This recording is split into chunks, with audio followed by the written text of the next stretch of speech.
morning, everyone, and welcome back to day 2 of the International Sikh Research Summit.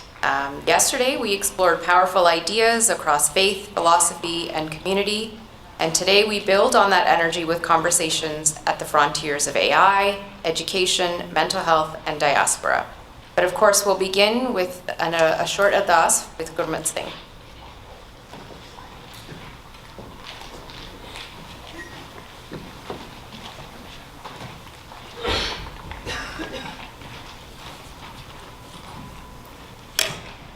Waheguru Ji Ka Khalsa, Waheguru Ji Ki Fateh.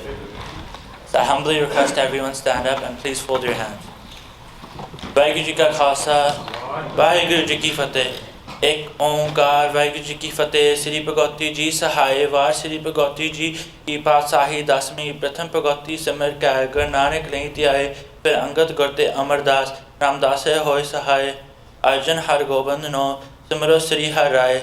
Sri Har Krishna Tiaya, District Sab Dukh Jaye, Teg Bahadur Simriya, Karnon Dave Thai, Sab Thai Hoy Sahay, Dasme Patsa Sri Guru Gobind Singh Sahib Ji, Sab Thai Hoy Sahay, Dasan Patsahi Adi Jod, Sri Guru Granthis Sahib Ji, De Path Di Dadi Dhyan Tarke, Bolo Ji.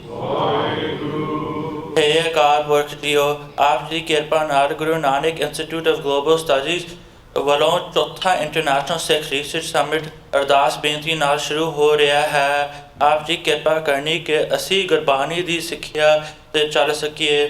Hey Satguru JIO, ਆਪ ਅੱਗੇ ਬਖਸ਼ੋ।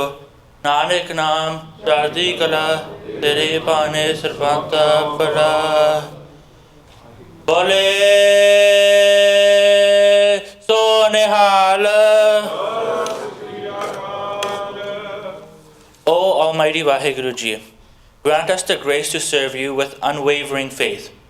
We honor the internal teachings of truth, compassion, and humility passed down through our gurus.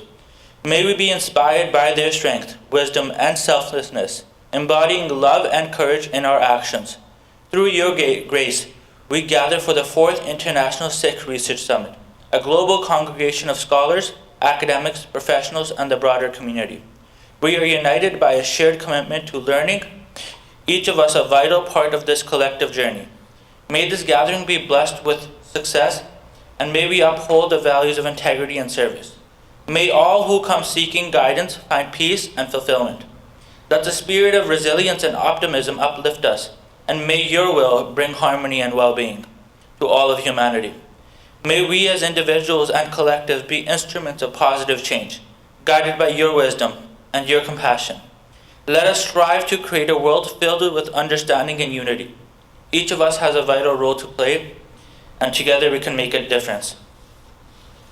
Ô tout-puissant Waheguru Ji, accorde-nous la grâce de te servir avec une foi inébranlable. Nous honorons les enseignants éternels de vérité, de compassion et de l'humilité, transmis par nos gurus. Puissons-nous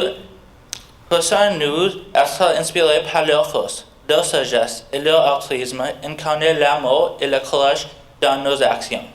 Par ta grâce, nous nous réunissons pour le 4e sommet international de recherche sikh, un ensemble mondial de chercheurs, professionnels et de la communauté, unis par un engagement envers l'apprentissage et la croissance.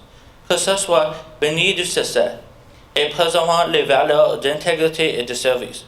Que tout ce qui vient cherche des conseils trouve paix, que l'esprit de résilience et d'optimisme nous élève et que ta volonté apporte harmonie et bien-être. Puissons-nous individuellement et collectivement être des instruments de changement positif, guidés par ta sagesse et ta compassion. Créer un monde de compréhension et d'unité, sachant qu'ensemble nous pouvons faire une différence significative. Waheguru Ji Ka Khalsa, Waheguru Ji Ki Fateh.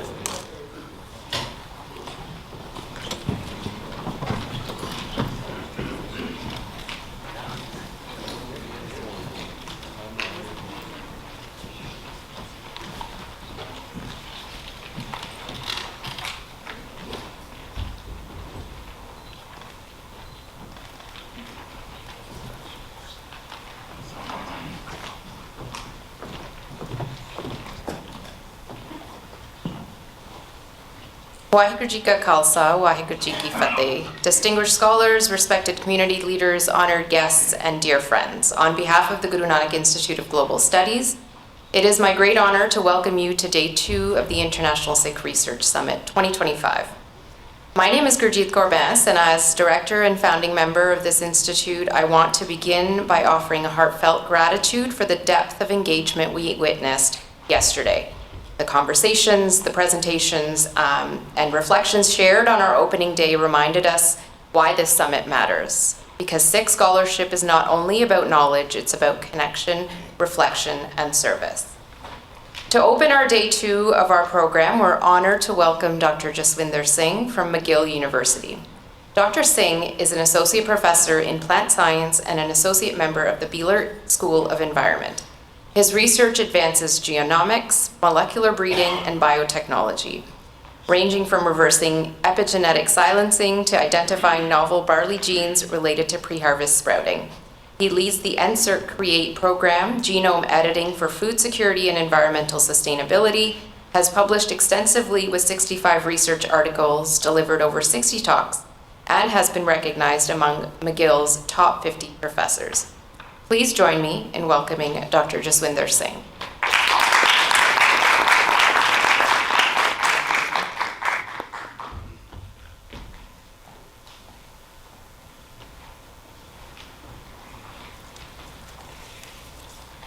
Thank you very much for the kind introduction.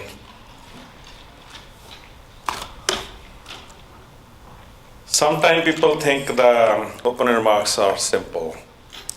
I think these are most complex one. Some of the ideas which I would like to share with you, maybe some may agree, some may not agree. But before I start, respected dignitaries, our youngsters, our guests and friends, maybe I can say, Guru Pyari Saad Sangat Ji, Waheguru Ji Ka Khalsa, Waheguru Ji Ki Fateh. Yesterday in the dinner, I have noticed in some of places it was written, Vidya Vichari Par Upakari. What a relevant term Guru Sahib has given to us. And that's exactly what we are doing from yesterday. ਅਸੀਂ ਵਿਦਿਆ ਨੂੰ ਵਿਚਾਰ ਰਹੇ ਹਾਂ, ਇੱਦਾਂ ਦਾ ਵਿਚਾਰ ਕਰ ਰਹੇ ਹਾਂ ਤਾਂ ਕਿ ਸਿੱਖ ਪ੍ਰਿੰਸੀਪਲਸ ਦੇ ਵਿੱਚ ਰਹਿ ਕੇ ਅਸੀਂ ਆਪਣੇ ਫਿਊਚਰ ਨੂੰ ਇੰਪਾਵਰ ਕਰ ਸਕੀਏ। ਕੁਝ ਗੱਲਾਂ ਮੈਂ ਤੁਹਾਡੇ ਨਾਲ ਸਾਂਝੀਆਂ ਕਰਨੀਆਂ ਤੇ ਇਹ ਮੇਰਾ it is my great honour actually to welcome to you for the day 2। Day 1 was very, very successful, amazing presentations there yesterday. So what we are doing actually, we are celebrating our rich legacy and we are thinking about our future. There are very rare institutions which are doing that.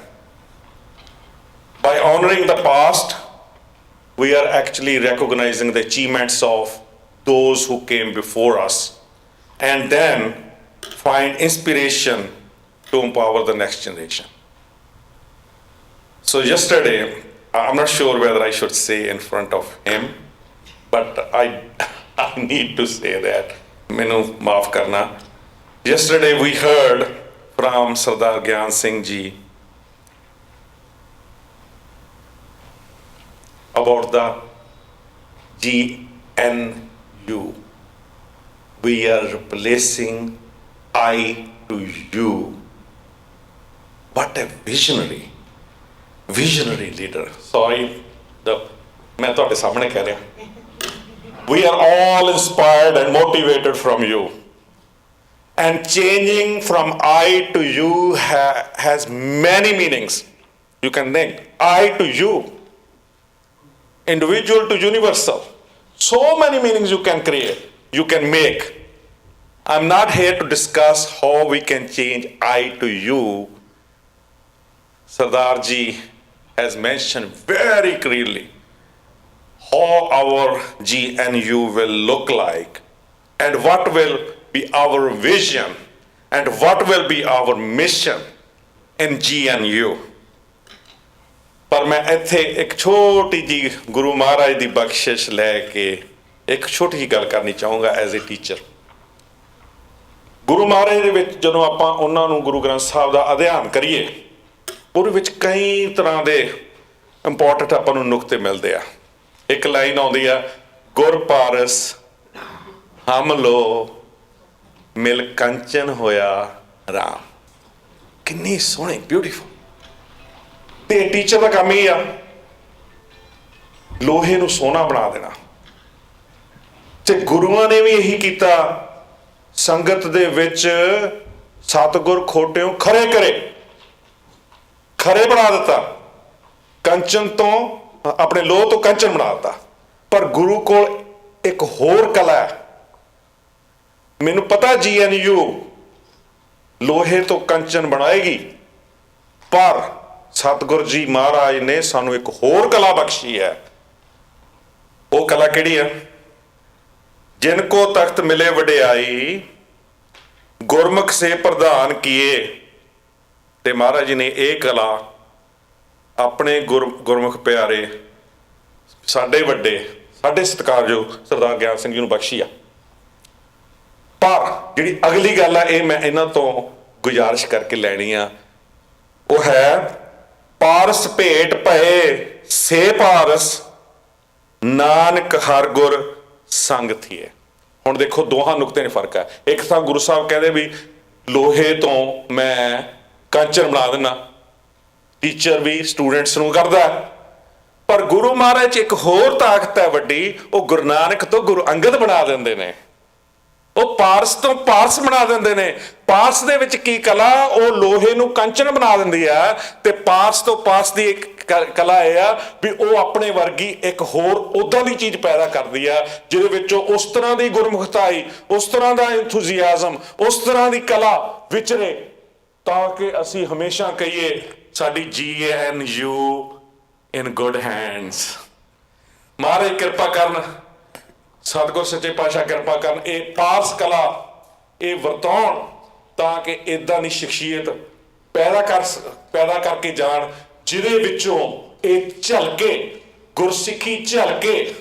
ਇੱਥੇ ਇਕੱਲਾ dialog ਨਹੀਂ ਕਰਨਾ ਹੈ। ਸਿੱਖੀ ਦੇ dialog lecture ਜਿੰਨੇ ਮਰਜ਼ੀ ਕਰ ਲਓ, ਜੇ ਤੁਹਾਡੇ ਵਿੱਚੋਂ ਸਿੱਖੀ ਝਲਕਦੀ ਨਹੀਂ ਤਾਂ ਉਹ ਅਖੀਰ ਦੇ ਵਿੱਚ ਉਹਦਾ ਕੋਈ ਫਾਇਦਾ ਨਹੀਂ ਹੋਣਾ। ਅੱਛਾ, ਇੱਕ ਹੋਰ ਪੁਆਇੰਟ ਨੁਕਤਾ ਇੱਥੇ ਮੈਂ ਡਿਸਕਸ ਕਰ ਰਹਾ, ਕਿਉਂਕਿ ਕੱਲ ਮੈਂ ਭਾਈ ਸਾਹਿਬ ਤੋਂ ਮਿਸ਼ਨ ਤੇ ਆਪਣਾ ਜਿਹੜਾ ਸੀਗਾ ਵਿਜ਼ਨ ਸੁਣਿਆ ਸੀ, ਇਹ ਬਹੁਤ ਹੀ ਵੰਡਰਫੁਲ ਸੀ। ਜੇ ਗੁਰੂ ਸਾਹਿਬ ਨੇ ਸਾਨੂੰ ਕੀ ਸਿੱਖਿਆ ਦਿੱਤੀ? our Guru taught us to see the human race as one. अवल अल्लाह नूर पाया कुदरत के सब बंदे एक नूर ते सब जग उपजया कौन भले को मंदे। ये महाराज ने, मैं कई बार सोचता हूं भी बहुत ही सोहना विजन ते मिशन है GNU का, डीकोलोनाइजेशन, बहुत सोहना मिशन। ਤੇ ਕੱਲ ਇੱਕ ਲੈਕਚਰ ਹੋਇਆ ਸੀ, ਕਈ ਲੈਕਚਰ ਹੋਇਆ ਵੈਸੇ ਤਾਂ, ਮੈਂ ਕਿਹਾ doctor Grewal, Aam not sure if he is here, ਉਹਨਾਂ ਨੇ ਕਿਹਾ ਸੀਗਾ ਵੀ ਕਈ ਜਿਹੜੀਆਂ ਚੀਜ਼ਾਂ ਨੇ ਉਹਦੇ ਵਿੱਚ ਕਲੋਨਲਿਜ਼ਮ ਜਾਂ ਉਹਨੂੰ ਕਲੋਨੀਅਲ ਅੱਖ ਦੇ ਨਾਲ ਚੇਂਜ ਕੀਤਾ ਗਿਆ ਜਾਂ ਬਣਾਇਆ ਗਿਆ। ਇੱਕ ਚੀਜ਼ ਹੈ ਮੈਂ ਇੱਥੇ ਮਿਸਿੰਗ ਸਮਝਦਾ, ਜੇ ਤੁਸੀਂ ਦੇਖੋ ਆਪਣੀ ਸੋਸਾਇਟੀ ਵਿੱਚ, ਸਿੱਖ ਕਲਚਰ 'ਚ, ਨਾਟ ਓਨਲੀ ਇਵਨ ਆਪਣੀ society, many cultures and many societies, ਜਿਹਦੇ ਵਿੱਚ ਜਿਹੜੀ ਇਕੁਐਲਿਟੀ ਨਹੀਂ ਹੈਗੀ, ਆਪਾਂ ਨੂੰ ਮੰਨਣਾ ਚਾਹੀਦਾ ਗੱਲ। ਇਕੁਐਲਿਟੀ ਦਾ ਮਤਲਬ ਹੈ ਜਿਵੇਂ ਫॉर ਐਗਜ਼ਾਮਪਲ ਆਪਾਂ ਕਾਸਟ ਸਿਸਟਮ ਹੀ ਕਹਿ ਸਕਦੇ, ਇਹ ਵੀ ਤਾਂ ਇਕੁਐਲਿਟੀ ਵਾਲੀ ਗੱਲ ਹੀ ਹੈ ਨਾ। ਆਪਾਂ ਕਿਸੇ ਨੂੰ ਸੁਪੀਰੀਅਰ, ਕਿਸੇ ਨੂੰ ਇਨਫੀਰੀਅਰ, ਇਹ ਕਿੱਥੋਂ ਆਈ ਸਾਡੇ 'ਚ? ਇਹ ਬ੍ਰਾਹਮਣੀਕਰਨ ਹੋਇਆ ਸਾਡਾ, ਠੀਕ ਹੈ ਨਾ। ਮੈਂ ਬ੍ਰਾਹਮਣੀਕਰਨ ਕਿਸੇ ਧਰਮ ਦੇ ਨਾਲ ਨਹੀਂ ਜੋੜ ਰਿਹਾ ਇਸ ਗੱਲ ਨੂੰ, ਮੈਂ ਕਹਿੰਦਾ ਕਈ ਸੁਸਾਇਟੀਆਂ ਦੇ ਵਿੱਚ ਇਸ ਤਰ੍ਹਾਂ ਦਾ ਬ੍ਰਾਹਮਣੀਕਰਨ ਹੈ। ਤੇ ਈਵਨ ਹਿੰਦੂਆਂ 'ਚ ਵੀ ਬ੍ਰਾਹਮਣੀਕਰਨ ਹੈ, ਸਿੱਖਾਂ ਦੇ ਵਿੱਚ ਵੀ ਬ੍ਰਾਹਮਣੀਕਰਨ ਹੋਇਆ, ਹੋਰਾਂ ਕਲਾਸਾਂ 'ਚ ਵੀ ਹੋਇਆ। ਤੇ ਉਹ ਜਿਹੜੀ ਬ੍ਰਾਹਮਣੀਕਰਨ ਆ ਉਹਦੇ ਨਾਲ ਆਪਾਂ ਨੂੰ ਕੀ ਹੋਇਆ, ਮੈਂ ਇੱਥੋਂ ਪੜ੍ਹ ਕੇ ਦੱਸਦਾ ਤੁਹਾਨੂੰ। ਜਿਹੜੀ ਬ੍ਰਾਹਮਣਿਕਲ ਜਿਹੜੀ ਥਿੰਕਿੰਗ ਹੈਗੀ ਆ, ਇਹਨੇ ਕੀ ਕੀਤਾ, ਦੇ ਰਿਜੈਕਟਡ ਸੋਸ਼ਲ, ਸੋ ਆਪਾਂ ਜਿਹੜੀ ਹੈਗੀ ਆ ਡਿਵੀਜ਼ਨਸ ਪਾਈਆਂ ਤੇ ਹਾਇਰਾਰਕੀਜ਼ ਬਣਾ ਦਿੱਤੀਆਂ, ਹਨਾ, ਜਿਹੜੀ ਕਲੋਨੀਅਲਿਜ਼ਮ ਦੇ ਵਿੱਚ ਵੀ ਸਿਮਿਲਰ ਹੈਗਾ, ਹੈਨਾ। ਮੈਂ ਇੱਕ ਵਾਰੀ ਇੰਗਲੈਂਡ ਗਿਆ ਤੇ ਉੱਥੇ ਫੁੱਲ ਪ੍ਰੋਫੈਸਰ ਨੂੰ ਮਿਲਣਾ ਸੀ, ਉਹ ਕਹਿੰਦੇ ਪਹਿਲਾਂ ਅਸਿਸਟੈਂਟ ਪ੍ਰੋਫੈਸਰ ਨੂੰ ਮਿਲ ਕੇ ਆ। ਜਿਹੜਾ ਅਮਰੀਕਨ ਸਿਸਟਮ ਹੈ ਉਹਦੇ ਵਿੱਚ ਜਿਹੜਾ ਪ੍ਰੋਫੈਸਰ ਆ is very independent, weather he is assistant professor ਔਰ ਐਸੋਸੀਏਟ ਪ੍ਰੋਫੈਸਰ ਔਰ ਫੁੱਲ ਪ੍ਰੋਫੈਸਰ, ਰਾਈਟ। ਐਨੀਵੇ, ਇਹਦੇ ਵਿੱਚ ਮੈਂ ਕੱਲ ਬਹੁਤ ਸੋਚਿਆ ਇਹਦੇ ਬਾਰੇ, ਤੇ ਮੈਨੂੰ ਐਂ ਲੱਗਦਾ ਵੀ GNU ਦੇ ਵਿੱਚ ਇੱਕ ਹੋਰ ਵਿਜ਼ਨ ਤੇ ਮਿਸ਼ਨ ਪਾਉਣ ਦੀ ਲੋੜ ਆ। ਇੱਕ ਵਰਡ ਮੈਨੂੰ ਪਤਾ ਨਹੀਂ ਸੀ ਲੱਗਦਾ ਵੀ ਕਿਹੜਾ ਵਰਡ ਯੂਜ਼ ਕਰਾਂ, ਬ੍ਰਾਹਮਣਾਈਜੇਸ਼ਨ। ਇਹਦੇ ਵਿੱਚੋਂ ਆਪਣੇ ਸਕ੍ਰਿਪਟ ਕਈ ਇੱਦਾਂ ਦੇ ਮਿਲਦੇ ਆ ਜਿਹਦੇ ਵਿੱਚ ਬ੍ਰਾਹਮਣਵਾਦ ਆ ਗਿਆ, ਆਪਣੇ ਕਲਚਰ ਤੇ ਸੋਸਾਇਟੀ 'ਚ ਮੈਂ ਕਾਸਟ ਸਿਸਟਮ ਤੁਹਾਨੂੰ ਐਗਜ਼ਾਮਪਲ ਦਿੱਤੀ ਉਹਦੇ 'ਚ ਆ ਗਿਆ ਵੀ ਇਕੱਲਾ ਡੀਕੋਲੋਨਾਈਜੇਸ਼ਨ ਨਹੀਂ, ਬ੍ਰਾਹਮਣਾਈਜੇਸ਼ਨ ਵੀ ਹੋਣਾ ਚਾਹੀਦਾ। ਇਹ ਸਾਰੀਆਂ ਸੁਸਾਇਟੀਆਂ ਨੂੰ ਚੰਗਾ ਬਣਾਊਗਾ। ਇਹ ਆਪਾਂ ਕਿਸੇ ਧਰਮ ਦੇ ਖਿਲਾਫ ਨਹੀਂ ਗੱਲ ਕਰ ਰਹੇ ਇੱਥੇ, ਤੇ ਇੱਥੇ ਡੀਬ੍ਰਾਹਮਣਾਈਜੇਸ਼ਨ ਨਾਲ ਕੀ ਹੋਊਗਾ, so that everyone in society can truly stand equal, and that's our purpose. So ਇੱਕ ਤਾਂ ਇਹ ਸੀਗੀ ਗੱਲ ਮੇਰੇ ਦਿਮਾਗ ਦੇ ਵਿੱਚ, ਮੈਨੂੰ ਸੀ ਵੀ ਮੈਂ ਸ਼ੇਅਰ ਕਰਾਂ। ਆਈ ਹੋਪ ਵੀ ਤੁਹਾਨੂੰ ਜਿਵੇਂ ਵੀ ਲੱਗੂਗਾ ਤੁਸੀਂ। ਤੇ ਬਾਕੀ ਇਹ ਮੈਂ ਦੇਖਿਆ ਵੀ ਜਿਹੜਾ ਇਹ ਆਪਣੀ ਸਮਿਟ ਹੈ, ਇਟ ਇਜ਼ ਵੈਰੀ ਯੂਨੀਕ। ਮੈਂ I have attended thousands and maybe hundreds not thousands conferences in science, ਤੇ ਇਹ it's not only a space of dialogue, collaboration and connection, ਪਰ ਇੱਥੇ ਆਪਾਂ ਨਵੇਂ ਆਈਡੀਆ ਐਕਸਪਲੋਰ ਕਰਦੇ ਹਾਂ, ਪਰਸਪੈਕਟਿਵ ਨਵੇਂ ਲਿਆਉਂਦੇ ਹਾਂ, ਹਨਾ। ਤੇ ਆਪਾਂ ਨੂੰ ਕਿਵੇਂ ਕਲੈਕਟਿਵ ਨੌਲੇਜ ਜਿਹੜੀ ਆਪਣੀ ਹੈਗੀ ਆ ਆਪਣੇ ਇੰਪਾਵਰ ਕਰ ਸਕਦੀ ਹੈ, ਜਿਹੜਾ ਕਿ ਆਪਣਾ ਥੀਮ ਹੈ ਇਸ ਸਮਿਟ ਦਾ। ਤੇ ਇਸ ਕਰਕੇ ਮੈਂ ਸਾਰਿਆਂ ਨੂੰ ਇਨਵਾਈਟ ਕਰਦਾ ਸੋ ਦੈਟ ਤੁਸੀਂ ਫੁੱਲੀ ਇੰਗੇਜ ਹੋਵੋ। I invite each of you to engage fully, to learn, to question. That's an important thing, to question, to share, so that together we can honor the legacy of the past while shaping the future. ਹੁਣ ਮੈਂ ਇੱਥੇ ਨਾ ਇੱਕ ਛੋਟੀ ਜਿਹੀ, ਜੇ ਤੁਸੀਂ ਮੈਨੂੰ ਇਜਾਜ਼ਤ ਦਿਓ, ਛੋਟੀ ਜਿਹੀ ਸਟੋਰੀ ਸਾਂਝੀ ਕਰਨਾ ਚਾਹੁੰਦਾ ਮੇਰੇ ਆਪਣੇ PhD ਸਟੂਡੈਂਟ ਦੀ। ਕੁਐਸਚਨ ਦੀ ਅਹਿਮੀਅਤ ਕੀ ਆ। ਮੇਰਾ ਇੱਕ ਸਟੂਡੈਂਟ, ਮੈਨੂੰ ਲੱਗਦਾ ਨਾਂ ਲੈਣ 'ਚ ਵੀ ਮੈਨੂੰ ਕੋਈ ਹਰਜ ਨਹੀਂ, ਉਹਦਾ ਨਾਂ ਡਾਕਟਰ ਸੁਰਿੰਦਰ ਸਿੰਘ ਹੈ। He was my first PhD student at McGill University. ਉਹ ਜਦੋਂ ਮੇਰੇ ਕੋਲ ਆਇਆ, ਗੁਰੂ ਨਾਨਕ ਦੇਵ ਯੂਨੀਵਰਸਿਟੀ ਹੋਇਆ ਸੀ, ਉਹਨੇ MSc ਕੀਤੀ ਹੋਈ ਸੀ, ਪਰ ਨੌਨ ਥੀਸਿਸ ਸੀ ਸਾਡੇ ਮੈਗਿਲ ਯੂਨੀਵਰਸਿਟੀ ਦੇ ਵਿੱਚ। If you have a non thesis master, you have to read a master's with thesis before you go to the PhD program. But we also have a system that once you complete 1 year, within that 1 year, your master's can be upgraded to the PhD. And he is a great student. And I was asking him that maybe you may upgrade your master's and the PhD. And he was a bit reluctant. My wife is also a scientist. She also talked to him and that maybe you should do that because you are a very good student. And there will be different type of opportunities for you. And one day what happened in 2010, there was a very, very big conference from American Society of Plant Biology at Montreal, where I believe more than 3,000 to 4,000 people gathered. And we are discussing science there. And it was in my field. And there was one person, her name is Nina Fedorov. He's a pioneer in genetics, and she did a wonderful work on transposon system. I don't want to go into those details. I know many of you may not understand.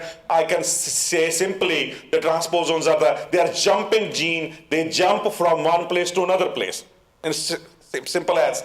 So, and she did a pioneer work in that transposon system or jumping genes. And I asked Surinder, she's delivering a lecture, and at that time she was the advisor to US government and science and technology portfolio. And I said, Surinder, why can't you ask a question? She's in your field. That's why I'm telling you the story. And I said, oh, sir, she's very big. No, I can't ask the question. I said, try. And then I told him that, you know how these jumping genes from moving from one place to another? And no, then ask. she did a lot of work in that. Ask her. And then she come to the podium and they ask her, my name is Jaswinder Singh, I'm from McGill University working on the same system. You did a lot of things. I just want to know, madam, that how this system works. And in the end, she was puzzled. She never expected that someone can ask this kind of question because this is a very complicated question. And when she was puzzled, after 10 minutes, he went to my wife and said that, I want to upgrade my master. And he was my first PhD student. And he's so successful. Everywhere, his first job was vice president of a company. And he's still a vice president in a vertical farming. So I was thinking that it may be an inspiring story to everyone. Don't hesitate to ask questions. And in one of my colleagues, I went to his room and there was a chart that there is no dumb question. Sometimes we are very much scared that, maybe people say, he doesn't know even this. No, don't worry. I think that this summit is also giving you the opportunity to ask questions. And if you have some other thoughts, discuss and make new connections. And just one more minute, and I know that today's lectures are, I think Gurjit already said about AI, and this is a very, very, very relevant topic, not only to my own science, but also for Sikh culture and Guru Granth Sahib. I think you might have seen some of the pictures, Golden Temple, or people are using AI in a devastating way. Although AI we can use it in a very, very good way. But at the same time, there are some devastating things people can do. And one of the most devastating thing which I have noticed, that if you ask AI some Gurmani Pankti, the AI can even make a new Shabad. And after some time, and even yesterday, I was asking in my relatives that, 10 Gurus? He was not aware of that. And if the people are, our people even, they don't know who the 10 Gurus are and what they did, then how we can understand this is the real Gurmani. And this is a big challenge for all our society and our Sikh Panth. I hope ਜਿਹੜੀਆਂ ਸਾਡੀਆਂ ਜਥੇਬੰਦੀਆਂ ਜਾਂ ਜਿਹੜੀਆਂ ਹੈਗੀਆਂ ਉਹਦੇ ਤੇ ਕੋਈ ਧਿਆਨ ਦੇਣਗੀਆਂ, ਜਾਂ ਐਟਲੀਸਟ ਜਿਹੜੀ ਇਹ ਸਾਡੀ ਇਹ ਸੰਸਥਾ ਹੈਗੀ ਹੈ, ਇਹ ਉਹ ਕਿਸੇ ਤਰੀਕੇ ਉਹਨਾਂ ਨੂੰ ਆਪਾਂ ਮਤਲਬ ਇਨਫੋਰਮ ਕਰੀਏ ਵੀ ਉਹ ਕੋਈ ਇਹਦੇ ਤੇ ਵਿਚਾਰ ਕਰਨ ਤੇ ਗੁਰਬਾਣੀ ਦੀ ਬੇਅਦਬੀ ਨੂੰ ਰੋਕਿਆ ਜਾ ਸਕੇ। ਤੇ ਇਹ ਇੰਨੀਆਂ ਥੋੜ੍ਹੀਆਂ ਜਿਹੀਆਂ ਗੱਲਾਂ ਤੁਹਾਡੇ ਮੈਂ ਸਾਂਝੀਆਂ ਕਰਨੀਆਂ ਸੀ। ਤੇ in the end, on behalf of the organizing committee, I warmly welcome you once again. May this summit inspire us, strengthen our bonds, and guide us to carry forward the vision of the Khalsa values, and so that we can successfully replace I to you.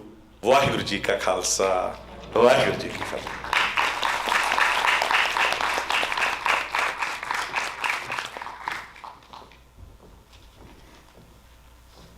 Thank you, Dr. Singh. We're going to move now towards our keynote titled The AI Revolution, Where Are We Headed? Our keynote this morning looks squarely at the future unfolding around us. Dr. Harjinder Singh Sandhu has led at the intersection of AI and healthcare as former CTO for Health and Life Sciences Solutions at Microsoft. He holds a PhD in computer science from the University of Toronto, has served on the faculty at York University, and was a visiting scientist at IBM. He has founded multiple AI-driven startups, most recently Saikara, which was acquired by Nuance in 2021, before helping chart Microsoft's strategy for AI in healthcare. I'm told that he also has an excellent three-point shot and is a pretty good cook as well. His talk, The AI Revolution, Where Are We Headed?, explores how AI is reshaping entry-level roles, augmenting jobs, and how we should prepare learners and institutions for what is coming. Please join me in welcoming Dr. Harjinder Singh Sandhu.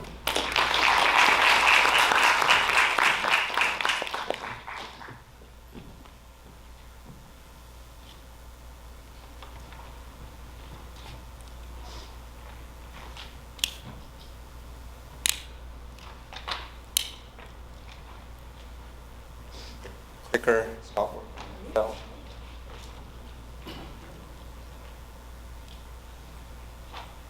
Waheguru Ji Ka Khalsa, Waheguru Ji Ki Fateh. Otherwise, it's a very short talk.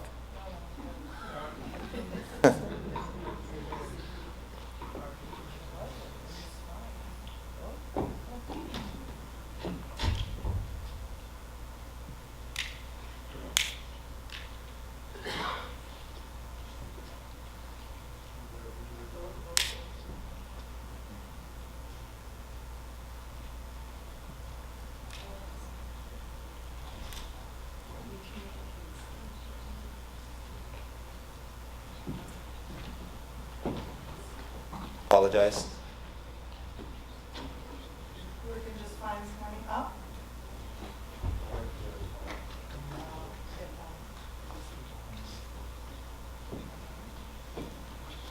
Okay. All right. Technical problem solved. Thank you. Waheguru Ji Ka Khalsa, Waheguru Ji Ki Fateh. It's a pleasure to be here. Again, I was here, as many of you recall, 2 years ago talking about AI. And as I was prepping for this, I was thinking a lot has changed in 2 years. And one of the perspectives that I want to give, and 2 years ago when I talked, I spent a lot of time talking about what AI was, how it works, how models are trained, and what some of that training means for the Sikh community in terms of a lot of the issues that we're going to see, opportunities and issues that we're going to see. What has changed in 2 years? In some ways, very little. AI models are still on a trajectory that's unsurpassed by anything we've ever seen in human history.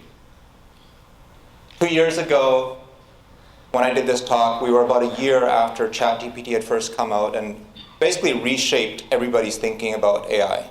Everybody's, including everybody who was very close within I was at Microsoft at the time, and even the researchers that I was working with had no idea that AI would jump into the capabilities it did as quickly as it did. Nobody expected it. So we are on now a trajectory where ChatGPT, and I'm guessing almost everybody here uses ChatGPT. 2 years ago, we had tens of millions of people using it on a regular basis. And if you look at, this is a report that was published by OpenAI about a week ago.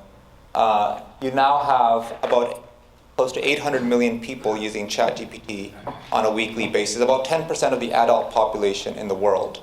And that's just, ChatGPT is no longer the only chatbot. There's dozens of other chatbots out there. China doesn't even allow ChatGPT into its country. They have their own. So if you were to add up all the users of AI, just using it this way, plus all the other ways that you can consume AI through other applications, things like that, I would probably guess 20 to 30% of all adults in the world now, after just 3 years of its introduction, are using AI. What this means from a practical perspective is that we are moving at such a rapid pace that nobody really has any clear idea of how quickly, not only how quickly it's going to change in the future, but what it's actually going to mean. But what's the narrative today? The narrative has changed a little bit. So back 2 years ago when I spoke, there was a tremendous amount of excitement, some apprehension about what AI was going to mean for the future.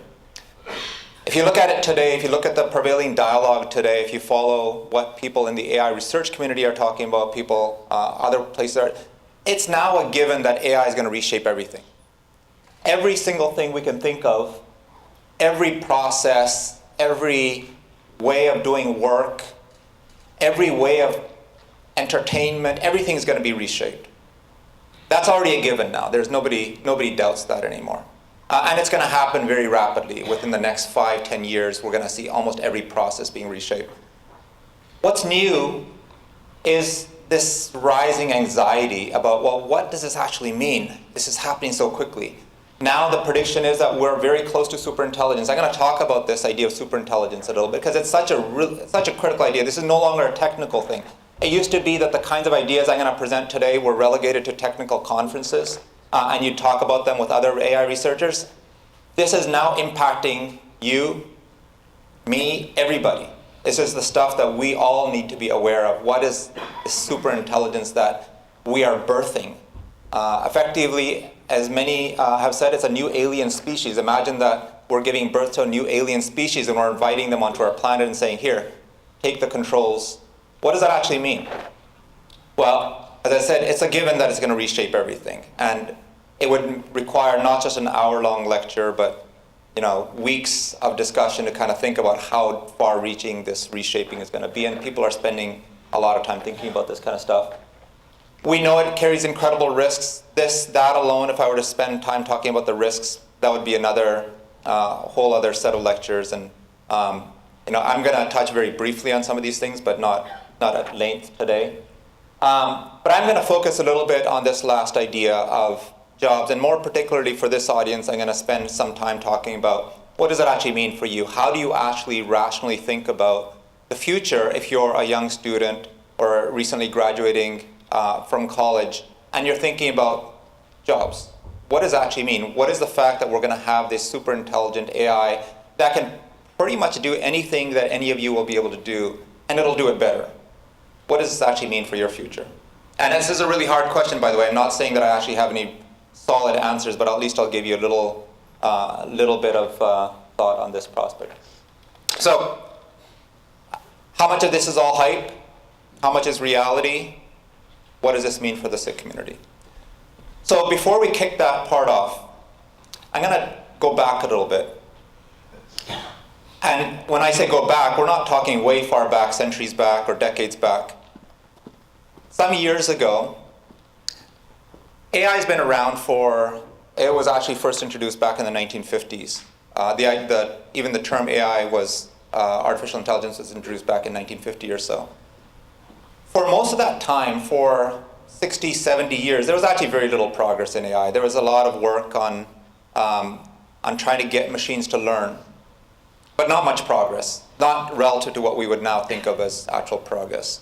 And again, most of the discussions, most of them would be relegated to AI researchers, other scientists that were talking about, well, how do we tweak these models to get them to learn something, anything? Because it was actually really hard to figure out how to do that. And so when people projected the future, if you think about back, let's say around 2005, 2006, kind of a few years after I had first started working in this space, most people were projecting, well, we're a long ways off. We're nowhere close to having human-level intelligence.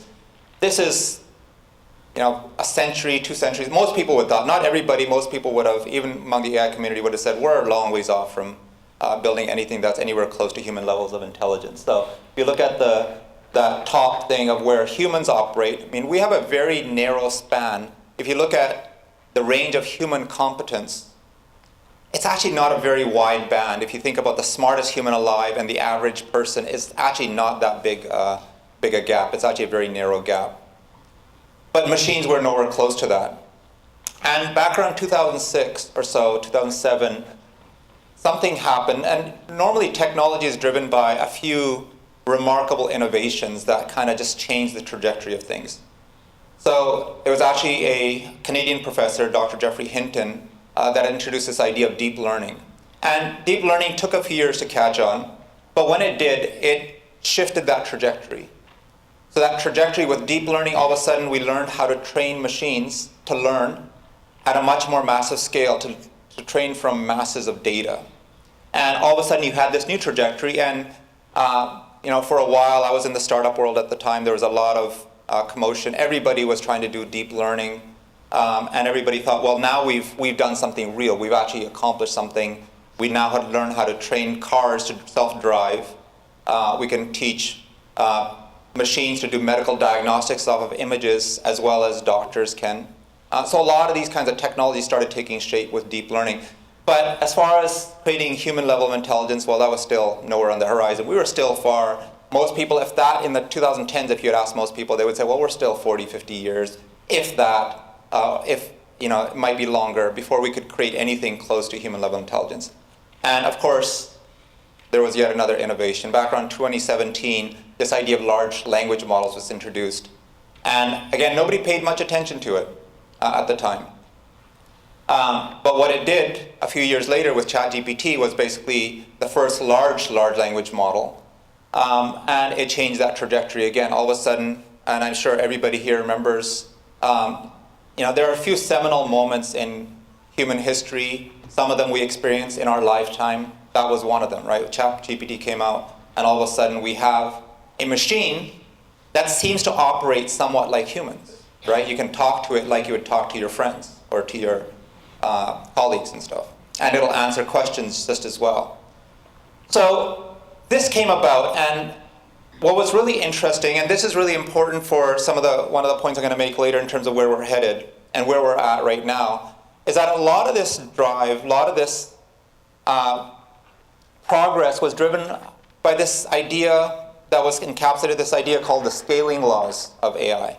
These are not actual laws like physics laws, they're just ideas, they're observations that people came up with. And that observation was basically in 2017 when the first large language model idea was built. People started building these things called transformers, which are basically based on large language models. And they started building bigger and bigger ones. So the first ones were in the order of tens of millions of parameters. Now, when you think about a parameter in a large language model, it's somewhat akin to the neurons in our brain. So our brains have neurons and synapses in our brains. So our brains have about 100 billion or so neurons and on the order of about 10 trillion synapses. These large language models are based on an idea that is trying to mimic those processes somewhat. So it's an analogy, but you can think of that parameter 65 million as kind of similar in concept. And so as people were building bigger ones, what they noticed was as they built bigger and bigger neural networks, bigger and bigger transformers, these models started improving their capabilities. We didn't exactly understand why. We just know that if you give them more capacity to process, to store, to compute, that they get smarter.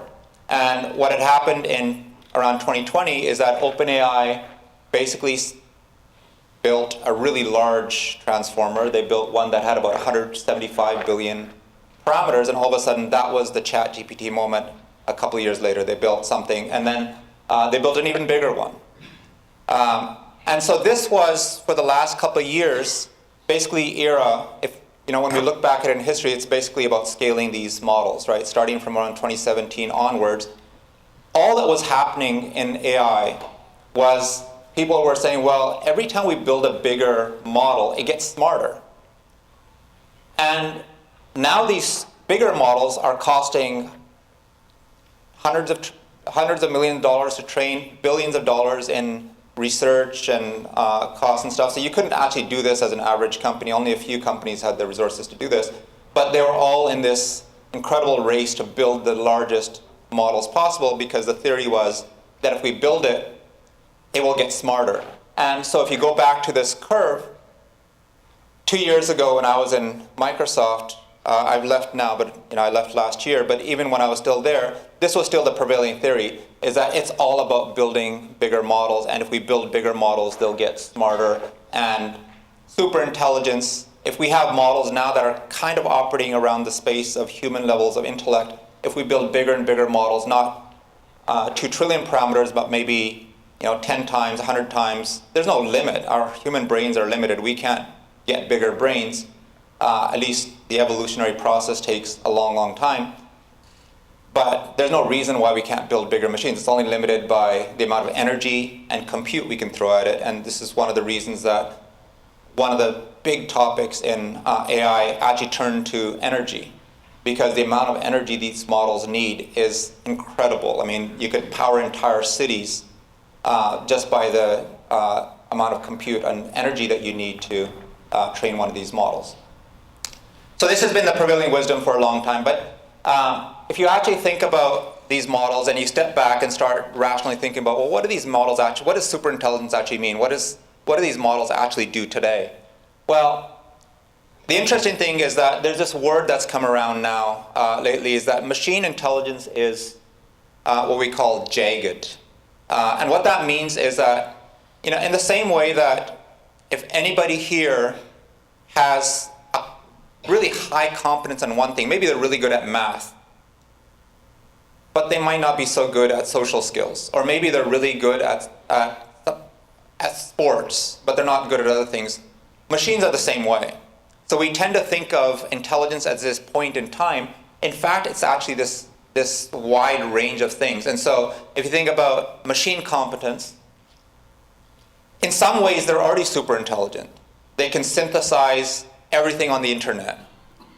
All the information that's there, think about how much data is there on the internet, and these machines are trained on a lot of that data. They can synthesize all that, and they can bring that and answer your questions in a way that no human actually could in their entire lifetime, right? The amount of information that these machines are actually amassing. You and I, and we put everybody in this room together, we wouldn't be able to do that in our entire lifetimes, is take that much information and synthesize it and come up with, now we could do Google searches and come up with some of those answers, but we wouldn't be able to synthesize all of this information like these machines can. So in some sense, they're already super intelligent, but in a very narrow way.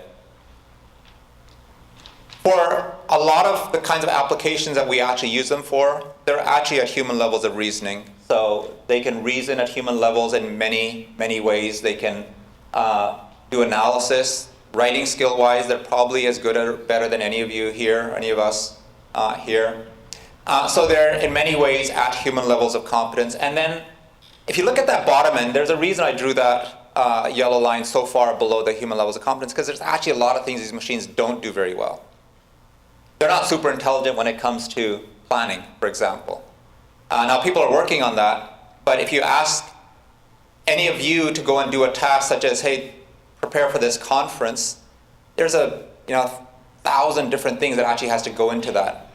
Lots of planning involved, lots of breaking down tasks into subtasks and subtasks and subtasks, delegating those out, getting those done, making sure they get done, all these kinds. These models aren't very good at that. In fact, they're terrible at it still. So there's a lot of things for these models that are very subhuman still. They still hallucinate a lot. In fact, in some sense, their hallucinations are getting worse. Hallucination basically mean that when they give you answers, they still make up stuff. There was an example that I had given when I did this talk last time, is if you ask it for a shabd on a particular subject, it may just make up that shabd. That actually doesn't exist. It'll just create stuff rather than giving truth. And our problem, of course, is a lot of times when we use these models, we can't tell truth from reality. Unless you're an expert in that subject, you actually don't know whether it's lied to you or it's telling you something real. They do that a lot. We do that as well. Humans do that. The models are worse at it. We do that because if you try to remember any memory from your childhood, even from a year ago, there's a good chance our brain stores patterns just like these models do. There's a good chance that we don't actually remember every detail, but our brains are filling in those details when we're trying to recall those memories. We're filling in details that are probable details, but they may or may not actually be true. We make up stuff, and we convince ourselves that it's true. But these models do it in a much more aggressive way. They actually go out of their way to convince you that this is actually true. They have no active memory. I could go on and on what some of the limitations of these models are. Active memory meaning they actually don't remember from one prompt to the next. We make it look like they do when you use ChatGPT or something. It looks like they actually remember the last thing you asked it, but they don't actually. What's happening is they go back and reread the last prompt and the last answer it gave you, and then the new prompt, and it looks like there's an actual ongoing memory there, but there's not. These models don't actually learn anything. The only time they actually learn something is when they're back in the lab, and OpenAI or Google or everybody else is training the models and giving them more data to train from. So that's kind of the state of the art right now. We have these models that are good at some things, very, very useful, enough so that, as I said, probably 20% of the adult population in the world is actually using them on a weekly basis. And you guys all know how valuable and useful these are. But really, really bad at some things still. So, not in a space yet that they can do everything that we can do. But if AI research were to freeze today, there's no new progress in AI, in the core AI research. We still have models today that can probably do all knowledge work. About 20 to 30% of everything in the world that's knowledge work, they can probably do. Now, People vary in their estimates. Some people think it's about 20%. I've heard numbers as high as 50, 60%. That's what the models are able to do today. Now, why aren't they doing that? Well, because you still have to train these models to do particular tasks. But the AI models themselves, if you give them enough data to train them on those particular tasks, they can still do a lot of things that you and I are accustomed to doing ourselves. And this obviously has significant impact. Even if you imagine in 5 years, people will have trained these to do 20 to 30% of all knowledge work. That's a massive number of opportunities for new graduates or other people in the workforce that are going to disappear. Now, we can come back to this idea. We have this panel later on, and this is one of the questions I'm going to address or ask the panel to talk about is, what does this actually mean in terms of, and many people think there's going to be new kinds of jobs that get created, and we'll come back to that topic. But there's actually some good news here, and the good news actually comes in the form of news that the AI research community thinks of as bad news. But it's good news for society. In the last 2 years, so again, when I was at Microsoft, the prevailing wisdom was we're on this incredible exponential trajectory. We are very shortly going to have super intelligent machines that in every possible way are better than humans at anything that we can possibly do. What's actually happened is that if you think about this curve, this is a common way to look at AI models. On one is performance, like how well they can do certain kinds of things. And GPT-4 was kind of the standard for a long time. Everybody kind of measured where models were relative to GPT-4. And then if you look at compute on the other side, compute meaning how much computation time does it take? Because compute is what makes these models expensive. How much computing do they need to do? How much energy they require depends on how much compute they're actually going to do. And as I said, the prevailing wisdom was, well, if we keep building bigger models, they're going to keep getting smarter. Now, what actually happened, if many of you followed GPT-5, so GPT-4 was at, GPT-3 was kind of around here. GPT-2 was like really low. GPT-3 kind of came up to here about capability. GPT-4 was much, much better. So the idea was, well, GPT-5, when it comes out, is going to be so much better that we don't even know how to think about how good it's going to be.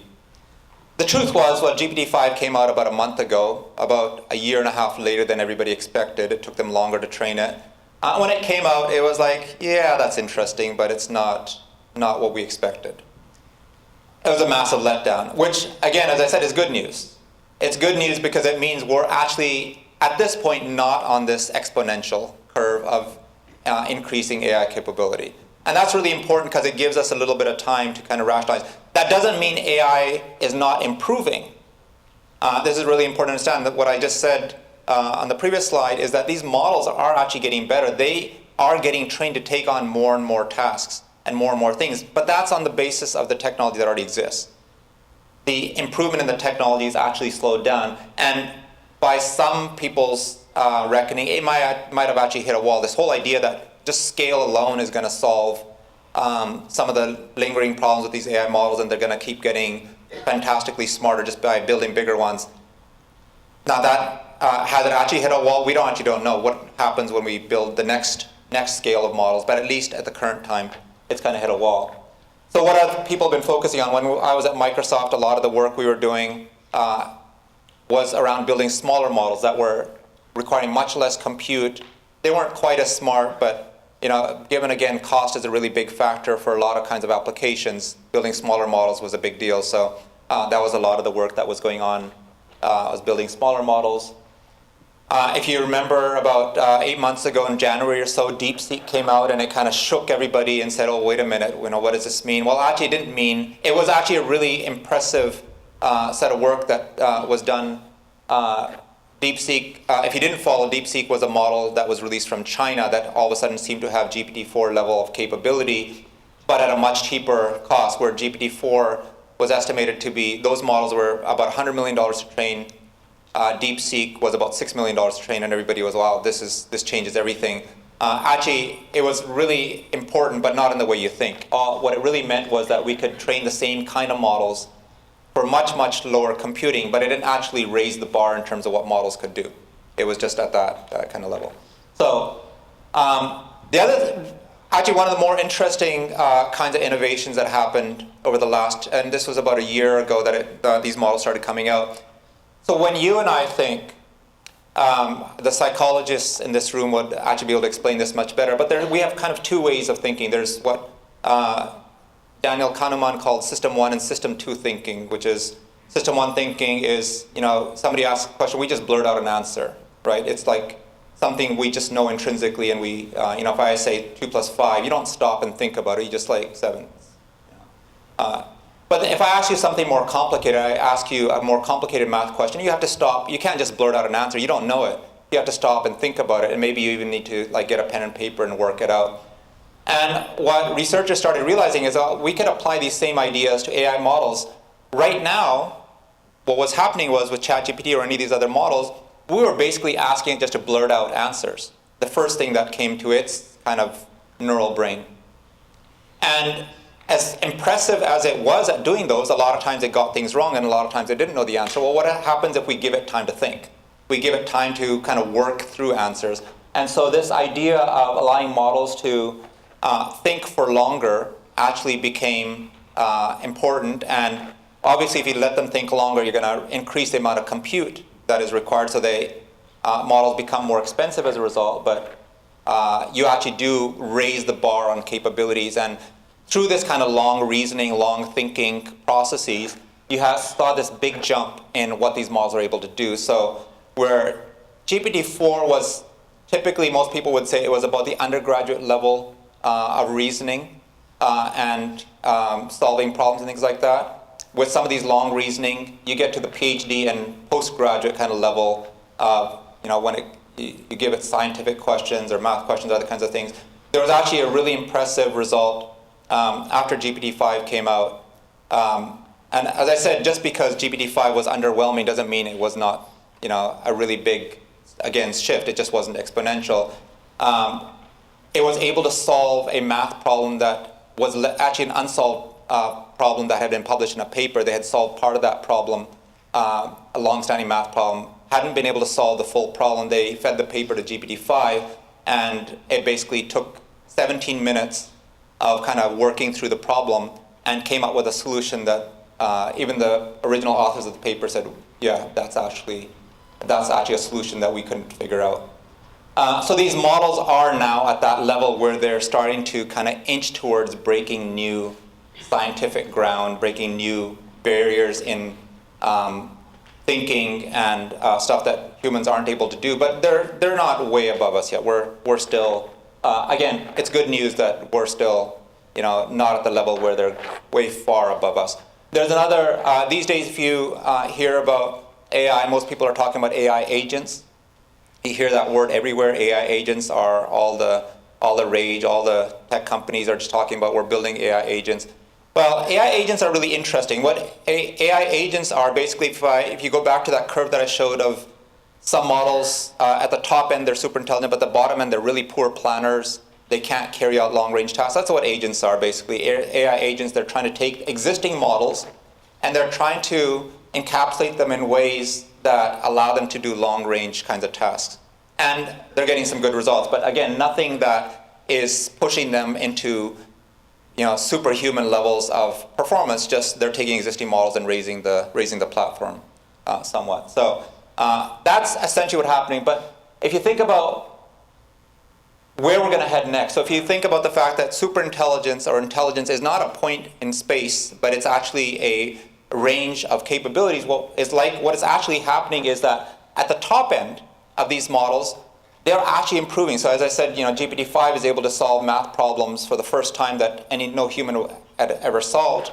But at the bottom end, it's still not very good at planning. It still doesn't have any active memory. It still hallucinates a lot. And so you see work being done at both the bottom and the top. And so what we're actually seeing is this shifting curve where models are getting better at the top end rapidly, at the bottom end somewhat slowly. And so when we think about superintelligence and where we're going to be in the next couple of years, we're going to be in this really muddy kind of zone, right? We can't completely rely on these models, and yet they're going to be able to do so much more over time and get better and better at it. So models continue to improve. They're getting better at planning long-range operations, and a lot of that work is around AI agents and things like that. But as I said, they still make major mistakes, and there's still a lot of biases and hallucinations and things like that. And 2 years ago when I did this talk, I talked a lot about what is the implications of bias and hallucinations. That was largely the gist of it, is that when it comes to the Sikh community, for example, there's a lot of misinformation already out there. AI models are going to supercharge misinformation, both because they have their built-in biases based on the data that they are trained on, but also because there's going to be intentional misinformation that gets spread. There's a lot of bias. They're going to become a source of censorship when everybody is using AI models as their primary source of information. What those models learn and what they say about various topics is obviously really critical. They're going to become more and more used as a way of surveillance. Everything that you do is going to be surveilled by, unfortunately, by AI models. So there's a lot of these downside risks. There are bigger risks as well, as I said, but the one that I worry about the most, the one that is most pertinent to most of you, is actually none of those things anymore. I think those are still really, really big concerns, but it's encapsulated by this idea here. If you look at software development, the software industry being obviously the source of how this tech is created has always been a little bit ahead of the curve. And so if you think about where we are in terms of the cost of software development, it used to be that if you're going to build a product, you have to hire a whole bunch of software engineers, and it takes time to build those products. What we're already seeing is that the cost of building software is going down rapidly. So, and we're just on the first part of that curve right now. And the reason is AI. And I'll give you a concrete example of that. So over the last 4 months or so, I don't do much coding myself anymore. But I've been able to do in 4 months a project that I traditionally, 2 years ago, I would have had to hire probably 5 to 6 people, and it would have taken them at least a year to do. I've done that without touching a line of code, without doing any programming myself, just getting the AI models to do this. AI models are actually really, really good at programming. And when we get to the AI panel later on this morning, this is going to be a topic that I'm going to hopefully see our entire panel address is, well, what does that actually mean for the field of computer science? But this curve that you see, so what's going in the other direction right now? While the cost of training models is actually going to go up because data is going to become more and more expensive, all the easy data on the internet, easy meaning they could take it whether they paid for it or not, has already been taken. And now in order to start training these models to do a lot of these different kinds of jobs and different kinds of tasks actually requires data, and that data is becoming harder and harder to come by, right? We've taken all the low-hanging fruit is already gone. But this curve of software development cost, you're going to see that in every single industry. It doesn't mean that there's no software developers. It just means that an expert with AI, and I use myself as in the software field, at least an expert with AI, can do far more, 10 times, 100 times more than you could have traditionally. And so it's a lot easier for these companies now to hire experts or to already have experts on hand that are driving the AI to build than it is to actually hire entry-level positions and try to train them. Because if you go from an entry-level position, it typically takes about 5 years of working in that field to gain some semblance of expertise. Typically, a real expert is probably somebody that spent 10 years in that field. And this is actually obviously really important from what does this mean for the industry perspective. There's one simple, unfortunate fact here, which is that the expertise ladder is breaking. We're already seeing it breaking in the software industry. Companies are hiring fewer entry-level positions. It's harder and harder now with a computer science degree. And again, you're going to see this in every field, which is that, what would happen traditionally, you graduate from college, you have some knowledge, but the companies want to develop you over time, so they give you easier tasks. You start at a junior level, and you work your way up. And you work your way up, and eventually over 10 years, sometimes a little longer, sometimes a little shorter, you become an expert in that field. And that entry-level ladder is disappearing. This is one of the unfortunate side effects. And I didn't come here to try to depress everybody. Maybe I live in my own kind of depressed state over what's happening, and I just want to make sure everybody else shares in that misery. But this, unfortunately, is reality, right? Whether I tell it to you or not, this is what's actually happening. That entry-level ladder is gone, so that expertise ladder is breaking. How does one become an expert if you actually don't get a chance to start at the entry-level position? And this is actually going to be a fundamental question that are not just our educational institutions, but our industries have to start solving, because this is happening in computer science already, and it's going to happen in every single industry. So if you go back to what I just said, that 10 to 20%, 10 to 20% of jobs could already be done by AI, and they probably will get automated in the next couple of years. This is actually going to happen everywhere. So, what does that mean? In terms of actual practical advice, again, there's no clear pictures here. Nobody has any clear pictures. I follow pretty much everything that's been, not everything, but a lot of what's being discussed in the AI fields and people that are working in and around AI. Nobody has a clear picture of what's happening. They're just driving the technology forward. But if you kind of think about when I graduated, and most of us that are older graduated, this was our career path, right? You go to school, you study XYZ in school. Might have been computer science, might have been law, might have been medicine, whatever it is, you study that. You get a job at the entry-level position, you kind of scale the corporate ladder, and you keep doing that, right? This is your career. You start as a computer scientist, or you start as a lawyer, or you start as, whatever field you're in, chemist, whatever it is, and you kind of go through your entire career trajectory on that, and eventually you retire after doing that. What the future is more like is this, which is that you study whatever you study in college.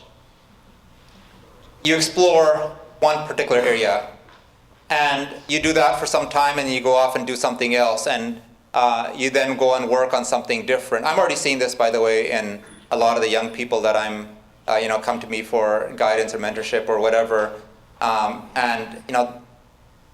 It used to be that you kind of aim them towards, well, go and find those careers in data science or other kinds of areas, and what happens when those start disappearing? We'll say, well, think about starting a business. Think about other paths that are open to you that are much more flexible that you can actually pursue, because this is the new future.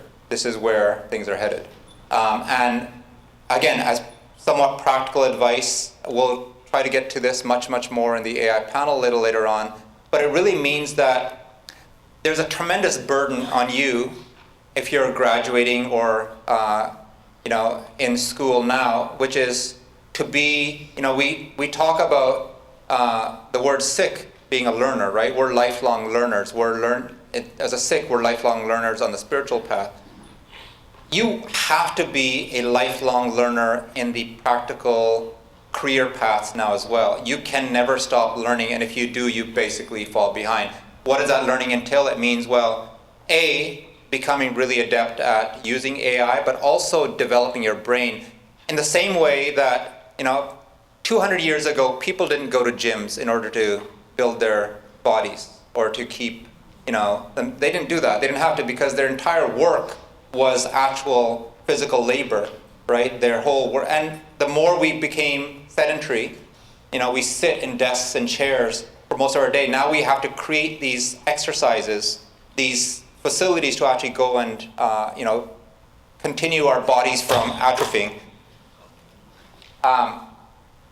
The same is going to be true for our brains, is that our brains atrophy if we don't use them, but we're going to have to self-motivate. we're going to have to create gyms for our brains, not Instagram, because that's the opposite. That's eating cheesecake and chips and Diet or Coke all day long. That's what we're actually doing to our brains right now.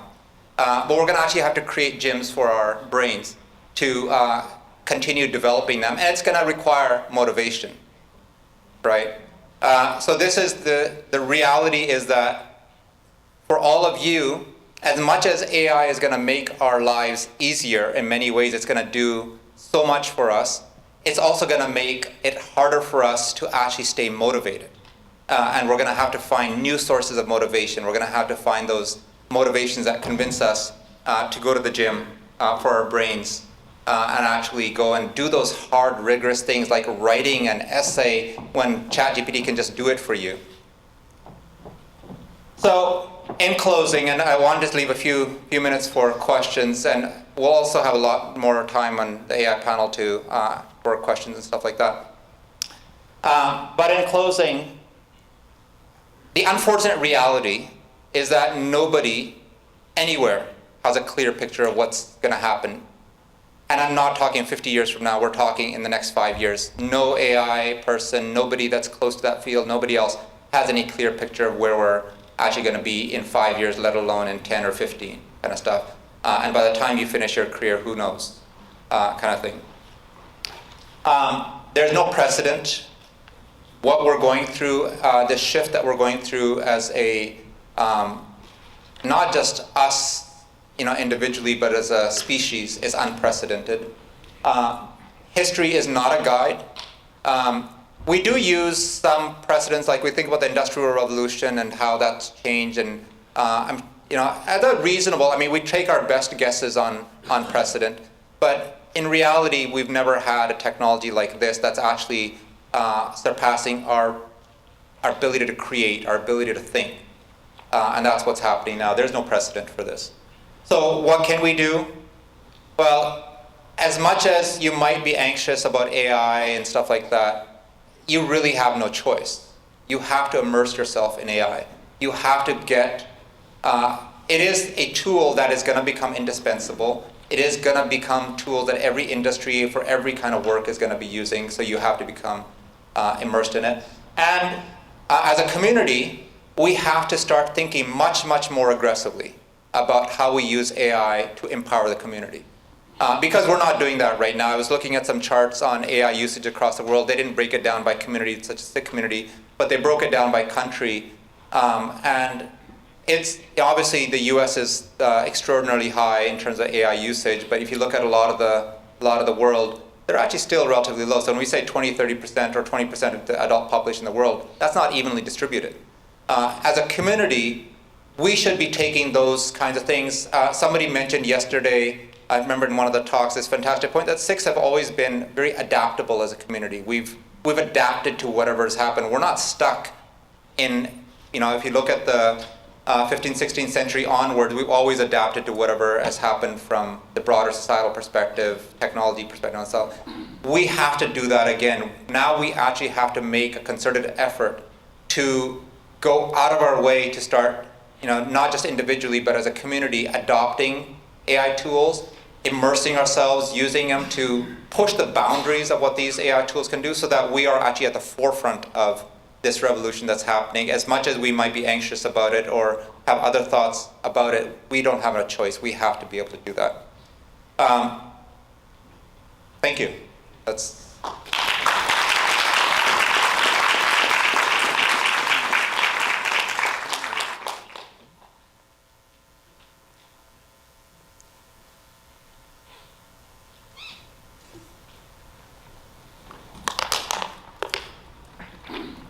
Sahib amazing talk. ਮੈਂ ਪਹਿਲੀ ਵਾਰ ਇੱਦਾਂ ਦੀ AI ਦੀ ਇੰਨੀ ਸੋਹਣੀ talk ਸੁਣੀ ਆ ਅਤੇ ਮੈਂ ਇੱਥੇ ਬੈਠਾ ਸੋਚ ਰਿਹਾ ਸੀ ਵੀ ਜੇ ਅਸੀਂ ਕੱਲ੍ਹ ਨੂੰ ਕੋਈ ਕਾਨਫਰੰਸ ਕਰਨੀ ਹੋਵੇ you will be the best person ਇਹ ਲੋਕਾਂ ਨੂੰ ਟੀਚ ਕਰਨ ਲਈ ਵੀ AI ਕੀ ਬੜੀ ਸਿੰਪਲ ਵੇ ਨਾਲ ਤੁਸੀਂ ਦੱਸਿਆ। ਮੇਰਾ ਇੱਕ ਕਮੈਂਟ ਜਿਵੇਂ ਤੁਸੀਂ ਕਹਿੰਦੇ ਵਾਟ ਵੀ ਕੈਨ ਡੂ, ਮੈਂ ਤੁਹਾਨੂੰ ਇੱਕ our personal experience for example I am in biology few years ago if we have to sequence a human genome it takes it costs billions, right? And it happens a couple of years ago. Now with less than $1,000 we can sequence the whole genome, right? So basically, I don't think the anti-rebel position will go anywhere. This is just a matter of, and that's where GNU, not I, may probably will play a very big role, that we have to change our curriculum so that what we are teaching at the moment, we will be teaching a little bit differently so that the upper level position, now that they become entry-level position. I think that's now my student, even in a bachelor degree, and they can do the sequencing, or they can analyze the data. So I think these kind of shift may happen, but I just want to know your perspective, because AI is much fast, as compared to what I'm talking about, the sequence. No, absolutely, and I think even from a teaching perspective, and again on the AI, on the panel we're going to do later on, we're going to try to talk about some of this stuff, but I do think it starts with teaching. We have to infuse it deeply, both teaching about AI, but teaching with AI as well, and so both of them are really, really critical. All right. I have two simple questions. Number one, when you mentioned that the exponential progress that was happening, it kind of tapered off a little bit. Is there any anticipation, or even that can't be said, is there any anticipation that it would eventually then pick up to be exponential again, or would it become kind of asymptotic progress which would level off? And then I have a second question so that I don't interrupt again. Are there any thoughts or attempts to train AI models in the context of Sikhi concepts and Sikhi, values and other things? I assume other segments of society are doing the same thing, and the derivative question from that would be, when that does happen, how would one model against another model, what kind of interactions do you anticipate there? So on the first question on the exponential improvement in these models has temporarily stalled, but they're still improving. If you talk to most AI researchers these days, they say that large language models were an incredible innovation, but something else has to happen before we kind of get now to that next, back to the exponential rate of improvement. That large language models, it turns out, were not enough on their own. So that's the prevailing wisdom. Nobody knows whether that's true or not. We haven't tested but this is also new. We haven't tested the boundaries of any of these technologies yet. But it is likely that some other innovation also has to happen, and that once that happens, we'll be back onto that exponential curve. So everything is uncertain. I mean, there's no certainty in any of this. But my feeling is that we're still a couple of years away. But the amount of money that's being thrown at AI now, back in the 2010 there was a lot, but it was probably in the billions. Now we're talking trillions of dollars are being spent. Countries are reshaping their entire strategic goals. The US certainly has in many, many ways. China has, others are to be the first to get to superintelligence. And because of that, because the amount of dollars, research and stuff, I would say it's probably inevitable that we end up back on that curve. Sorry, what the second question was? About training models. Oh, Sikhi models. So this is a longer question. The short of it is that we can feed data to something that I actually talked about 2 years ago, because I think this is something that we should be thinking about as a community. It takes a lot of money to train a model from scratch. Like, we're talking hundreds of millions of dollars. But if you were to take existing models, you can teach them about certain data sets. And I do think that we should be, as institutions that have a lot of data, be trying to figure out how we leverage that data to train these models to understand our history, our culture, all these kinds of things much, much better than they do right now. There are ways to, it's still an expensive process, but there are things that I know few people are working on right now, but they're very early in that process. Okay, I just want to, hold on, we're going to go, there's a mic here, 2, 3, 4. And if we have time, 5, but I also will say that we have an entire panel to talk about AI, so there will be lots of opportunity for questions. So let's start here. Waheguru Ji Ka Khalsa, Waheguru Ji Ki Fateh. So today my question for you, Dr. Singh, is that during your keynote you've mentioned the AI projecting towards superintelligence. And I would like your thoughts on whether if AI could gain consciousness or learn emotional intelligence through superintelligence. So the idea of consciousness, I would probably invite the psychologists back onto the stage to actually talk about consciousness. We don't know what consciousness is. So, saying whether a machine could become conscious, it doesn't make any, people talk about this stuff all the time, but the common kind of refrain is, well, we don't know what consciousness means. It's not a well-defined concept, so we don't know. I think the more important thing is the idea of sentience, self-awareness, independent action, independent goals. And I do think that the machines are mimicking human thinking in such a way that they may well gain sentience at some point. And this is one of the worries, I didn't get to it in this talk, is that if you have super intelligent machines, far, far smarter than humans, and they develop their own goals, which I could talk about some of the research that's going on in some of these areas around testing models and whether they align with our goals or not and stuff like that. And there's already some early evidence that these models do establish their own goals as well, or at least through their training, goals that we don't quite understand. So the full answer would be terrifying. So the simple answer is it's possible that they do become sentient at some point, but we don't know. We're gonna go over here. Thank you for enlightening and amazing talk. Very informative. My question is about what would you suggest for students or young people that are looking to use AI like you suggested, but are still looking to advance their own learning?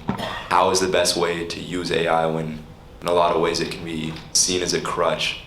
And then how can it be used in ways that can almost accelerate their own learning or accelerate their skill set? In common ways like essay writing for students, that's something that many students do, or whether you're learning coding or whatever subject it is. Yeah, that's an excellent question.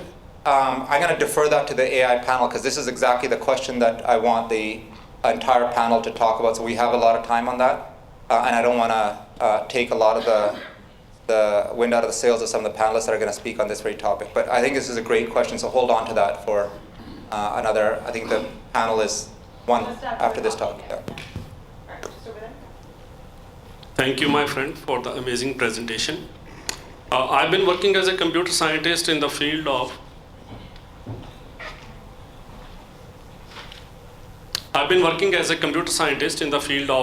healthcare for the last many years, and we were doing development in Python and MySQL serving US clients. Recently, due to the shift in the coming of AI technology, we had to let go of many of our team members. And now we are a very short team now and using ChatGPT extensively.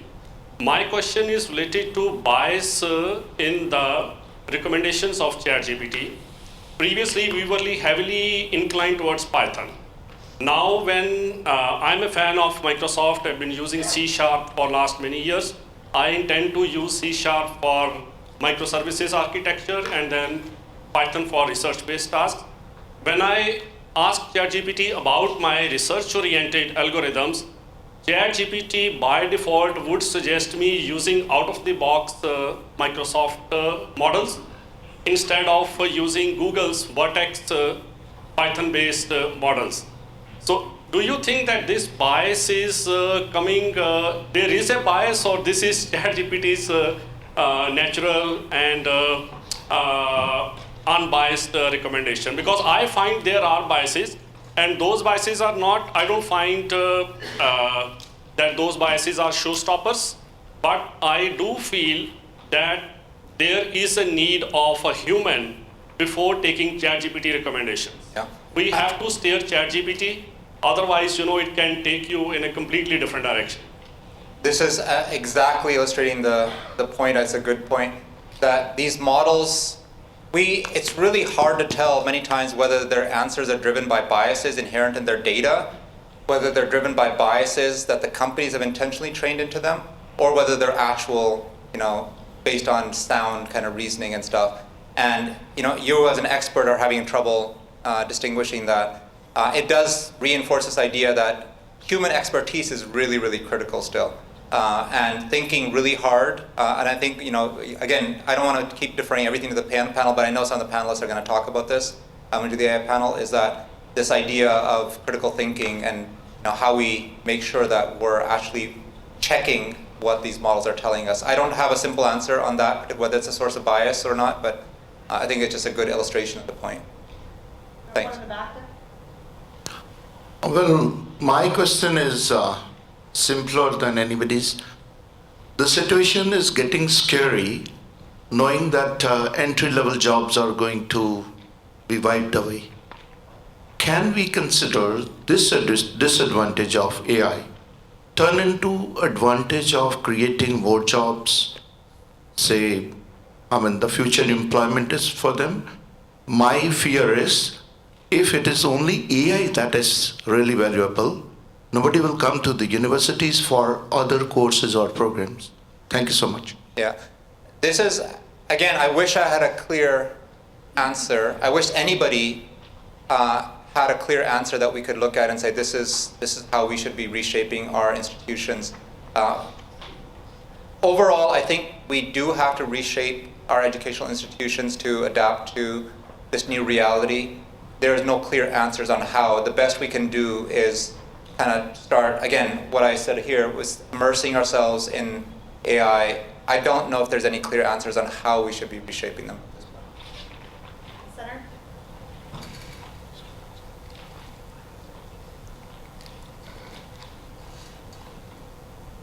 Thank you, Dr. Sandhu, for the amazing, thought-provoking talk. My question is more, we touched on biases. My question is regarding accountability. Recently, we saw in Albania, there was the AI minister, not minister for AI, but minister that is AI.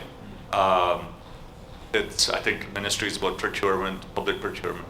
And the idea is that there will be less corruption if it's a machine doing that work. Recently, there has been in news a lot of young people are using AI as companions, therapists. There was actually a case of somebody committing suicide because ChatGPT was encouraging it to. So when it comes to, for example, the procurement minister that made some mistake, who is held accountable? If a young person commits a suicide or self-harms in certain ways, who is held accountable? These are really good questions. They're obviously something that society has to deal with. We've known about these kinds of questions when we have self-driving cars and the car crashes, who's accountable? Obviously, the tech companies that produce these products are trying to deflect all responsibility. But these questions have been around. When Facebook gets used to incite mass violence, who's accountable for that? It's their algorithms that are actually amplifying that. And this is known, right? There's been real examples of this. So far, the tech companies have been very successful at deflecting all of that. But as a society, we have to start thinking about these deeper and start thinking about accountability because, again, we're going to be reliant on AI for virtually everything. And accountability is going to become a central thought that we're going to be grappling with for a long, long time. There's one from Zoom, and then we have one more, and then we do have to hold the rest for the AI panel. The question from Zoom is, could you speak a little bit on the emotions that artificial intelligence can feel and if they can reach the same emotional depths that we can as human beings? We don't know exactly what AI models feel. There's, obviously kind of different schools of thought. Some that think these are just pattern matching systems. There's like the idea that they have emotions are, ridiculous. There are others that actually take this seriously and say, well, we are moving towards sentient machines. We don't understand exactly what goes on inside of these machines, no more, maybe a little bit more than we understand what goes on in our brains. How do we actually feel emotions? How do we come up with ideas and thoughts? These machines are so complex, nobody actually understands them. There are, I mean, it's kind of humorous, but it's real. Anthropic is the big, other company aside from OpenAI that has a really, really popular, Google is the other one, but Anthropic does a lot of really interesting research. And one of the things that they've done in their model, so when you program or give Claude as their model, when you give Claude a task, in their research, what they were finding is that there was these expressions of frustration that these models were expressing when they put them in these research kind of contexts and try to understand these kinds of questions. And so what they have built into Claude is this way that the models can basically say, I'm not going to answer your question.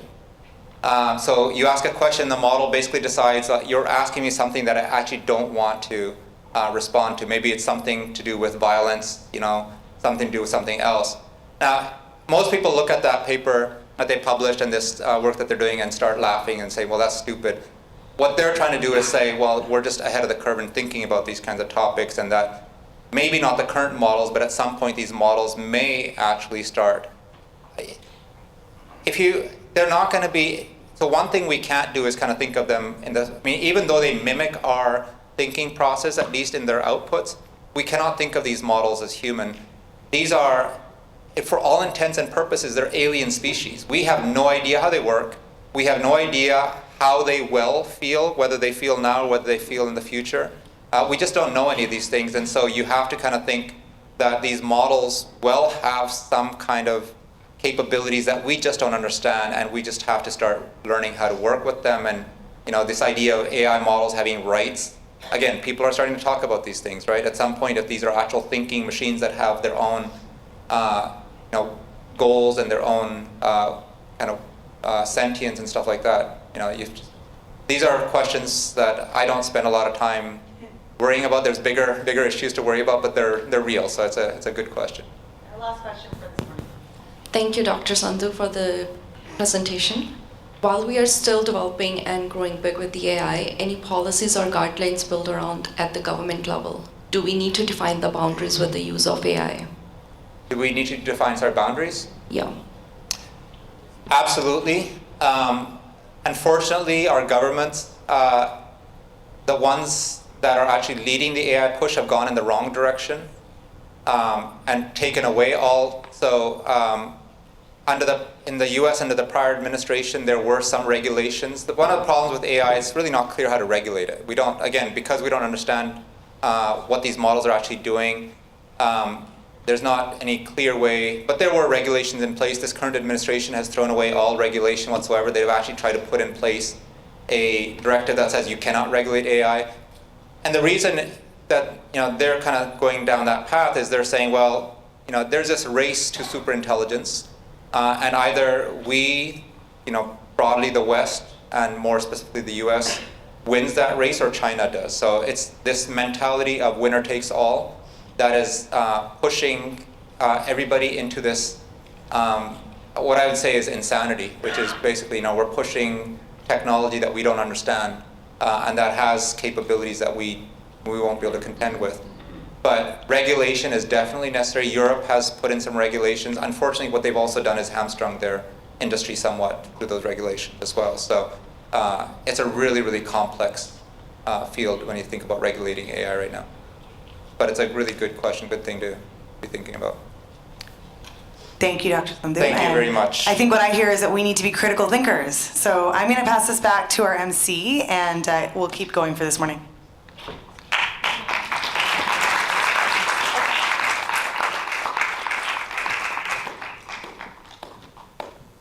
Thank you, Dr. Sandhu.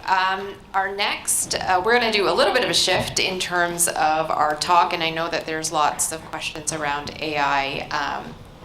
I had actually prepared my own question by asking ChatGPT, which Baji would be really proud of, the best question to ask Dr. Harjinder Singh, and it came up with a really short question, which I'm going to ask of you in the panel for sure.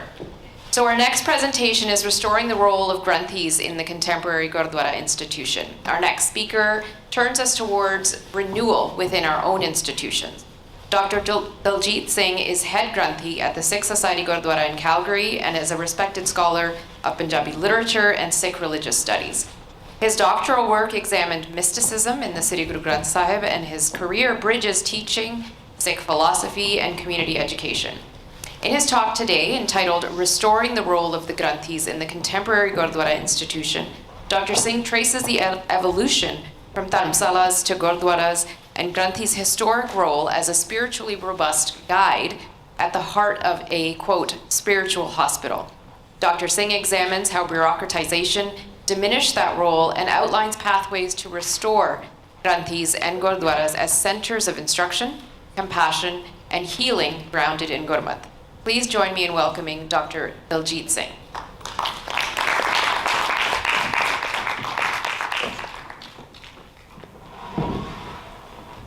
शुक्रिया जी। गुरु प्यारी साध संगत जी, फतेह प्रवान करनी जी। वाहिगुरु जी का खालसा, वाहिगुरु जी की फतेह। थोड़ा जिहा बुलंद आवाज़ च बोलोगे तो जिहड़ी पहलां वाली फिक्र वाली एनर्जी है वो हुण experience, mystical experience they which change होएगी। सो तुसीं कोशिश करियो जी। वाहिगुरु जी का खालसा, वाहिगुरु जी की फतेह।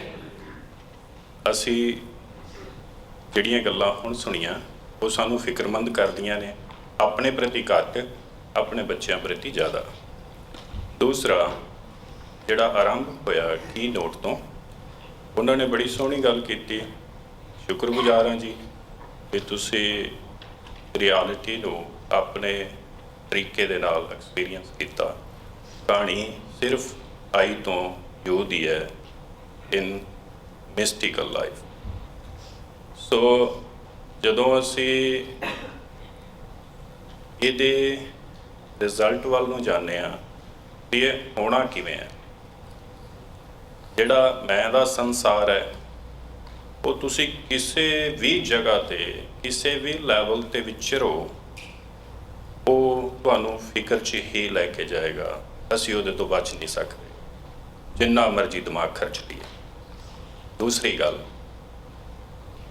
ਯੂ ਦਾ ਸੰਸਾਰ ਉਹ ਬੇਫਿਕਰਾ ਕਰ ਦਿੰਦਾ, ਫੱਕਰ ਬਣਾ ਦਿੰਦਾ। ਫੱਕਰ ਹੁੰਦਾ ਹੈ ਜਿਹੜੇ ਫਿਕਰ ਤੋਂ ਪਾਰ ਲੰਘ ਜਾਣ।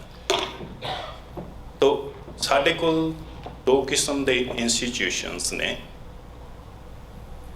ਇੱਕ ਰਿਲੀਜੀਅਸ ਨੇ ਸਿੱਖਾਂ ਵਾਸਤੇ ਗੁਰਦੁਆਰਾ ਸਾਹਿਬ, ਦੂਸਰੇ ਜਿਨ੍ਹਾਂ ਦੀ ਗੱਲ ਸਰਦਾਰ ਗਿਆਨ ਸਿੰਘ ਸੰਧੂ ਕਰ ਰਹੇ ਨੇ ਵੀ ਅਸੀਂ ਸਮਾਜ ਦੇ ਵਿੱਚ, ਸੰਸਾਰ ਦੇ ਵਿੱਚ ਜਦੋਂ ਕੰਪੀਟੀਸ਼ਨ ਦੇ ਵਿੱਚ ਆਉਣਾ ਹੈ ਤਾਂ ਸਾਡੇ ਬੱਚਿਆਂ ਦੇ ਅੰਦਰ ਸਾਡੇ ਇੰਸਟੀਟਿਊਸ਼ਨਸ ਦੇ ਰਾਹੀਂ ਉਹ ਇੰਟੈਲੀਜੈਂਸ, ਉਹ ਗਿਆਨ, ਉਹ ਉੱਚਤਾ ਚਾਹੀਦੀ ਹੈ ਜਿਹਦੇ ਨਾਲ ਅਸੀਂ ਉਹਨਾਂ ਦੇ ਨਾਲ ਬਰਾਬਰ ਹੋ ਕੇ ਜਾਂ ਉਹਨਾਂ ਤੋਂ ਅੱਗੇ ਲੱਗ ਕੇ ਆਪਣੀ ਗੱਲ ਉਹਨਾਂ ਦੇ ਸਾਹਮਣੇ ਰੱਖ ਸਕੀਏ। ਮੈਨੂੰ ਵਿਸ਼ਾ ਦਿੱਤਾ ਗਿਆ, ਬੇਸਿਕਲੀ ਮੇਰੀ ਰਿਸਰਚ ਜਿਹੜੀ ਹੈ ਉਹ ਮਿਸਟੀਸਿਜ਼ਮ 'ਤੇ ਹੈ, ਗੁਰਬਾਣੀ ਮਿਸਟੀਸਿਜ਼ਮ 'ਤੇ। ਔਰ ਮੇਰਾ ਜਿਹੜਾ ਪ੍ਰੋਫੈਸ਼ਨ ਹੈ ਹੁਣ ਉਹ ਗੁਰਦੁਆਰਾ ਸਾਹਿਬ ਦੇ ਵਿੱਚ ਹੈੱਡ ਗ੍ਰੰਥੀ ਦੀ ਮੇਰੀ ਜੌਬ ਹੈ। ਮੈਂ ਹਮੇਸ਼ਾ ਹੀ ਕਹਿੰਦਾ ਹੁੰਦਾ ਵੀ ਹੈੱਡ ਗ੍ਰੰਥੀ ਦੀ ਮੇਰੀ ਜੌਬ ਹੈ। ਲਫ਼ਜ਼ਾਂ ਦੇ ਵਿੱਚ ਆਪਣੇ ਆਪ 'ਚ ਇੱਕ ਸੁਨੇਹਾ ਹੁੰਦਾ ਹੈ। ਜਦੋਂ ਕੋਈ ਚੀਜ਼ ਤੁਹਾਡਾ ਸਿਰਫ ਪ੍ਰੋਫੈਸ਼ਨ ਹੁੰਦਾ ਹੈ, ਉਹਦੇ ਵਿੱਚ ਤੁਸੀਂ ਕਈ ਕਿਸਮ ਦੀਆਂ ਲਿਮਿਟੇਸ਼ਨਸ ਦੇ ਅੰਦਰ ਬੱਝੇ ਹੋ। ਜੌਬਸ ਦੇ ਵਿੱਚ ਤੁਸੀਂ ਆਜ਼ਾਦ ਨਹੀਂ ਹੋ। ਮੈਂ ਇਸ ਕਰਕੇ ਲਫ਼ਜ਼ ਯੂਜ਼ ਕਰਦਾ ਹੁੰਦਾ ਵੀ ਉਹ ਮੇਰੀ ਜੌਬ ਹੈ। ਪਰ ਹਕੀਕਤ ਦੇ ਵਿੱਚ ਇਹ ਜੌਬ ਤੋਂ ਅਗਾਂਹ ਦੇ ਐਕਸਪੀਰੀਅੰਸਿਸ ਨੇ ਜਿਹੜੇ ਤੁਹਾਨੂੰ ਉਸ ਦਾਇਰੇ ਦੇ ਵਿੱਚੋਂ ਆਜ਼ਾਦ ਕਰਕੇ ਸੁਤੰਤਰਤਾ ਦੀ ਦੁਨੀਆ 'ਚ, ਰੱਬੀ ਦੁਨੀਆ ਦੇ ਵਿੱਚ ਲੈ ਜਾਂਦੇ ਨੇ, ਜਿੱਥੇ ਸਿਰਫ ਸਕੂਨ ਹੁੰਦਾ ਹੈ, ਮਨੁੱਖ ਹਕੀਕਤ ਨੂੰ ਜਾਣਦਾ ਹੈ। ਇਹ ਮੈਂ ਦੇ ਸੰਸਾਰ 'ਚੋਂ ਤੂੰ ਦੇ ਸੰਸਾਰ ਦੇ ਵਿੱਚ ਵੇਖਣ ਦੀ ਦ੍ਰਿਸ਼ਟ ਮਿਲ ਜਾਂਦੀ ਹੈ। ਗੁਰੂ ਦੇ ਅੰਦਰ ਉਹ ਸਮਰੱਥਾ ਹੈ, ਉਹ ਐਵੇਂ ਕਰ ਸਕਦਾ ਹੈ ਸਿਰਫ ਗੁਰੂ ਹੀ ਹੈ ਜਿਹੜਾ ਪਾਰਸ ਤੋਂ ਪਾਰਸ ਬਣਾਉਣ ਦੀ ਸਮਰੱਥਾ ਰੱਖਦਾ ਹੈ। ਦੂਸਰੀ ਕੋਈ ਹਸਤੀ ਇਸ ਸਾਰੇ ਯੂਨੀਵਰਸ ਦੇ ਵਿੱਚ ਹੈ ਨਹੀਂ। ਗ੍ਰੰਥੀ ਦਾ ਰੋਲ ਸਿੱਖੀਜ਼ਮ ਦੇ ਵਿੱਚ ਸਭ ਤੋਂ ਚੋਟੀ ਦਾ, ਜਦੋਂ ਅਸੀਂ ਇਹਦੀ ਹਿਸਟੋਰੀਕਲ ਬੈਕਗਰਾਊਂਡ 'ਚ ਜਾਂਦੇ ਹਾਂ। ਮੈਂ ਕੋਸ਼ਿਸ਼ ਕਰਾਂਗਾ ਵੀ ਮੈਂ ਇੱਥੋਂ ਗੱਲ ਕਰਾਂਗਾ, ਇੱਧਰ ਜਦੋਂ ਮੇਰਾ ਧਿਆਨ ਜਾਊਗਾ ਫਿਰ ਗੱਲਾਂ ਦੇ ਮੀਨਿੰਗ ਚੇਂਜ ਹੁੰਦੇ ਜਾਣਗੇ। ਸੋ ਉੱਥੇ ਮੇਰੀ ਕੋਸ਼ਿਸ਼ ਹੈ ਵੀ ਮੈਂ ਇਹ ਪਹਿਲਾ ਮੇਰਾ ਐਕਸਪੀਰੀਅੰਸ ਹੈ ਵੀ ਆਪਾਂ ਬਦਲਣਾ, ਪਰ ਮੈਂ ਚਾਹੁੰਦਾ ਵੀ ਗੱਲ ਸਾਡੀ ਕਨੈਕਟੀਵਿਟੀ 'ਚ ਹੋਵੇ। ਸੋ ਇਹਦੇ ਵਿੱਚ ਮੈਂ ਬਹੁਤ ਹੈਰਾਨ ਹੁੰਦਾ, ਕਈ ਵਾਰੀ ਮੈਨੂੰ ਇਹ ਫੀਲ ਵੀ ਹੋਇਆ ਵੀ ਜਦੋਂ ਗੁਰੂ ਅਰਜਨ ਦੇਵ ਮਹਾਰਾਜ ਸੱਚੇ ਪਾਤਸ਼ਾਹ ਜੀ ਨੇ ਬਾਬਾ ਬੁੱਢਾ ਸਾਹਿਬ ਜੀ ਨੂੰ ਗ੍ਰੰਥੀ ਦੇ ਰੁਤਬੇ ਦੇ ਉੱਤੇ ਸਿਲੈਕਟ ਕਰ ਲਿਆ, ਸੱਚੇ ਪਾਤਸ਼ਾਹ ਆਪ ਸੰਗਤ ਦੇ ਵਿੱਚ ਬੈਠ ਗਏ। ਇੱਕ ਸਮੇਂ ਦੇ ਵਿੱਚ ਜਿੱਥੇ ਰੱਬੀ ਹਸਤੀ ਗੁਰੂ ਦੇ ਰੂਪ ਦੇ ਵਿੱਚ ਸਾਡੇ ਸਾਹਮਣੇ ਮੌਜੂਦ ਹੈ, ਉਦੋਂ ਗੁਰੂ ਦੀ ਸੇਵਾ ਵਾਸਤੇ ਉਸ ਮੈਸੇਜ ਨੂੰ ਸਾਡੇ ਤੱਕ ਲੈ ਜਾਣ ਵਾਸਤੇ ਸੱਚੇ ਪਾਤਸ਼ਾਹ ਇੱਕ ਸਿੱਖ ਨੂੰ ਚੁਣਦੇ ਨੇ, ਔਰ ਸਿੱਖ ਨੂੰ ਜਦੋਂ ਉਸ ਰੁਤਬੇ ਤੇ ਬਿਠਾਉਂਦੇ ਨੇ, ਆਪ ਮਹਾਰਾਜ ਸੰਗਤ ਦੇ ਵਿੱਚ ਚਲੇ ਜਾਂਦੇ ਨੇ। ਇਹਦੇ ਬਹੁਤ ਸਾਰੇ ਮੀਨਿੰਗਸ ਨੇ ਸਾਧ ਸੰਗਤ ਜੀ, ਪਰ ਆਪਾਂ ਸਿਰਫ ਇੱਥੇ ਇੰਨੀ ਗੱਲ ਸਮਝਣੀ ਹੈ ਵੀ ਇਹ ਰੁਤਬਾ ਕਿੱਡਾ ਉੱਚਾ ਹੈ, ਕਿੱਡਾ ਸੁੱਚਾ ਹੈ, ਕਿੱਡੀ ਕਮਾਈ ਵਾਲਾ ਹੈ। ਜਦੋਂ ਮੈਂ ਫਿਰ ਦੁਹਰਾ ਦਿਆਂ, ਮੈਂ ਕਹਿੰਦਾ ਵੀ ਜੌਬ ਆ, ਦੈਟ ਮੀਨਸ ਮੈਂ ਸਿਰਫ ਉਸ ਪ੍ਰੋਟੋਕੋਲ ਨੂੰ ਫੋਲੋ ਕੀਤਾ ਜਾਂ ਕਰਦਾ ਜਿਹੜੀਆਂ ਮੈਨੇਜਮੈਂਟ ਕਮੇਟੀ ਨੇ ਉਹਦੇ ਵਿੱਚ ਕੰਡੀਸ਼ਨਸ ਰੱਖੀਆਂ ਜਦੋਂ ਉਹਨਾਂ ਨੇ ਮੇਰਾ ਸਿਲੈਕਸ਼ਨ ਕੀਤਾ। ਜੇ ਉਹਨੂੰ ਇਸ ਰੁਤਬੇ ਦੇ ਅਕੋਰਡਿੰਗ ਦੇਖਿਆ ਜਾਏ, ਮੈਂ ਕਦੀ ਦਾਅਵਾ ਨਾ ਕੀਤਾ, ਨਾ ਕਰ ਸਕਦਾ ਮੈਂ ਉਸ ਯੋਗ ਨਹੀਂ ਹੈ। ਉਹ ਬਹੁਤ ਉੱਚੀ ਜਗ੍ਹਾ ਹੈ, ਪਰ ਅਸੀਂ ਉਹਨੂੰ ਕਿੱਥੇ ਰੱਖਿਆ, ਵੇਖਣ ਵਾਲੀ ਗੱਲ ਆਏ। ਧਰਮ ਦੇ ਫਲਸਫੇ ਦੇ ਵਿੱਚ ਕੁਝ ਗੱਲਾਂ ਨੇ ਬੜੀਆਂ ਪਿਆਰੀਆਂ ਮੈਂਸ਼ਨ ਕਰਦਿਆਂ ਮੈਂ ਆਰੰਭ ਦੇ ਵਿੱਚ, ਧਰਮ ਵਿੱਚੋਂ ਭਾਵ ਮਨਫੀ ਹੋ ਜਾਏ ਉਹ ਸਿਰਫ ਫਲਸਫਾ ਰਹਿ ਜਾਂਦਾ ਹੈ। ਫਲਸਫਾ ਗਿਆਨ 'ਚ ਵਾਧਾ ਤੇ ਕਰ ਸਕਦਾ ਹੈ, ਆਤਮਿਕ ਆਨੰਦ ਨਹੀਂ ਦੇ ਸਕਦਾ। ਦੂਸਰਾ ਨੁਕਤਾ, ਸੰਗਤ ਵਿੱਚੋਂ ਪ੍ਰੇਮ ਭਾਵ ਚਲਾ ਜਾਏ ਉਹ ਸਿਰਫ ਮਨੁੱਖੀ ਇਕੱਠ ਰਹਿ ਜਾਂਦਾ ਹੈ। ਇਸ ਇਕੱਠ ਨੂੰ ਕਲੇਸ਼ ਦੇ ਜੰਜਾਲ ਵਿੱਚੋਂ ਕੱਢਣਾ ਸੰਭਵ ਨਹੀਂ। ਤੀਸਰਾ ਨੁਕਤਾ, ਧਰਮ ਦੇ ਕਰਮ ਵਿੱਚੋਂ ਭਾਵਨਾ ਸਿਫਰ ਹੋ ਜਾਏ ਉਹ ਸਿਰਫ ਪਾਖੰਡ ਹੋ ਜਾਂਦਾ ਹੈ। ਪਾਖੰਡ ਕਰਮ ਖੁਆਰੀ ਦਾ ਮੂਲ ਹਨ। ਚੌਥਾ ਨੁਕਤਾ, ਰੂਹਾਨੀ ਸਕੂਨ ਮਨੁੱਖ ਨੂੰ ਨਹੀਂ ਦੇ ਸਕਦੇ। ਸਿੱਖ ਅੰਦਰੋਂ ਗੁਰੂ ਪਿਆਰ ਚਲਾ ਜਾਏ ਉਹ ਸਿਰਫ ਮਨੁੱਖ ਰਹਿ ਜਾਂਦਾ ਹੈ, ਗੁਰਮੁਖ ਨਹੀਂ। ਇਹ ਸਟੈਪ ਵਾਈਜ਼ ਸਿੱਖਣ ਦਾ ਵੇ ਹੈ। ਇੱਥੇ ਅੱਗੇ ਗੱਲ ਮੈਂਸ਼ਨ ਕਰਕੇ ਗਏ ਸਨ ਸਾਡੇ ਪਹਿਲੇ ਬੁਲਾਰੇ, ਸਿੱਖੀ ਨੂੰ ਤੁਸੀਂ ਡਿਸਕਸ ਕਰ ਸਕਦੇ ਹੋ, ਉਹਦਾ ਫਿਲੋਸੋਫੀਕਲ ਥਿਊਰੀਜ਼ ਦੇ ਉੱਤੇ ਗੱਲ ਕਰ ਸਕਦੇ ਹੋ, ਪਰ ਸਿੱਖੀ ਨਾ ਸਿਰਫ ਫਲਸਫਾ ਹੈ, ਨਾ ਹੀ ਸਿਰਫ ਗੱਲਾਂ ਬਾਤਾਂ ਰਾਹੀਂ ਪੇਸ਼ ਹੋਣ ਵਾਲੀ ਹੈ, ਹਕੀਕੀ ਰੂਪ 'ਚ ਉਹ ਜੀਵਨ। ਇੰਪਲੀਮੈਂਟ ਕੀ ਹੋ ਰਿਹਾ ਹੈ, ਕਰ ਕੀ ਰਹੇ ਹੋ ਆਪਣੇ ਜੀਵਨ ਦੇ ਵਿੱਚ। ਗੁਰਦੁਆਰਾ ਸਾਡਾ ਉਹ ਇੰਸਟੀਟਿਊਸ਼ਨ ਹੈ ਜੀ, ਜਿਹੜਾ ਜਦੋਂ ਅਸੀਂ ਸੰਸਾਰ ਦੀ ਸਾਰੀ ਖੱਜਲ ਖੁਆਰੀ ਦੇ ਵਿੱਚੋਂ ਨਿਕਲ ਕੇ ਕਿਤੇ ਸਕੂਨ ਦੀ ਭਾਲ ਦੇ ਵਿੱਚ ਜਾਂਦੇ, ਫਿਰ ਸਾਨੂੰ ਗੁਰੂ ਤੋਂ ਸਿਵਾ ਦੂਜੀ ਕੋਈ ਹਸਤੀ ਇਸ ਸਾਰੇ ਬ੍ਰਹਿਮੰਡ 'ਚ ਨਜ਼ਰ ਹੀ ਨਹੀਂ ਕਿ ਅਸੀਂ ਕਿੱਥੇ ਜਾਈਏ। ਤਾਂ ਗੁਰੂ ਕੋਲ ਜਾ ਕੇ ਜਦੋਂ ਅਸੀਂ ਇਹਨੂੰ ਦੇਖਦੇ ਹਾਂ, ਉਹਨਾਂ ਰੁਤਬਿਆਂ ਦੇ ਉੱਤੇ ਬੈਠੇ ਮੇਰੇ ਵਰਗੇ ਬਹੁਤ ਨੇ, ਉੱਥੋਂ ਜਿੱਥੋਂ ਸਾਨੂੰ ਜ਼ਿੰਦਗੀ ਦਾ ਹਕੀਕੀ ਰਾਹ ਪਤਾ ਲੱਗਣਾ ਹੈ, ਉਹਨਾਂ ਕੋਲ ਖੁਦ ਹਕੀਕੀ ਉਹ ਪ੍ਰੈਕਟਿਸ ਹੈ ਹੀ ਨਹੀਂ ਜਾਂ ਬਹੁਤ ਘੱਟ ਹੈ। ਇਸ ਕਰਕੇ ਅਸੀਂ ਉਹਦੇ ਤੋਂ ਹਮੇਸ਼ਾ ਥੋੜਾ ਉਦਾਸ ਖਾਲੀ ਵਾਪਸ ਚਲੇ ਆਉਂਦੇ ਹਾਂ। ਬਹੁਤੀ ਵਾਰੀ ਸਾਡੀਆਂ ਆਪਣੀਆਂ ਐਕਸਪਲੇਨੇਸ਼ਨਸ ਹੁੰਦੀਆਂ ਨੇ, ਆਪਣੀਆਂ ਆਬਜ਼ਰਵੇਸ਼ਨਸ ਹੁੰਦੀਆਂ ਨੇ, ਆਪਣੇ ਖਿਆਲ ਹੁੰਦੇ ਨੇ। ਸਾਨੂੰ ਪਤਾ ਹੀ ਨਹੀਂ ਵੀ ਅਸੀਂ ਉੱਥੇ ਆਪਣੇ ਖਿਆਲਾਂ ਨੂੰ ਲੈ ਕੇ ਜਾਂਦੇ ਹੁੰਦੇ ਹਾਂ, ਪਰ ਅਸੀਂ ਉਹਦੇ ਤੋਂ ਬਖਸ਼ਿਸ਼ ਲੈ ਕੇ ਮੁੜਨਾ ਹੁੰਦਾ।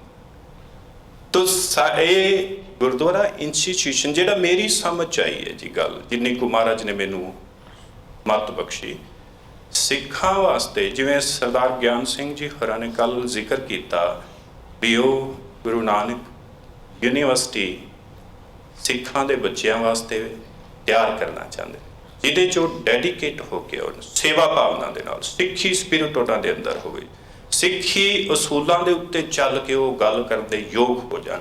ਅਸੀਂ ਦੁਨੀਆ ਦੇ ਵਿੱਚ ਉਸ ਲੈਵਲ 'ਤੇ ਖੜ ਜਾਈਏ ਜਿੱਥੇ ਅਸੀਂ ਆਪਣੇ ਇੰਸਟੀਟਿਊਸ਼ਨਸ ਰਾਹੀਂ ਵੀ ਐਜੂਕੇਸ਼ਨ ਦੇ ਹਰ ਫੀਲਡ ਦੇ ਵਿੱਚ ਉਹਨਾਂ ਦੇ ਨਾਲ ਗੱਲ ਕਰਨ ਜੋਗੇ, ਉਹਨਾਂ ਤੋਂ ਅਗਲੀਆਂ ਗੱਲਾਂ ਦੱਸਣ ਜੋਗੇ ਹੋ। ਮੈਨੂੰ ਮਹਿਸੂਸ ਹੁੰਦਾ ਹੈ ਵੀ ਗੁਰਦੁਆਰਾ ਉਹ ਇੰਸਟੀਟਿਊਸ਼ਨ ਹੈ ਸਿੱਖਾਂ ਦਾ, ਜਿੱਥੇ ਉਹ ਅਧਿਆਤਮਿਕ ਜੀਵਨ ਦੇ ਐਕਸਪੀਰੀਅੰਸਿਸ ਨੂੰ ਪਹਿਲਾਂ ਆਪਣੇ ਬੱਚਿਆਂ ਵਾਸਤੇ ਉਸ ਰੂਪ ਦੇ ਵਿੱਚ ਤਿਆਰ ਕਰਨ, ਜਿੱਥੇ ਉਹਨਾਂ ਨੂੰ ਉਹ ਸਾਰੀ ਐਨਰਜੀ, ਪੋਜ਼ਿਟਿਵ ਪਾਵਰਸ ਮਿਲੇ ਗੁਰੂ ਤੋਂ, ਉਹ ਬਖਸ਼ਿਸ਼ ਦੇ ਖੇਤਰ 'ਚ ਵਿਚਰਨਾ ਸਿੱਖ ਜਾਣ। ਜਦੋਂ ਉਹ ਇਹ ਗੱਲ ਸਿੱਖਣਗੇ, ਫਿਰ ਕੋਈ ਵੀ ਲਾਈਫ ਦਾ ਪਲੇਟਫਾਰਮ ਹੋਏਗਾ, ਉਹਦੇ ਵਿੱਚ ਵਿਚਰਦਿਆਂ ਉਹ ਹਮੇਸ਼ਾ ਕੱਲ ਜਿਹੜਾ ਜ਼ਿਕਰ ਕੀਤਾ ਸੀ ਵੀ ਚੜ੍ਹਦੀ ਕਲਾ 'ਚ ਰਹਿਣਗੇ। ਚੜ੍ਹਦੀ ਕਲਾ ਸਿਰਫ ਚੀਜ਼ਾਂ ਨੂੰ ਭੁੱਲ ਜਾਣਾ ਬਿਲਕੁਲ ਨਹੀਂ ਹੈਗਾ। ਅਸੀਂ ਇਹ ਸੋਚਦੇ ਹੁੰਦੇ ਹਾਂ ਵੀ ਕੁਝ ਤੁਹਾਡੇ ਨਾਲ ਵਾਪਰਿਆ, ਤੁਸੀਂ ਕਹੋ ਇਗਨੋਰ ਕਰੋ। ਚੜ੍ਹਦੀ ਕਲਾ ਇਗਨੋਰ ਕਰਨਾ ਬਿਲਕੁਲ ਵੀ ਨਹੀਂ ਹੈਗਾ। ਚੜ੍ਹਦੀ ਕਲਾ ਉਸ ਦੇ ਵਿੱਚੋਂ ਲੰਘਣਾ, ਐਨਰਜੀ ਇੰਨੀ ਤਗੜੀ ਹੋ ਜਾਣੀ ਤੁਹਾਡੀ ਗੁਰੂ ਦੀ ਬਖਸ਼ਿਸ਼ ਦੇ ਨਾਲ ਵੀ ਉਹ ਚੀਜ਼ਾਂ ਦੀ ਵੀ, ਉਹਨਾਂ ਪਾਵਰਸ ਦੀ ਵੈਲਿਊ ਦੇ ਕੋਈ ਮਾਇਨੇ ਨਹੀਂ ਰਹਿਣ ਤੁਹਾਡੇ ਵਾਸਤੇ। ਆਹ ਚੀਜ਼ ਹੈ ਚੜ੍ਹਦੀ ਕਲਾ। ਚੜ੍ਹਦੀ ਕਲਾ ਇਹ ਨਹੀਂ ਹੈਗਾ ਕਿ ਤੁਹਾਨੂੰ ਚਾਰ ਜੀ ਕੁਝ ਕਹਿ ਰਹੇ ਨੇ ਪਰ ਆਪਾਂ ਉੱਥੋਂ ਪਿੱਠ ਕਰਕੇ ਨਿਕਲ ਜਾਈਏ ਵੀ ਛੱਡੋ ਪਰ ਆਪਾਂ ਕੀ ਲੈਣਾ। ਚੜ੍ਹਦੀ ਕਲਾ ਉਹਦੇ ਵਿੱਚੋਂ ਲੰਘਣਾ, ਔਰ ਇਹ ਸਾਡਾ ਬਜ਼ੁਰਗਾਂ ਨੇ ਐਵੇਂ ਕੀਤਾ ਹੋਇਆ, ਹੁਣ ਵੀ ਚੱਲ ਰਿਹਾ, ਜਿਹੜੇ ਉਸ ਤਰ੍ਹਾਂ ਦੀ ਇੰਸਪੀਰੇਸ਼ਨ ਰੱਖਦੇ। ਤੋ ਸਭ ਤੋਂ ਪਹਿਲਾਂ ਗੁਰਬਾਣੀ 'ਚ ਜਦੋਂ ਗੁਰਦੁਆਰੇ ਦੀ ਗੱਲ ਹੁੰਦੀ ਹੈ, ਉਹ ਧਰਮਸਾਲ ਸ਼ਬਦ ਹੈ ਸਾਡੇ ਕੋਲ। ਮੈਂ ਬੱਧੀ ਸੱਚ ਧਰਮਸਾਲ, ਗੁਰਸਿੱਖਾਂ ਲੱਧਾ ਪਾਲ। ਗੁਰੂ ਸਾਹਿਬ ਜੀ ਕਹਿੰਦੇ ਨੇ ਮੈਂ ਸੱਚ ਦੀ ਧਰਮਸਾਲ ਬਣਾਈ। ਧਰਮਸਾਲ ਹੁੰਦਾ ਇੰਸਟੀਟਿਊਸ਼ਨ, ਇੱਕ ਇਹੋ ਜਿਹਾ ਯੂਨੀਵਰਸਿਟੀ ਬਣਾਈ ਮਹਾਰਾਜ ਕਹਿੰਦੇ ਨੇ ਜਿੱਥੇ ਸਿੱਖਾਂ ਦੀ ਉਹ ਜਿਗਿਆਸੂਆਂ ਦੀ ਲੋੜ ਆ। ਮੈਂ ਉਹਨਾਂ ਨੂੰ ਭਾਲ ਕੇ ਲੱਭਦਾ, ਮੇਰੇ ਅੰਦਰ ਉਹਨਾਂ ਨੂੰ ਵੇਖਣ ਦੀ, ਉਹਨਾਂ ਨੂੰ ਮਿਲਣ ਦੀ, ਉਹਨਾਂ ਦੀ ਸੰਗਤ 'ਚ ਬਹਿਣ ਦੀ ਤਾਂ ਇੱਕ ਗੁਰੂ ਦੇ ਬੋਲ। ਔਰ ਇਹ 6ਵੇਂ ਪਾਤਸ਼ਾਹ ਜੀ ਦੇ ਸਮੇਂ ਸ਼ਬਦ ਧਰਮਸਾਲ ਤੋਂ ਗੁਰਦੁਆਰੇ ਦੇ ਰੂਪ ਵਿੱਚ ਬਦਲ ਗਿਆ, ਜਿਹੜਾ ਆਪਾਂ ਹੁਣ ਸਾਰੇ ਯੂਜ਼ ਕਰਦੇ। ਗੁਰਦੁਆਰੇ ਦੀ ਜਿਹੜੀ ਡੈਫੀਨੇਸ਼ਨ ਭਾਈ ਕਾਨ ਸਿੰਘ ਨਾਭਾ ਜੀ ਹੋਰਾਂ ਨੇ ਐਨਸਾਈਕਲੋਪੀਡੀਆ ਆਫ ਸਿੱਖਿਜ਼ਮ ਦੇ ਵਿੱਚ, ਮਹਾਨ ਕੋਸ਼ ਦੇ ਵਿੱਚ ਜਿਹੜੀ ਦਰਜ ਕੀਤੀ ਹੈ, ਉਹਦੇ ਵਿੱਚ 6 ਗੁਣ ਦੱਸੇ ਨੇ ਜੀ ਗੁਰਦੁਆਰੇ ਦੇ। ਇਹ ਹੁਣ ਅਸੀਂ ਦੇਖ ਲੈਣਾ, ਜਿਹੜੇ ਅਸੀਂ ਪ੍ਰਬੰਧਕ ਜਾਣਾ ਵੀ ਕੀ ਅਸੀਂ ਉਹਨੂੰ ਫੋਲੋ ਕਰਦੇ ਹਾਂ। ਪਹਿਲਾ ਹੈ ਵਿਦਿਆਰਥੀਆਂ ਲਈ ਸਕੂਲ। ਕਮਾਲ ਹੈ ਜੀ, ਇੰਸਟੀਟਿਊਸ਼ਨ ਹੈ ਪਹਿਲਾਂ, ਇੱਕ ਯੂਨੀਵਰਸਿਟੀ, ਇੱਕ ਸਕੂਲ ਹੈ, ਸਿੱਖਣ ਦਾ ਇੱਕ ਪਲੇਟਫਾਰਮ ਹੈ ਸਾਡੇ ਕੋਲ। ਦੂਸਰਾ, ਆਤਮ ਜਿਗਿਆਸਾ ਵਾਲਿਆਂ ਲਈ ਗਿਆਨ ਉਪਦੇਸ਼ਕ ਆਚਾਰਿਆ। ਆਚਾਰਿਆ ਕਹਿੰਦੇ ਲੈਕਚਰਰ, ਜਿਹੜੇ ਤੁਹਾਡੇ ਮਾਰਗਦਰਸ਼ਨ ਕਰਦੇ, ਜਿਹੜੇ ਤੁਹਾਨੂੰ ਪੜ੍ਹਾਉਂਦੇ ਨੇ। ਸਕੂਲ ਹੈ ਨਾ, ਸਕੂਲ ਦੇ ਵਿੱਚ ਫਿਰ ਕੋਈ ਹੋਊਗਾ ਜਿਹੜਾ ਤੁਹਾਨੂੰ ਦੱਸੇ ਵੀ ਪੜ੍ਹਾਉਣਾ ਕੀ ਅਸੀਂ। ਫਿਰ ਤੀਸਰਾ, ਰੋਗੀਆਂ ਲਈ ਸਫਾਖਾਨਾ, ਵੀ ਉੱਥੇ ਰੋਗੀ ਆਉਣਗੇ। ਇੰਸਟੀਟਿਊਸ਼ਨ ਦੇ ਵਿੱਚ ਵੀ ਰੋਗੀ ਆਉਣਗੇ, ਦੋਵੇਂ ਤਰ੍ਹਾਂ ਦੇ, ਫਿਜ਼ੀਕਲ ਵੀ ਮੈਂਟਲ ਵੀ। ਤੀਸਰਾ, ਭੁੱਖਿਆਂ ਲਈ ਅੰਨਪੂਰਣਾ, ਖੁਰਾਕ ਤੁਸੀਂ ਦੋਵੇਂ ਕਿਸਮ ਦੀ ਲੱਭੋਗੇ। ਸਾਡੀ ਭੀੜ ਕਿਹੜੀ ਖੁਰਾਕ ਵਾਸਤੇ ਹੁੰਦੀ ਹੈ ਅਸੀਂ ਸਾਰੇ ਜਾਣਕਾਰ ਹਾਂ। ਇਸਤਰੀ ਜਾਤੀ ਦੀ ਪੱਤ ਰੱਖਣ ਲਈ ਲੋਹਮਈ ਦੁਰਗ, ਸਾਰੀ ਇਸਤਰੀ ਜਾਤੀ ਦੀ ਮਹਾਰਾਜ ਇਹਦੇ 'ਚ ਗੱਲ ਹੈ। ਕੰਪਲੀਟ ਇੰਸਟੀਟਿਊਸ਼ਨ ਜਿੱਥੇ ਤੁਹਾਡੇ ਕੋਲ ਹਰ ਤਰ੍ਹਾਂ ਦੀ ਫਰੀडम ਹੈ ਲਾਈਫ ਦੀ, ਮੁਸਾਫਰਾਂ ਲਈ ਵਿਸ਼ਰਾਮ ਦਾ ਸਥਾਨ। ਇਹ ਸਿਰਫ ਸੌਣ ਵਾਸਤੇ ਨਹੀਂ ਵੀ ਸਾਨੂੰ ਕਮਰਾ ਨਹੀਂ ਮਿਲਿਆ, ਜਿੱਥੇ ਆ ਕੇ ਤੁਹਾਡਾ ਸਫ਼ਰ ਮੁੱਕ ਜਾਏ, ਜਿੱਥੇ ਤੁਸੀਂ ਟਿਕ ਜਾਓ। ਇੱਕ ਸ਼ਬਦ ਆਪਾਂ ਸੁਣਦੇ ਜਦੋਂ ਕੋਈ ਚੜ੍ਹਾਈ ਕਰ ਜੇ, RIP, ਉਹ ਜਿਹੜਾ ਰੈਸਟ ਇਨ ਪੀਸ, ਇਹ ਆਪਣੇ 'ਚ ਨਹੀਂ ਆਉਂਦਾ, ਪਰ ਉਹਦਾ ਮੀਨਿੰਗ ਇਹ ਹੈ ਵੀ ਜਿੱਥੇ ਆ ਕੇ ਤੁਸੀਂ ਸ਼ਾਂਤ ਹੋ ਗਏ, ਤੁਹਾਡੀ ਦੌੜ ਮੁੱਕ ਗਈ, ਤੁਹਾਡਾ ਸਾਰੀਆਂ ਪ੍ਰੋਬਲਮਸ ਸਟਾਪ ਹੋ ਗਈ। ਉਹ ਜਿਹੜੇ ਧਰਤੀ 'ਚ ਦੱਬੇ ਜਾਂਦੇ ਨੇ ਉਹਨਾਂ ਦੀ ਯਾਤਰਾ ਖਤਮ ਨਹੀਂ ਹੁੰਦੀ, ਗੁਰਬਾਣੀ 'ਚ ਹੀ ਲਿਖਿਆ, ਉੱਥੇ ਖਤਮ ਨਹੀਂ ਹੁੰਦੀ, ਇਹ ਤੁਰਦੀ ਹੈ। ਇਹ ਮੈਂ ਤੋਂ ਤੂੰ ਤੱਕ ਲੈ ਕੇ ਜਾਣ ਵਾਲੀ ਹੈ ਇਹ ਇੰਸਟੀਟਿਊਸ਼ਨ ਜਿਹੜੀ। ਅਸੀਂ ਉਹਨੂੰ ਉਸ ਨਜ਼ਰੀਏ ਤੋਂ ਦੇਖਣਾ। ਗੁਰਦੁਆਰੇ ਦਾ ਉਦੇਸ਼ ਬੜੇ ਕਮਾਲ ਦੇ ਨੇ ਜੀ ਬੋਲ ਭਾਈ ਵੀਰ ਸਿੰਘ ਜੀ ਹੋਰਾਂ ਦੇ, ਮੈਂ ਤੁਹਾਨੂੰ ਪੜ੍ਹ ਕੇ ਸੁਣਾਵਾਂਗਾ। ਗੁਰਦੁਆਰੇ ਰੂਹਾਨੀ ਹਸਪਤਾਲ ਹਨ, ਇਹਨਾਂ ਵਿੱਚ ਹਰ ਕਿਸਮ ਦੇ ਇਖਲਾਕੀ ਤੇ ਰੂਹਾਨੀ ਰੋਗੀ ਆਉਂਦੇ ਹਨ। ਇੱਥੋਂ ਦੇ ਸੇਵਾਦਾਰਾਂ ਦਾ ਫਰਜ਼ ਹੈ ਕਿ ਹਰ ਇੱਕ ਆਉਣ ਵਾਲੇ ਰੋਗੀ ਦੇ ਸਾਹਮਣੇ ਅਜਿਹਾ ਸਮਾਨ ਰੱਖਣ ਕਿ ਗੁਰਦੁਆਰਿਆਂ ਦੀ ਹੱਦ ਦੇ ਅੰਦਰ ਕਦਮ ਰੱਖਦਿਆਂ ਹੀ ਯਾਤਰੂ ਆਪਣੇ ਆਪ ਨੂੰ ਸ਼ਾਂਤੀ ਮੰਡਲ ਵਿੱਚ ਦੇਖਣ। ਉਹਨਾਂ ਨਾਲ ਪ੍ਰੇਮ, ਪਿਆਰ, ਸੁਹਿਰਦਤਾ ਤੇ ਹਮਦਰਦੀ ਦਾ ਅਜਿਹਾ ਵਰਤਾਓ ਹੋਵੇ ਕਿ ਉਹ ਆਪਣੇ ਆਪ ਵਿੱਚ ਆਨੰਦ ਅਨੁਭਵ ਕਰਨ ਲੱਗ ਜਾਣ, ਦਿਲਾਂ ਵਿੱਚ ਠੰਡ ਮਹਿਸੂਸ ਕਰਨ ਤੇ ਇਸ ਰੂਹਾਨੀ ਹਸਪਤਾਲ ਵਿੱਚੋਂ ਨਾਮ ਦੇ ਦਾਰੂ ਨਾਲ ਰੋਗ ਕੱਟ ਕੇ ਜਿਉਣ ਕਣੀ ਪ੍ਰਾਪਤ ਕਰਕੇ ਜਾਣ। ਉੱਥੇ ਕੁਝ ਲੈਣ ਗਏ ਹਾਂ ਅਸੀਂ। ਉਹ ਸਿੱਖਾਂ ਨੂੰ ਕੋਈ ਉੱਚੀ ਚੀਜ਼ ਸਮਝਣ। ਜਦੋਂ ਤੁਸੀਂ ਇੱਕ ਵਾਰੀ ਉੱਥੋਂ ਗੇੜਾ ਕੱਢ ਕੇ ਬਾਹਰ ਨਿਕਲੋ ਨਾ, ਕੋਈ ਆਇਆ ਜਿਹੜਾ ਉੱਥੋਂ ਇੱਕ ਵਾਰੀ ਜਾ ਕੇ ਬਾਹਰ ਨਿਕਲੇ, ਉਹਨੂੰ ਲੱਗੇ ਵੀ ਕਿਸੇ ਸੰਸਾਰ 'ਚੋਂ ਆਇਆ ਮੈਂ, ਕਿਸੇ ਵੱਖਰੀ ਦੁਨੀਆ 'ਚੋਂ, ਜਿੱਥੇ ਨਾ ਕੋਈ ਚਿੰਤਾ ਸੀ ਨਾ ਕੋਈ ਫਿਕਰ ਸੀ, ਅੰਦਰ ਇੱਕਦਮ ਵਿਗਾਸ ਦੇ ਖੇੜੇ 'ਚ ਚਲਾ ਜਾਏਗਾ। ਐਸੇ ਐਕਸਪੀਰੀਅੰਸਿਸ ਜੇ ਕਦੀ ਸਿੱਖਾਂ ਨੂੰ ਹੁੰਦੇ ਨੇ ਬਹੁਤੀ ਵਾਰੀ, ਉਹ ਤੁਹਾਨੂੰ ਹਰਿਮੰਦਰ ਸਾਹਿਬ ਜੀ ਦੇ ਵਿੱਚ ਮਿਲਣਗੇ। ਬਹੁਤ ਉਹਦੇ ਉਦਾਹਰਣ ਸਾਡੇ ਕੋਲ ਮੌਜੂਦ। ਉਸ ਸਿੱਖਾਂ ਨੂੰ ਕੋਈ ਉੱਚੀ ਚੀਜ਼ ਸਮਝਣ, ਉਹਨਾਂ ਨੂੰ ਸਿੱਖ ਪ੍ਰੇਮ ਦੇ ਸੋਮੇ ਨਜ਼ਰ ਆਉਣ ਤੇ ਉਹਨਾਂ ਦੇ ਦਿਲਾਂ ਵਿੱਚ ਸਿੱਖਾਂ ਦੀ ਪਵਿੱਤਰਤਾ ਤੇ ਹਮਦਰਦੀ ਦੇ ਭਾਵ ਅੰਕਿਤ ਹੁੰਦਾ। ਇਹ ਗੁਰਦੁਆਰਾ ਹੈ ਜੀ, ਜਿਹਦੇ ਬਾਰੇ ਸਾਨੂੰ ਸ਼ਾਇਦ ਕਿਤੇ ਸੋ ਹੋਵੇ ਵੀ ਸਾਨੂੰ ਪਤਾ ਹੋਵੇ ਵੀ ਗੁਰਦੁਆਰਾ ਕੀ। ਦੂਸਰਾ ਹੈ ਗ੍ਰੰਥੀ, ਜਿਹੜੇ ਉੱਥੇ ਉਸ ਉਪਦੇਸ਼ ਨੂੰ ਸਾਡੇ ਤੱਕ ਲੈ ਕੇ ਆਉਂਦੇ, ਉਹਨੂੰ ਐਕਸਪਲੇਨ ਕਰਦੇ ਨੇ, ਉਹਨਾਂ ਦੇ ਜੀਵਨ ਵਿੱਚੋਂ ਚੀਜ਼ਾਂ ਝਲਕਦੀਆਂ ਨੇ, ਉਹਨਾਂ ਦੀ ਇੰਟੈਲੀਜੈਂਸ ਦੇ ਵਿੱਚ ਥਿਊਰੀਜ਼ ਦੀ ਸਹਿਜਤਾ, ਸੂਖਮਤਾਈ ਪਈ ਹੁੰਦੀ ਹੈ। ਜਿਨ੍ਹਾਂ ਦੇ ਅੰਦਰ ਇੰਨੀ ਇੰਟੈਲੀਜੈਂਸ ਹੋਵੇ, ਆਉਣ ਵਾਲੇ ਰੋਗੀ ਨੂੰ ਪਹਿਚਾਣ ਲੈਣ ਇਹਨੂੰ ਪ੍ਰੋਬਲਮ ਕੀ ਹੈ, ਉਹਨਾਂ ਦੇ ਅੰਦਰ ਇੰਨੀ ਠੰਡ ਹੋਵੇ, ਇਹ ਬੜੇ ਕਮਾਲ ਦੀ ਹੈ ਜੀ। ਮੈਂ ਤੁਹਾਨੂੰ ਪਹਿਲਾਂ ਹੀ ਕਹਿ ਦਿੱਤਾ ਵੀ ਮੈਂ ਉਹਦੇ ਯੋਗ ਬਿਲਕੁਲ ਵੀ ਨਹੀਂ ਹੈਗਾ। ਜੇ ਉਹਦੇ ਸਾਰੇ ਉਸ ਚੀਜ਼ ਨੂੰ ਅਸੀਂ ਵਿਚਾਰੀਏ, ਸਾਡੀ ਉਹ ਜਿਹੜੀ ਐਡੀ ਵੱਡੀ ਪੋਜੀਸ਼ਨ ਆ, ਉਹਦੇ ਵਾਸਤੇ ਸਾਡੇ ਕੋਲ ਉਨੀ ਕਮਾਈ ਵਾਲੇ ਜੀ ਨਹੀਂ ਹੈ। ਅਸੀਂ ਤਾਂ ਖੁਆਰੀ 'ਚ। ਗ੍ਰੰਥੀ ਦੀ ਪਰਿਭਾਸ਼ਾ ਜਦੋਂ ਆਪਾਂ ਐਨਸਾਈਕਲੋਪੀਡੀਆ 'ਚ ਲੱਭਣ ਚੱਲ ਜਾਈਏ ਨਾ, ਉੱਥੇ ਸਿਰਫ ਇਹ ਆ ਵੀ ਜਿਹੜਾ ਗ੍ਰੰਥ ਪੜ੍ਹਦਾ ਉਹ ਗ੍ਰੰਥੀ ਹੁੰਦਾ, ਜਿਹੜਾ ਤੁਹਾਨੂੰ ਗੁਰਬਾਣੀ ਪੜ੍ਹ ਕੇ ਸੁਣਾ ਦੇ। ਅੱਜ ਦੇ ਸੰਦਰਭ 'ਚ ਜਾਂ ਪਹਿਲਾਂ ਵੀ ਸਿਰਫ ਗੁਰਬਾਣੀ ਪੜ੍ਹਨ ਵਾਲਾ ਗ੍ਰੰਥੀ ਨਹੀਂ ਹੁੰਦਾ। ਮੈਨੂੰ ਵੀ ਇਹ ਗੱਲ ਨਹੀਂ ਸਮਝ ਆਈ ਵੀ ਸਿਰਫ ਗੁਰਬਾਣੀ ਪੜ੍ਹਨ ਵਾਲਾ, ਉਹ ਤੇ ਪਾਠੀ ਕਹਿੰਦੇ। ਇਹ ਰੁਤਬੇ ਸਾਰੇ ਵੱਡੇ ਨੇ ਜੀ, ਇਹ ਬਹੁਤ ਉੱਚੇ ਰੁਤਬੇ ਨੇ।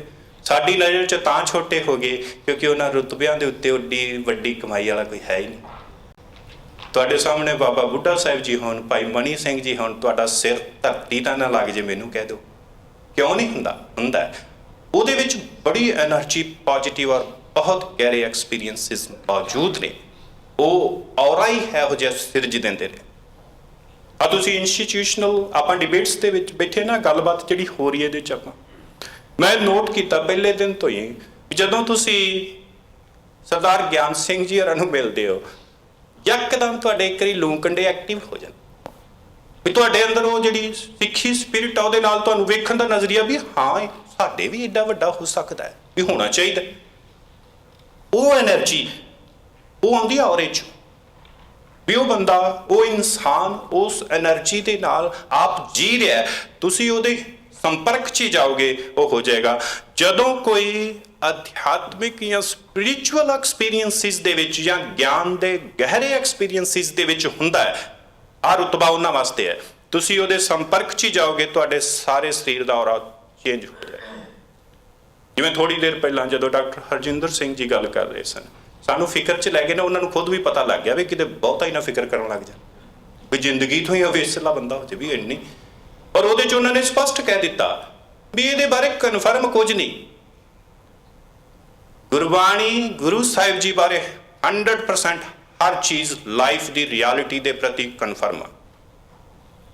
ਇਹੀ ਸੱਚ ਹੈ, ਐਵੇਂ ਹੀ ਹੋਣਾ ਹੈ, ਐਵੇਂ ਹੀ ਉਹਦੇ ਵਿੱਚੋਂ ਨਿਕਲਿਆ ਜਾ ਸਕਦਾ। ਜਿਵੇਂ ਮੈਂ ਪਹਿਲਾਂ ਜ਼ਿਕਰ ਕੀਤਾ ਸੀ ਵੀ ਮੇਰੀ ਸਾਰੀ ਰਿਸਰਚ ਜਿਹੜੀ ਉਹ ਮਿਸਟੀਸਿਜ਼ਮ ਤੇ ਹੈ, ਗੁਰਬਾਣੀ ਮਿਸਟੀਸਿਜ਼ਮ ਤੇ ਕੰਪੈਰੀਟਿਵਲੀ ਦੂਸਰੇ ਰਿਲੀਜਨਸ ਦੇ ਨਾਲ। ਮਿਸਟੀਸਿਜ਼ਮ ਦੇ ਵਿੱਚ ਇੱਕੋ ਹੀ ਥਿਊਰੀ ਆ ਆਲ ਓਵਰ ਵਰਲਡ, ਮੈਂ ਤੋਂ ਯੂ ਤੂੰ ਦੀ ਯਾਤਰਾ। ਬਸ ਉਹਦੇ ਰੂਪ ਵੱਖਰੇ ਵੱਖਰੇ ਨੇ, ਪ੍ਰੈਕਟਿਸਿਸ ਵੱਖਰੀਆਂ ਵੱਖਰੀਆਂ ਹੋ ਸਕਦੀਆਂ ਨੇ, ਉਹਦਾ ਐਕਸਪੀਰੀਅੰਸ ਇੱਕੋ ਹੀ ਹੈ। ਪਰ ਗੁਰੂ ਨਾਨਕ ਸਾਹਿਬ ਜੀ ਨੇ ਉਹਦਾ ਤੱਤ ਕੱਢਿਆ, ਜਿਨ ਚਾਖਿਆ ਸੇ ਸਾਧ ਜਾਣਨ, ਜਿਉਂ ਗੂੰਗੇ ਮਿਠਿਆਈ ਅਕੱਥੇ ਕਾ ਕਿਆ ਕਥੀਐ ਭਾਈ, ਚਾਲੋ ਹੋ ਸਦਾ ਰਜਾਈ। ਸਾਧੂ ਉਹ ਹੁੰਦਾ ਜੀ ਜਿਹਨੂੰ ਰਜ਼ਾ ਦੇ ਵਿੱਚ ਜਿਉਣ ਦੀ ਜਾਚ ਆ ਜਾਏ, ਔਰ ਉਹ ਜਾਚ ਖੇੜੇ 'ਚ ਹੈ, ਉਦਾਸੀ 'ਚ ਨਹੀਂ, ਡਿਸਟਰਬੈਂਸ 'ਚ ਨਹੀਂ ਹੈਗੀ। ਦੂਸਰਾ ਅੱਗੇ ਫਿਰ ਉਹਦੇ 'ਚ ਦਿੱਤੇ ਨੇ ਜੀ, ਜਿਹੜਾ ਧਰਮਸ਼ਾਲੀ ਹੈ ਗ੍ਰੰਥੀ ਹੋਵੇ ਉਹਦੇ ਗੁਣ। ਇਹ ਗੁਣਾਂ ਦਾ ਮੈਂ ਪੜ੍ਹਿਆ, ਇਹ ਪ੍ਰਿੰਸੀਪਲ ਗੰਗਾ ਸਿੰਘ ਜੀ ਹੋਰਾਂ ਨੇ ਇਹਦਾ ਜ਼ਿਕਰ ਕੀਤਾ ਹੈ, ਪ੍ਰਿੰਸੀਪਲ ਸਤਵੀਰ ਸਿੰਘ ਜੀ ਹੋਰਾਂ ਨੇ ਇਹਦਾ ਜ਼ਿਕਰ ਕੀਤਾ ਹੈ। ਜਿੰਨਿਆਂ ਨੇ ਜ਼ਿਕਰ ਕੀਤਾ ਉਹਨਾਂ 'ਚੋਂ ਇੱਕ ਵੀ ਗ੍ਰੰਥੀ ਨਹੀਂ ਹੈਗਾ ਸਾਡੇ ਸਿੱਖ ਸਕਾਲਰਸ ਜਿਹੜੇ। ਪਰ ਨਾ ਹੀ ਕਿਸੇ ਨੇ ਹਿੰਮਤ ਕੀਤੀ ਵੀ ਉਹਨਾਂ ਕਿਸੇ ਸਟੇਜ ਤੋਂ ਕਦੀ ਨਹੀਂ ਕਿਹਾ ਵੀ ਮੈਨੂੰ ਲਾਓ ਜੀ, ਮੈਨੂੰ ਇਹ ਸੇਵਾ ਦਿਓ, ਮਹਾਰਾਜ ਕਿਰਪਾ ਕਰਨ। ਸਾਧ ਸੰਗਤ ਜੀ ਸੱਚੀ ਮੁੱਚੀ ਬਿਲਕੁਲ, ਜੇ ਮੈਂ ਓਨੈਸਟੀ ਨਾਲ ਕਹਿਣਾ ਹੋਵੇ ਵੀ ਬਿਲਕੁਲ ਇਮਾਨਦਾਰੀ ਨਾਲ, ਇਹਦੇ ਵਾਸਤੇ ਆਉਣਾ ਜਿਹੜਾ ਹੈ ਵੀ ਤੁਸੀਂ ਉਹ ਯੋਗਤਾ ਕੋਈ ਪਹਿਚਾਨਣ ਵਾਲਾ ਹੋਵੇ, ਤੁਸੀਂ ਉੱਥੇ ਆਓ, ਇਹ ਬਹੁਤ ਔਖਾ ਕੰਮ, ਸਭ ਤੋਂ ਔਖਾ ਕੰਮ ਆ। ਆਪਾਂ ਜਿੰਨੀਆਂ ਮਰਜ਼ੀ ਡਿਗਰੀਆਂ ਲੈ ਸਕਦੇ ਹਾਂ, ਡਿਬੇਟਸ ਦੇ ਵਿੱਚ ਜਾ ਸਕਦੇ ਹਾਂ, ਆਪਾਂ ਕੰਪੀਟ ਕਰ ਸਕਦੇ ਹਾਂ, ਇਹਦੇ 'ਚ ਕੋਈ ਦੋ ਰਾਵਾ ਨਹੀਂ। ਪਰ ਉੱਥੇ ਆ ਕੇ ਉਵੇਂ ਖਲੋਣਾ, ਇਸ ਸਟੇਜ ਤੋਂ ਕਹਿ ਕੇ ਮੈਂ ਵੀ ਇੱਥੇ ਹਜ਼ਾਰਾਂ ਨੁਕਤੇ ਦੇ ਸਕਦਾ ਵੀ ਉਹਦੇ 'ਚ ਕਮੀਆਂ ਵੀ ਕੱਢ ਸਕਦਾ, ਪਰ ਜਦੋਂ ਦਾ ਉਹਦੇ ਵਿੱਚ ਮਹਾਰਾਜ ਨੇ ਕਿਰਪਾ ਕੀਤੀ ਵੀ ਆਪਾਂ ਉਹਦੇ 'ਚ ਫੀਲਡ 'ਚ ਵਿਚਰਦੇ ਹਾਂ, ਰਿਐਲਿਟੀ 'ਚ ਮੈਂ ਤੋਂ ਤੂੰ ਦਾ ਸਫ਼ਰ ਕੀ ਹੈ, ਤੁਸੀਂ ਸਭ ਮੈਲ ਨੂੰ ਫੇਸ ਕਰਨਾ ਹੈ, ਕਿਸੇ ਦੇ ਰੋਸ ਨੂੰ, ਕਿਸੇ ਦੀ ਅਗਿਆਨਤਾ ਨੂੰ, ਕਿਸੇ ਦੀ ਖੜੋਤ ਨੂੰ, ਕਿਸੇ ਦੇ ਧੱਕੇ ਨੂੰ, ਹਰ ਚੀਜ਼। ਇਹ ਐਵੇਂ ਨਹੀਂ ਹੈਗਾ ਵੀ ਇੱਥੇ ਤੁਸੀਂ ਐ ਰਾਜਿਆਂ ਵਾਂਗੂ ਤੁਰੇ ਫਿਰੋ, ਤੁਹਾਡਾ ਰਾਜਪੁਣਾ ਅੰਦਰ ਦਾ ਹੁੰਦਾ ਵੀ ਤੁਹਾਡੀ ਆਤਮਾ ਵਿਕਾਸ ਗੁਰੂ ਦੀ ਪ੍ਰੈਜ਼ੈਂਸ ਦੇ ਵਿੱਚ, ਬਸ। ਬਾਕੀ ਤਾਂ ਸਭ ਕੁਝ ਸੰਸਾਰ ਦਾ ਉਵੇਂ ਹੀ ਚੱਲਣਾ ਹੈ। ਇਹ ਮਹਾਰਾਜ ਜੀ ਦੇ ਸਮੇਂ ਵੀ ਚੱਲਦਾ ਸੀ, ਅੱਜ ਵੀ ਚੱਲਦਾ, ਇਨ ਫਿਊਚਰ ਵੀ ਚੱਲੇਗਾ। ਤੁਸੀਂ ਇਹਦੇ 'ਚ ਸੇਫ ਜ਼ੋਨ 'ਚ ਰਹਿ ਕੇ ਨਹੀਂ ਕੰਮ ਕਰ ਸਕਦੇ। ਹੋਰ ਸਾਰੀ ਹਰ ਜਗ੍ਹਾ ਦੇ ਉੱਤੇ ਸੇਫ ਜ਼ੋਨ 'ਚ ਰਹਿ ਕੇ ਕੰਮ ਕੀਤਾ ਜਾ ਸਕਦਾ ਵੀ ਆਪਾਂ ਨੂੰ ਲੋੜ ਕੀ ਹੈ, ਆਪਾਂ ਐਵੇਂ ਇਹਦੇ ਵਿੱਚ ਸਿਰ ਖਪਾਈ ਕਰਦੇ ਫਿਰ। ਇਹਦੇ ਵਿੱਚ ਐਵੇਂ ਨਹੀਂ ਹੈਗਾ। ਇਹਦੇ 'ਚ ਤੁਸੀਂ ਬਾਬਾ ਫਰੀਦ ਜੀ ਨੇ ਸਪਸ਼ਟ ਕੀਤਾ, ਫਰੀਦਾ ਗਲੀਏ ਚਿੱਕੜ ਦੂਰ ਘਰ ਨਾਲ ਪਿਆਰੇ ਨੇਹ, ਚੱਲਾਂ ਤਾਂ ਭਿੱਜੈ ਕੰਬਲੀ ਰਾਹਾਂ ਤਾਂ ਟੁੱਟੈ ਨੇਹ। ਇਹ ਸੰਸਾਰ ਦਾ ਰਾਹ ਹੈ। ਬਾਬਾ ਫਰੀਦ ਜੀ ਕਹਿੰਦੇ ਨੇ ਕਨਫਰਮ ਆ, ਤੂੰ ਰੱਬ ਦੀ ਦੁਨੀਆ 'ਚ ਜਾਣਾ ਚਾਹੁੰਦਾ ਹੈ, ਇਹ ਖੈ ਦੇ ਵਿੱਚੋਂ ਇਹਦੇ ਨਾਲ ਟੱਚ ਹੋਣ ਤੋਂ ਬਗੈਰ ਤੂੰ ਜਾ ਹੀ ਨਹੀਂ ਸਕਦਾ, ਹੈ ਹੀ ਨਹੀਂ, ਇਹਦਾ ਸੇਫ ਵੇ ਹੈ ਹੀ ਨਹੀਂ। ਅਸੀਂ ਭੁਲੇਖੇ 'ਚ ਹੀ ਪਾ ਦਿੰਦੇ ਹਾਂ ਸੰਗਤ ਨੂੰ ਵੀ ਐਵੇਂ ਨਹੀਂ ਤੇ ਐਵੇਂ ਕਰ ਲਓ। ਦੂਸਰਾ, ਇਸ ਖੇਤਰ ਦੇ ਵਿੱਚ ਮੈਨੂੰ ਜਿਹੜਾ ਹੁਣ ਤੱਕ ਸਮਝ ਆਇਆ ਵੀ 3 ਕਿਸਮ ਦੇ ਲੋਕ। ਇੱਕ ਬਿਲਕੁਲ ਗਿਆਨਹੀਨ ਨੇ, ਪਤਾ ਹੀ ਨਹੀਂ ਕਿਸੇ ਚੀਜ਼, ਸਿਰਫ ਰੋਜ਼ੀ ਵਾਸਤੇ। ਪਰ ਇਹ ਸੱਚ ਹੈ, ਸਾਨੂੰ ਮੰਨਣਾ ਪਏਗਾ। ਅੱਜ ਮੰਨ ਲਈਏ, ਜਦੋਂ ਮਰਜ਼ੀ ਮੰਨ ਲਈਏ, ਪਰ ਉਹਨਾਂ ਵਿਚਾਰਿਆਂ ਦਾ ਕਸੂਰ ਨਹੀਂ, ਕਸੂਰ ਸਾਡਾ ਹੈ ਜਿਨ੍ਹਾਂ ਨੇ ਉਹ ਜਗ੍ਹਾ ਖਾਲੀ ਛੱਡੀਆਂ ਹੋਈ, ਔਰ ਉਹਨਾਂ ਦੀ ਬਹੁ ਗਿਣਤੀ। ਦੂਸਰੇ, ਗਿਆਨ ਵਾਲੇ, ਸੂਝ ਹੈਗੀ ਹੈ, ਹੁਨਰ ਹੈਗਾ, ਪਰ ਉਹਨਾਂ ਦਾ ਕੰਸਰਨ ਰਿਲੀਜੀਅਸ ਹੈ ਹੀ ਨਹੀਂ, ਓਨਲੀ ਪ੍ਰੋਫੈਸ਼ਨਲ। ਉਹਨਾਂ ਦੀ ਗਿਣਤੀ ਵੀ ਜ਼ਿਆਦਾ ਹੈ, ਥੋੜੀ ਨਹੀਂ ਹੈਗੀ। ਇਸ ਫੀਲਡ 'ਚ ਚਾਹੀਦੇ ਕਿਵੇਂ ਦੇ ਨੇ? ਗਿਆਨ, ਅਨੁਭਵ ਤੇ ਸਮਰਪਣ ਵਾਲੇ ਸਿੱਖ, ਬਸ, ਜਿਨ੍ਹਾਂ ਕੋਲ ਆਏ, ਜਿਹੜੇ ਗੁਰੂ ਨੂੰ ਪਿਆਰ ਕਰਦੇ ਨੇ, ਜਿਹੜੇ ਗੁਰੂ ਵਾਸਤੇ ਉੱਥੇ ਵਿਚਰਦੇ ਨੇ, ਜਿਨ੍ਹਾਂ ਨੂੰ ਹੋਰ ਕਿਸੇ ਚੀਜ਼ ਦੀ ਕੋਈ ਲਾਲਸਾ ਹੁੰਦੀ ਨਹੀਂ, ਦੁਨਿਆਵੀ ਚੀਜ਼ਾਂ ਵਾਸਤੇ ਜਿਨ੍ਹਾਂ ਦੇ ਅੰਦਰ ਸਟਰਗਲ ਹੈ ਹੀ ਨਹੀਂ, ਜਿਹੜੇ ਕਿਸੇ ਦੀ ਧੱਕੇ ਨੂੰ ਵੀ ਬੇਵਕੂਫਤਾਈਆਂ ਜਿਵੇਂ ਹੁੰਦੀਆਂ, ਮੂਰਖਤਾਈਆਂ ਜਿਹੜੀਆਂ ਅਗਿਆਨੀ ਬੰਦਿਆਂ ਦੀਆਂ, ਉਹਨੂੰ ਅੰਦਰ ਉਹਨਾਂ ਦੇ ਠਹਿਰਾਵ 'ਚ, ਸਹਿਜ, ਟਿਕਾਚ 'ਚ ਮੇਰੇ ਵਾਰ ਬਹੁਤ ਕੁਝ ਹੁੰਦਾ ਹੈ। ਸਾਡਾ ਤਾਂ ਰੋਜ਼ ਦਾ ਹੀ ਐਵੇਂ ਦਾ। ਪਿੱਛੇ ਜਿਹੇ ਇੱਕ ਇਨਸੀਡੈਂਟ ਵਾਪਰਿਆ ਛੋਟਾ ਜਿਹਾ, ਉਹ ਬੰਦਾ ਆਇਆ, ਪਰਚੀ ਕਟਾਣੀ ਸੀ, ਮੈਂ ਕੁਦਰਤੀ ਉੱਥੇ ਬੈਠਾ ਸੀ, ਮੈਂ ਵੀ ਕੰਪਿਊਟਰ ਤੇ ਕਈ ਵਾਰੀ ਕੱਟਦੀ ਨਹੀਂ, ਕੋਲ ਮੇਰੇ ਫੋਨ ਦੇ ਉੱਤੇ ਇੱਕ ਲੈਕਚਰ ਲੱਗਾ ਸੀ, ਕੋਈ ਕਿਸੇ ਉਹਦੇ ਆਉਣ ਤੋਂ ਪਹਿਲਾਂ ਸੀਗਾ ਵੀ ਉਹ ਚੱਲ ਰਿਹਾ। ਮੈਂ ਉਹਦੀ ਗੱਲ ਸੁਣੀ, ਉਹਨੂੰ 2 ਵਾਰੀ 3 ਵਾਰੀ ਸਵਾਲ ਪੁੱਛਿਆ, ਤੁਹਾਡਾ ਨਾਮ ਕੀ ਹੈ, ਤੁਸੀਂ ਕੀ। ਚੌਥੀ ਵਾਰੀ ਉਹ ਬੰਦਾ ਗੁੱਸੇ 'ਚ ਆ ਗਿਆ, ਆਪਣਾ ਫੋਨ ਤੇ ਬੰਦ ਕਰ ਲਾ ਪਹਿਲਾਂ, ਤਾਂ ਤੈਨੂੰ ਮੇਰੀ ਗੱਲ ਸੁਣੇਗੀ। ਮੈਂ ਉਹਨਾਂ ਨੂੰ ਕਿਹਾ ਵੀ ਮੈਂ ਤੁਹਾਡੀ ਗੱਲ ਸੁਣਦਿਆਂ, ਪਰ ਤੁਸੀਂ ਬੋਲ ਬਹੁਤ ਹੌਲੀ ਰਹੇ ਹੋ, ਆਵਾਜ਼ ਇੱਥੋਂ ਤੱਕ ਆਉਂਦੀ, ਪਰ ਫਿਰ ਵੀ ਮੈਂ ਉਹਦੀ ਉਸ ਸਲਾਹ ਨੂੰ ਫੋਲੋ ਕੀਤਾ, ਮੈਂ ਬੰਦ। ਉਸ ਤੋਂ ਬਾਅਦ ਉਹਨੇ ਪਰਚੀ ਕਟਾਈ, ਉਹਦੀ ਜੇਬਾਂ 'ਚ ਐਵੇਂ ਹੱਥ ਸੀ, ਮਤਲਬ ਉਹ ਗੁਰਦੁਆਰਾ ਸਾਹਿਬ ਖੜਾ ਸੀ। ਉਹਨੂੰ ਲੱਗਿਆ ਵੀ ਅਗਲਾ ਬੰਦਾ ਤੇ ਐਵੇਂ। ਖੈਰ ਜਦੋਂ ਸਮਾਗਮ, ਉਹ ਵਿਆਹ ਸਮਾਗਮ ਸੀ, ਉੱਥੇ 5 ਤੋਂ 60 ਮਿੰਟ ਵਾਸਤੇ ਮੇਰਾ ਹਮੇਸ਼ਾ ਲੈਕਚਰ ਇਹਦੇ ਬਾਰੇ ਗੱਲ ਕਰਨੀ। ਜਦੋਂ ਉੱਥੇ ਗੱਲ ਕਰਨ ਲੱਗੇ ਤੇ ਉਹ ਸੁਣਿਆ, ਲੈਕਚਰ ਤੋਂ ਬਾਅਦ ਉਹ ਜਦੋਂ ਮੈਨੂੰ ਬਾਹਰ ਮਿਲਿਆ, ਮੈਨੂੰ ਕਹਿੰਦਾ ਡਾਕਟਰ ਸਾਹਿਬ ਮੈਨੂੰ ਮਾਫ਼ ਕਰ ਦਿਓ, ਮੈਨੂੰ ਪਤਾ ਨਹੀਂ ਸੀ ਵੀ ਤੁਸੀਂ ਉਹ ਵੀ ਤੁਹਾਡੀ ਏਜ ਹੋ। ਮੈਂ ਜੀ ਇਹ ਤੇ ਗੱਲ ਹੀ ਨਹੀਂ, ਸਾਡਾ ਤਾਂ ਰੋਜ਼ ਦਾ ਐਕਸਪੀਰੀਅੰਸ ਐਵੇਂ ਹੀ। ਗੱਲ ਕਿਹੜੀ ਨੇ ਤੋ ਬੰਦੇ ਨੂੰ, ਉਹਨੂੰ ਉੱਥੇ ਤੁਹਾਨੂੰ ਦੱਸਣ ਦੀ ਲੋੜ ਆ ਵੀ ਤੇਰਾ ਡਿਸਿਪਲਿਨ ਕੀ ਹੈ, ਤੂੰ ਲਾਈਫ ਨੂੰ ਕਿਵੇਂ ਵੇਖਿਆ, ਤੈਨੂੰ ਕੀ ਪਤਾ ਮੈਂ ਕੌਣ ਹਾਂ। ਨਹੀਂ, ਗੁਰਬਾਣੀ ਦੇ ਦਾਇਰੇ 'ਚ ਜਦੋਂ ਤੁਸੀਂ ਆਓਗੇ, ਇਹ ਮੈਂ ਮਹਾਰਾਜ ਜੀ ਦੀ ਬਖਸ਼ਿਸ਼ ਸਮਝਦਾ ਜੀ, ਇਹਨਾਂ ਚੀਜ਼ਾਂ ਨੂੰ ਆਪਣੀ ਕੋਈ ਸਿਆਣਪ ਨਹੀਂ ਹੁੰਦੀ, ਆਪਣੀ ਸਿਆਣਪ ਬਹੁਤ ਛੋਟੀ ਹੈ ਜੀ, ਬਹੁਤ ਛੋਟੀ, ਇੰਨੀ ਛੋਟੀ ਕਿ ਸਾਨੂੰ ਬਿਲਕੁਲ ਛੋਟਾ ਬਣਾ ਦੇ। ਅਗਲਾ ਪ੍ਰਬੰਧਕ ਸ਼੍ਰੇਣੀ, ਜਿਨ੍ਹਾਂ ਨੇ ਆਹ ਸਟੇਜ ਹੈ, ਹੁਣ ਸਰਦਾਰ ਗਿਆਨ ਸਿੰਘ ਸੰਧੂ ਹਰਾਂ ਨੇ ਕੈਲਗਰੀ ਗਏ ਸੀ, ਮੈਨੂੰ ਇਹਨਾਂ ਨੇ ਕਿਹਾ ਵੀ ਤੁਸੀਂ ਉੱਥੇ ਆਇਓ, ਓਪਰਚੁਨਿਟੀ ਕੌਣ ਦੇ ਰਿਹਾ ਮੈਨੂੰ, ਸਟੇਜ ਕਿਹਦੀ ਹੈ। ਇਹੀ ਇਹ ਚੁੱਕਣ ਵੀ ਛੱਡੋ ਭਰਾ, ਆਪਾਂ ਇਹਦੇ ਤੋਂ ਕੀ ਲੈਣਾ, ਅੱਜ ਨੇ 4 ਕਿਤਾਬਾਂ ਪੜ੍ਹੀਆਂ ਜਾਂ 4 ਡਿਗਰੀਆਂ ਲਈਆਂ, ਕੋਈ ਆਮ ਬੰਦਾ ਲੈ ਆਉਂਦੇ ਜਿਹੜਾ ਮੇਰੇ ਪੈਰੀ ਹੱਥ ਲਾਈ ਜਾਏ ਵੀ ਨਹੀਂ ਜੀ ਮੈਨੂੰ ਇੱਕ ਓਪਰਚੁਨਿਟੀ ਦਿਓ, ਕਰੋ ਜੀ ਨਾਲ। ਇਹ ਤੁਹਾਡਾ ਪਲੇਟਫਾਰਮ ਹੈ, ਗੁਰਦੁਆਰੇ ਦੀ ਸਟੇਜ ਸਿੱਖਾਂ ਦੀ ਹੈ। ਪ੍ਰਬੰਧਕ ਓਡੀ ਉੱਚੀ ਸੋਚ ਵਾਲੇ ਹੋਣ, ਇੰਟੈਲੀਜੈਂਟ ਬੰਦਾ, ਜੀਵਨ ਵਾਲਾ ਬੰਦਾ ਜਾਂ ਹੁਨਰ ਵਾਲਾ, ਜਿਵੇਂ ਰਾਗ ਦੇ ਸਾਡੇ ਧਨੀ ਨੇ, ਬਹੁਤ ਥੈਟੀਕਲੀ ਬਹੁਤ ਸੂਖਮ ਗਿਆਨ ਰੱਖਣ ਵਾਲੇ ਬੜੇ ਵਧੀਆ ਪ੍ਰਚਾਰਕ ਵੀ ਹੈਗੇ ਨੇ, ਪਰ ਸਾਡੀਆਂ ਸਹੀ ਸਟੇਜਾਂ 'ਤੇ ਉਹ ਦਿਸਦੇ ਨਹੀਂ। ਜਿਨ੍ਹਾਂ ਨੂੰ ਤੁਸੀਂ ਵੇਖ ਰਹੇ ਹੋ ਉਹ ਵਿਚਾਰੇ ਉਹਨਾਂ ਚੀਜ਼ਾਂ ਤੋਂ ਸੱਖਣੇ ਨੇ, ਪਰ ਸਾਨੂੰ ਲੱਗਦਾ ਵੀ ਇਹੀ ਨੇ ਬਸ, ਇਹਦੇ ਉੱਤੇ ਕੁਝ ਹੈ ਹੀ ਨਹੀਂ। ਇਹ ਬਹੁਤ ਅਗਾਂਹ ਦੀ ਚੀਜ਼ ਹੈ ਸਾਸ। ਜੇ ਕਿਤੇ ਸੱਚੀ ਮੁੱਚੀ ਉਸੇ ਮਾਹੌਲ 'ਚ ਹੋਈਏ ਤਾਂ ਇਧਰ ਰੱਬੀ ਦੁਨੀਆ 'ਚ ਤੁਸੀਂ ਵੜ ਜਾਂਦੇ। ਜਿਹੜੀ ਭਾਈ ਵੀਰ ਸਿੰਘ ਦੀ ਗੱਲ ਕਹਿ ਰਹੇ ਨੇ ਨਾ ਵੀ ਤੁਸੀਂ ਆਏ ਠੰਡ ਪੈ ਜਾਏ, ਤੁਸੀਂ ਬਾਹਰ ਤਪੇ ਆਏ ਹੋ, ਠੰਡ ਪੈ ਜਾਏ ਤੁਹਾਨੂੰ, ਉਹ ਠੰਡ ਤਾਂ ਪੈ ਸਕਦੀ। ਉਹ ਹੈ ਬਹੁ ਗਿਣਤੀ, ਉਹਦੇ 'ਚ ਵੀ ਐਵੇਂ ਹੈ, ਅਗਿਆਨੀ, ਪਤਾ ਹੀ ਨਹੀਂ, ਕਿਸੇ ਅਸੂਲ ਦਾ ਕੋਈ ਪਤਾ ਨਹੀਂ। ਗ੍ਰੰਥੀ ਨੂੰ ਜਾਂ ਐਕਸਪਰਟਸ ਜਿਹੜੇ ਨੇ ਉਸ ਫੀਲਡ, ਉਹਨੂੰ ਵੀ ਤੂੰ ਕਰਕੇ, ਓਏ ਤੁਸੀਂ ਆਹ ਨਹੀਂ ਕੀਤਾ, ਤੂੰ ਉਹ ਨਹੀਂ ਕੀਤਾ, ਐਵੇਂ ਨਹੀਂ ਕਰਦੇ। ਦੂਸਰਾ, ਉਹਨਾਂ ਦਾ ਕੁਝ ਆਪਣਾ ਉਹਦੇ ਵਿੱਚ ਸਵਾਰਥ ਪਿਆ ਹੈ। ਇਹ ਮੈਂ ਨਹੀਂ ਕਹਿ ਰਿਹਾ, ਇਹ ਕਹਿ ਰਹੇ ਨੇ ਪ੍ਰਿੰਸੀਪਲ ਸਤਬੀਰ ਸਿੰਘ ਜੀ, ਇਹ ਕਹਿ ਰਹੇ ਨੇ ਸੰਤ ਮੁਸਕੀਨ ਸਿੰਘ ਜੀ, ਸੰਤ ਸਿੰਘ ਜੀ ਮੁਸਕੀਨ, ਸਾਡੇ ਪੰਥ ਰਤਨ ਨੇ ਉਹ। ਫਿਰ ਕਹਿ ਰਹੇ ਨੇ ਪ੍ਰਿੰਸੀਪਲ ਗੰਗਾ ਸਿੰਘ। ਅੱਜ ਦੇ ਜਿੰਨੇ ਪ੍ਰਚਾਰਕ ਚੋਟੀ ਦੇ ਤੁਸੀਂ ਵੇਖਦੇ ਹੋ, ਉਹਨਾਂ ਨੂੰ ਪਰਸਨਲੀ ਤੁਸੀਂ ਮਿਲ ਕੇ ਕਿਤੇ ਪਿਆਰ ਦੇ ਨਾਲ ਗੱਲ ਬਹਿ ਕੇ ਕਰਿਓ। ਜੇ ਨਾ ਉਹ ਆਪਣੇ ਅੰਦਰ ਦੀਆਂ ਤੁਹਾਨੂੰ ਵੇਦਨਾਵਾਂ ਰੱਖ ਕੇ ਕੱਢ ਕੇ ਰੱਖ ਦੇਣ, ਪਰ ਉਹਨਾਂ ਦੀਆਂ ਅੱਖਾਂ 'ਚੋਂ ਅੱਥਰੂ ਨਾ ਆ ਜਾਣ, ਤੇ ਤੁਸੀਂ ਮੈਨੂੰ ਜਿੱਥੇ ਮਰਜ਼ੀ ਆਵਾਜ਼ ਮਾਰ ਲੈ। ਕਿਉਂ ਹੈ ਵੀ ਉਹ ਚੀਜ਼ ਤੋਂ ਅਸੀਂ ਹਾਲੇ ਕਾਫੀ ਦੂਰ ਆ। ਉਹਨਾਂ ਨੇ ਲਿਖਿਆ ਬੜੀ ਕਮਾਲ ਦੀ, ਇਹ ਵੀ ਪੜ੍ਹ ਕੇ ਸੁਣਾਵਾਂਗਾ ਤੁਹਾਨੂੰ ਮੈਂ। ਇਸ ਵਿੱਚ ਕੋਈ ਦੋ ਰਾਵਾਂ ਨਹੀਂ ਕਿ ਗੁਰਦੁਆਰਿਆਂ ਦੇਸ਼ ਤੇ ਵਿਦੇਸ਼ ਦੇ ਵਿੱਚ, ਜੇ ਕਦੀ ਕਿਸੇ ਦਾ ਟਾਈਮ ਲੱਗੇ, ਦੇਸ਼ ਵਿਦੇਸ਼ ਦੇ ਗੁਰਦੁਆਰਿਆਂ ਦਾ ਪ੍ਰਬੰਧਕੀ ਜਿਹੜਾ ਢਾਂਚਾ ਹੈ, ਉਹਦੇ ਤੇ ਤੁਸੀਂ ਸਿੰਘ ਮਸਕੀਨ ਜੀ ਹੋਰਾਂ ਦੀ ਕਿਤਾਬ ਜ਼ਰੂਰ ਪੜ੍ਹਿਓ। ਆ ਮੇਰਾ ਟਾਈਮ ਕਹਿੰਦੇ ਨੇ ਹੋ ਗਿਆ, ਤੇ ਮੈਂ ਵੀ ਇੱਛਾ ਮੇਰੀ ਇਹੀ ਹੈ ਵੀ ਛੇਤੀ ਉਹ ਗੱਲ ਖਤਮ ਹੋ ਜਾਏ। ਹੁਣ 1-2 ਮਿੰਟ 'ਚ ਹੀ ਆਪਾਂ ਖਤਮ ਕਰ ਦੇ।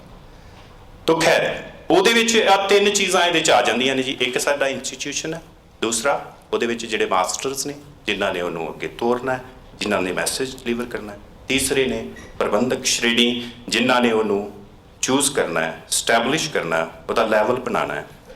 ਔਰ ਉਹਨਾਂ ਦੇ ਵਿੱਚ ਜਿਹੜੀ ਹੁਣ ਤੱਕ ਦੀ ਆਬਜ਼ਰਵੇਸ਼ਨ ਹੈ ਸਭ ਤੋਂ ਚੋਟੀ ਦੇ ਬੰਦਿਆਂ ਦੀ, ਜਿਨ੍ਹਾਂ ਵਿੱਚ ਸੰਤ ਸਿੰਘ ਜੀ ਮਸਕੀਨ ਨੇ, ਉਹਨਾਂ ਦਾ ਹੈ ਵੀ ਗੁਰਦੁਆਰਿਆਂ ਦੀ 95% ਸ਼ਕਤੀ ਸਵਾਰਥ ਸਿੱਧ ਰਾਜਨੀਤਕਾਂ ਦੇ ਹੱਥ ਵਿੱਚ ਆ ਗਈ ਹੈ, ਜਿਸ ਨਾਲ ਗੁਰਮਤ ਧਰਮ ਪ੍ਰਚਾਰ ਨੂੰ ਗਹਿਰੀ ਸੱਟ ਲੱਗੀ ਹੈ।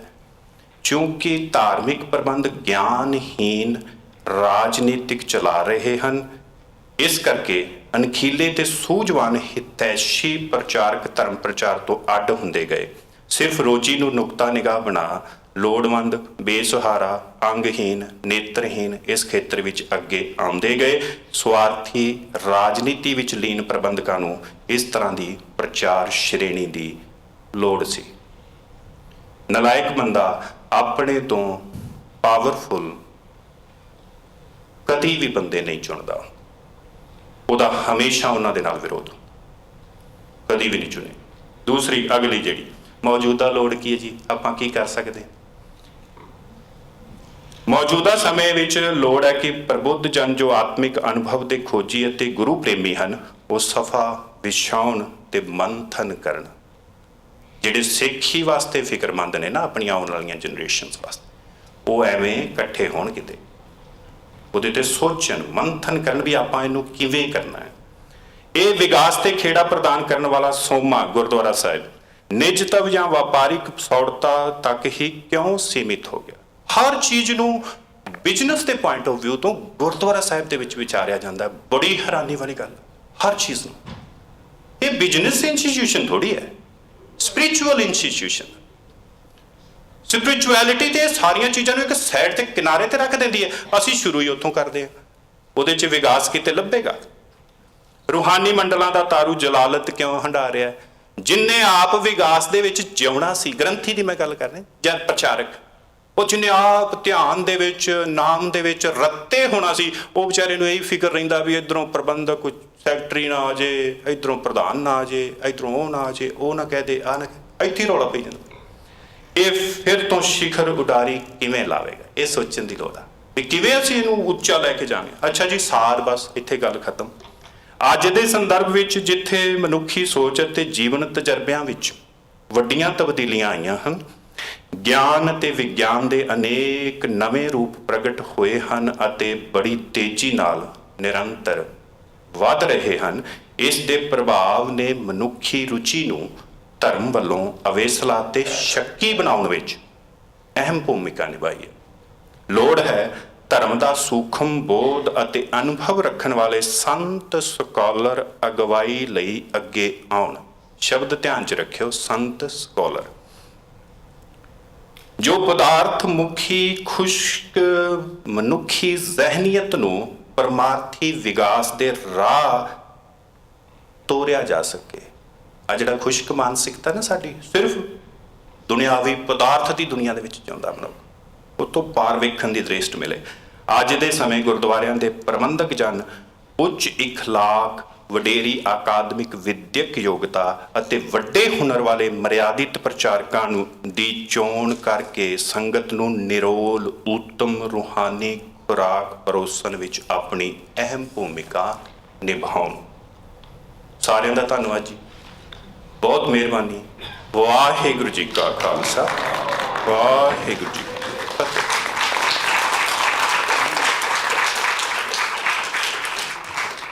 ਹਾਂਜੀ, ਟਾਈਮ ਥੋੜਾ ਜ਼ਿਆਦਾ ਲਿਆ, ਗੁਸਤਾਖੀ ਲਈ ਖੇਮਾ।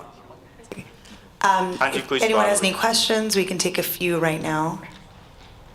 Gee, just checking. Okay, we have one question.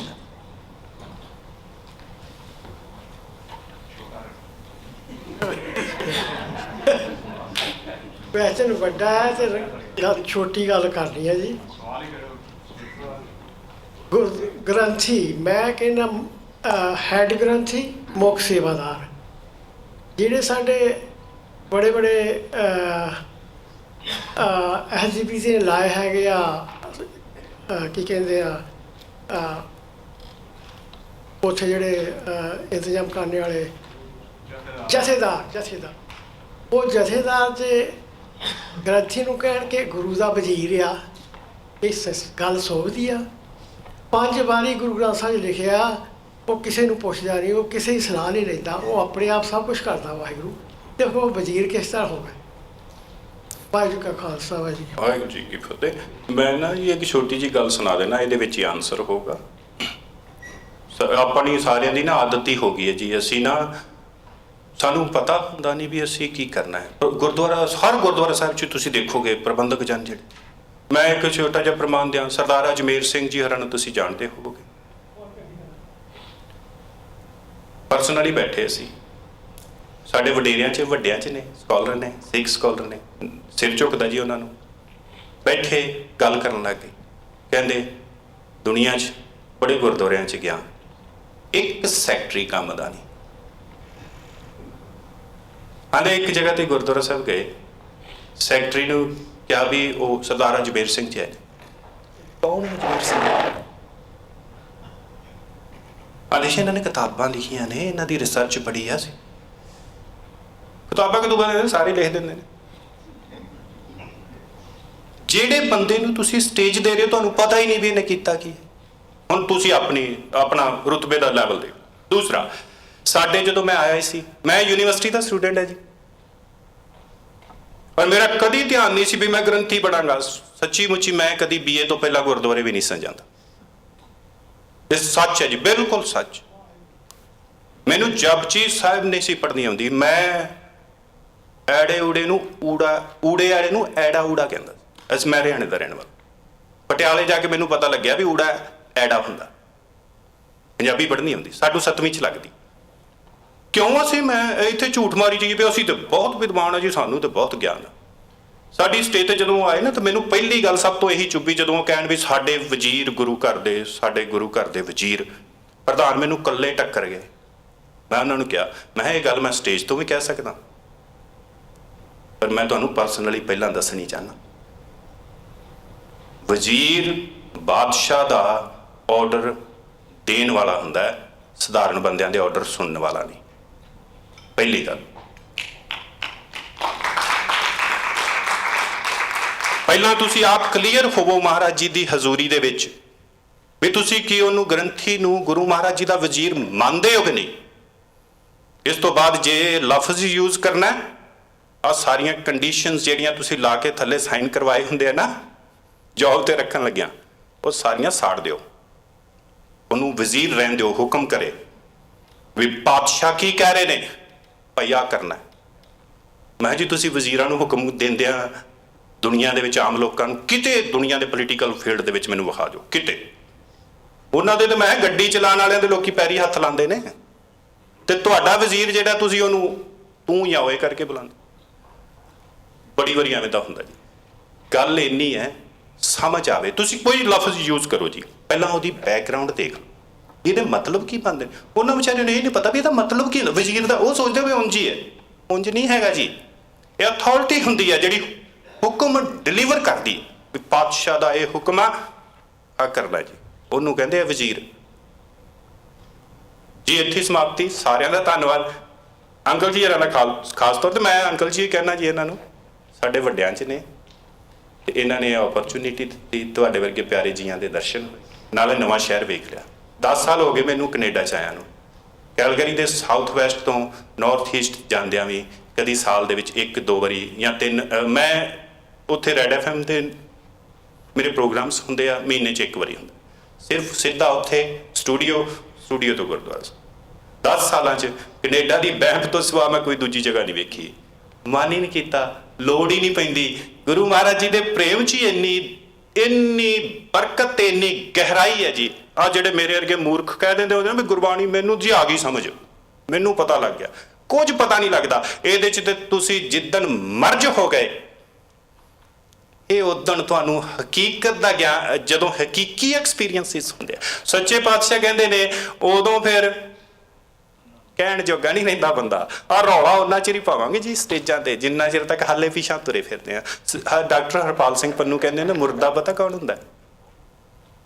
Tarn ਲੱਗ ਗਿਆ ਪਾਣੀ ਦੀ ਸਤਹ ਦੇ ਉੱਤੇ, ਜਿਹੜਾ ਹਾਲੇ ਰੌਲਾ ਪਾਈ ਜਾਂਦਾ ਨਾ ਪਚਾਲੋ, ਜਿਹਦੇ ਸਾਹ ਚੱਲੀ ਜਾਂਦੇ ਨੇ, ਮਰਿਆ ਨਹੀਂ। ਗੁਰਬਾਣੀ 'ਚ ਸੱਚੇ ਪਾਤਸ਼ਾਹ ਬਖਸ਼ਿਸ਼ ਕਰਦੇ ਨੇ, ਸ਼ਬਦ ਮਰੋ ਫਿਰ ਜੀਵੋ ਸਦ ਹੀ ਤਾਂ ਫਿਰ ਮਰਨ ਨਾ ਹੋਈ। ਸਾਰਿਆਂ ਦਾ ਧੰਨਵਾਦ ਜੀ। ਵਾਹਿਗੁਰੂ ਜੀ ਕਾ Khalsa. Thank you so much, Dr. Singh. Waheguru ji ਕੀ ਫਤਿਹ। We are running a little bit behind today, so I'm going to ask everyone to be back here promptly at 11:35 so that we can get started with the AI panel, and we will keep going with our day. But please be prompt as we will start right at 11:35.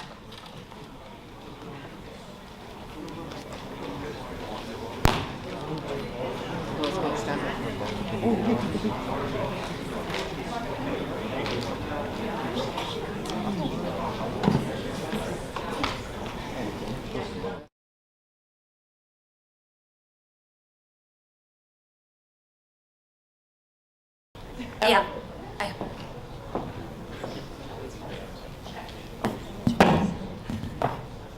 All right, welcome back, everyone. We are going to now move towards our panel on AI and the future of education. It's a very timely conversation, and moderating our discussion today with our panel is Dr. Harjinder Singh Sandhu. Joining him on the panel is Dr. Qussay Salih, Associate Professor at KPU, who is an academic and industry leader whose work spans machine learning, software engineering, and robotics lab development. We also have joining him Dr. Jasmit Singh, who is the Chief Product Architect at Lookout Inc., guiding enterprise-scale cloud migration. And also we have Harpreet Kaur, who is a product leader at Microsoft in cloud and AI strategy, and was recognized as top 10 business women exec coaches by the New York Journal. And we also have Inderpal, Chadha, who is the CEO and founder of EMCEE Group, where he applies AI to real estate investment syndication.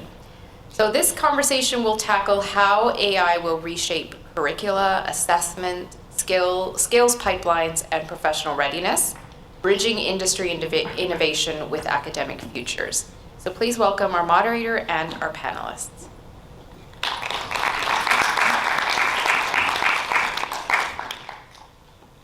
Thank you. So we're going to do this in the following way. So there was a lot of questions when I spoke up and spoke earlier, and I had asked some of you to defer those questions for this panel. So we have 4 really interesting panelists here. All of them, despite just kind of their professional backgrounds that you hear about, all of them are involved in education in some form or another. So Qussay obviously at KPU.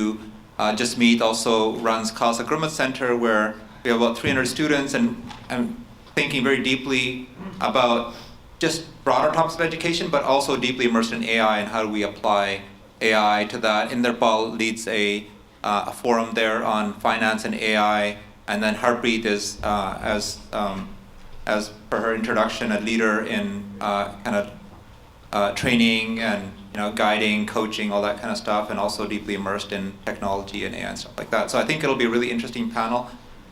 What I had asked each of them to do was spend about 7 minutes just presenting some of their broader ideas on the on this topic. So we'll spend the first half hour just hearing from them.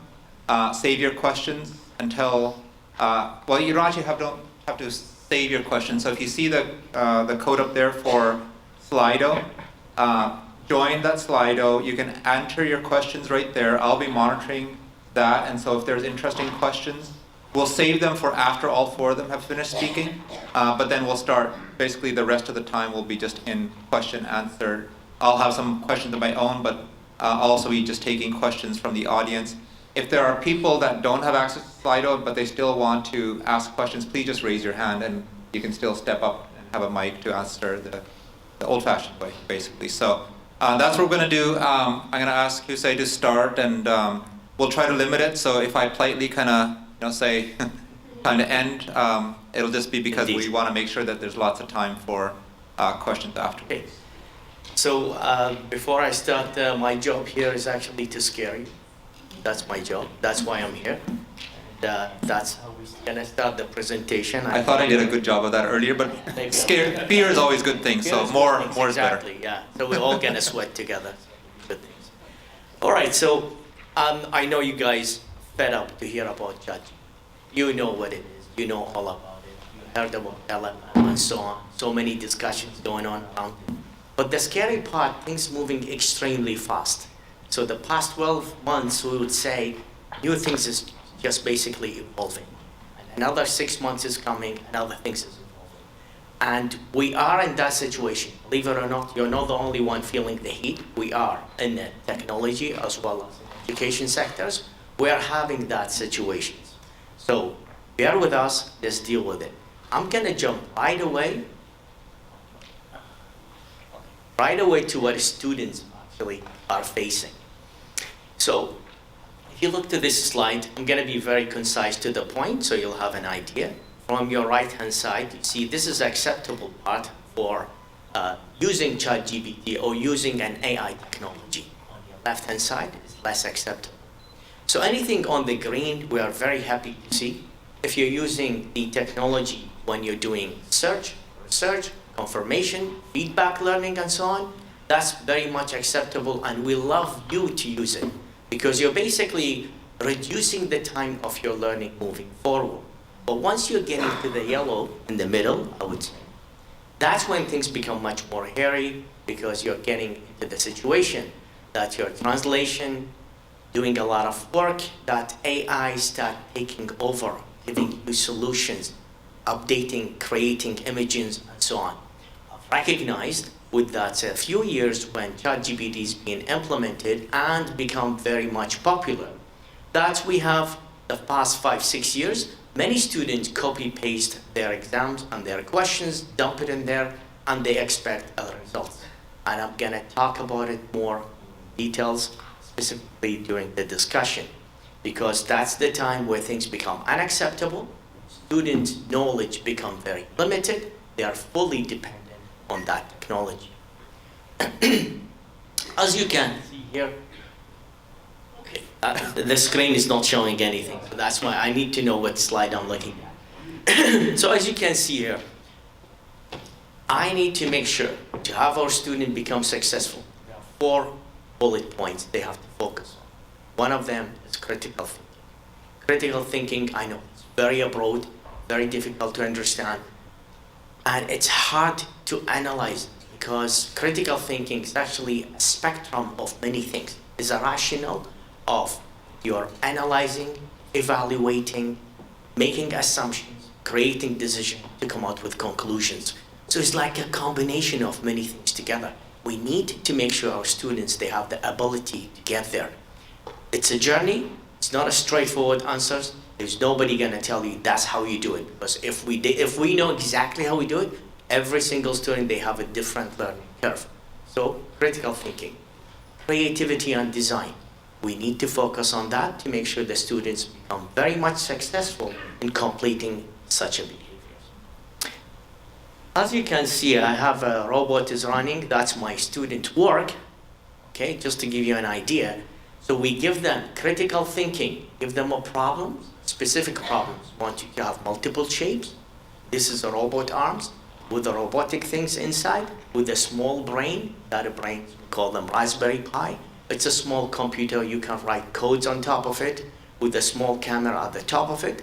This one fully automated, making decision, picking up object based on color as well as shapes.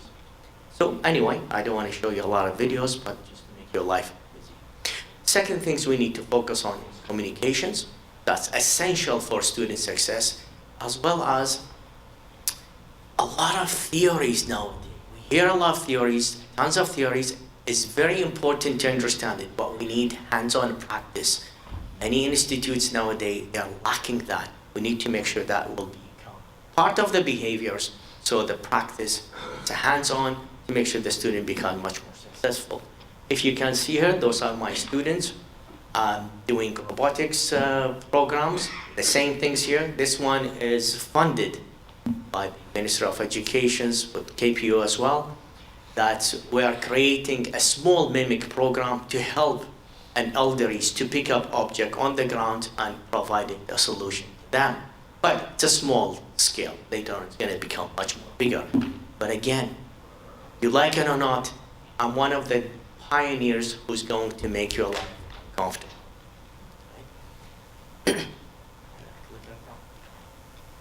Yeah. Good. Where do we stand? Two things. Right now, we are in the transition time. Sorry, I can't see and I can't see you. Transition time, and we're going very ahead to optimize.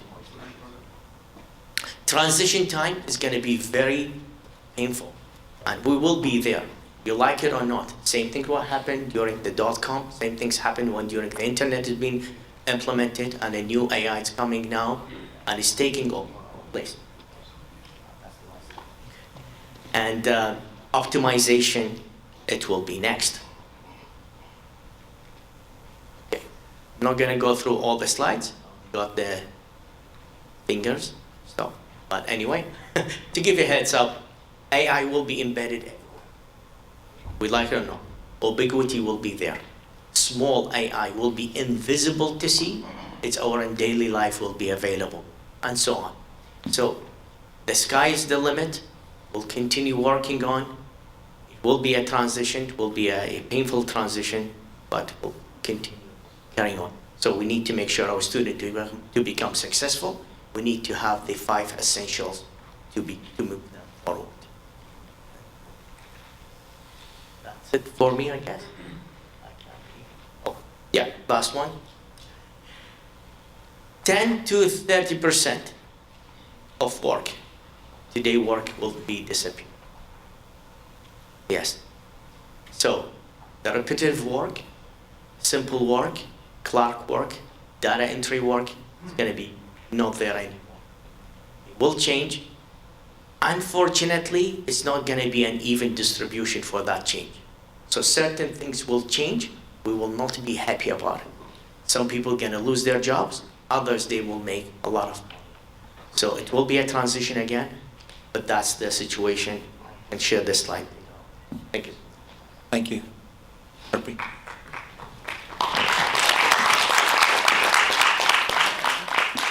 You know, it's a hard act to follow when you have a professor, doctor sitting alongside with you. But I will talk about, obviously, AI, which we are all talking about, artificially intelligent, or you can say absolutely interesting as well. So with that being said, what am I seeing in our world at Microsoft and in other tech companies as well? One thing which I say is, you know, you've got, okay. So that's my slide. Okay, I'm not gonna depend on that. We can embrace it or we can fear about it, right? You can have a fear of, forget everything and run away, or you can face it and rise above it. So for me, I would say, it's not something which is gonna go away. It's gonna stay. And we have to, as students, as early in careers, mid in careers, we gotta embrace it. We should start thinking about how we're gonna learn, right? How we're gonna get on top of it and make sure it's not, when we hear, you'll hear other panelists and even in the questions as well, will it take my job? It will take your job if you don't stand ahead of it. Right, even in education, as you can see, right, there were some research which even Microsoft did and other companies as well. Most of the students, teachers, as well as the education folks, they're already using it. So it's not something we are not using it. Guess what? Most of my deck, which you will see, the slides, they were made by ChatGPT, and I'm not lying about it. Sora made most of my slides, and it's great. Harjinder VG was saying, hey Harpreet, where are your slides? I'm like, I'll be working on it tonight after my work, right? ChatGPT, do the things. But the key is it's already in our daily lives, to be honest, and I'll show some trends there. Our human being as an individual, we humankind, we have evolved over ages. And this is just another evolution. I'm not gonna go into the details of which tools you should be using and all that stuff. Education, remember 20 years back when I did my engineering, 25, I'm probably aging myself, right? It's not the same thing. If you have to stay in the world, you have to evolve. And same as technology. whatever we learned when we did our engineering, it's not the same thing. We're not coding the same thing. We can use it to enhance ourselves. With that being said, already you can see there is a traditional way of doing things, and then the AI augmented. I have put few quadrants in here, like personalized learning.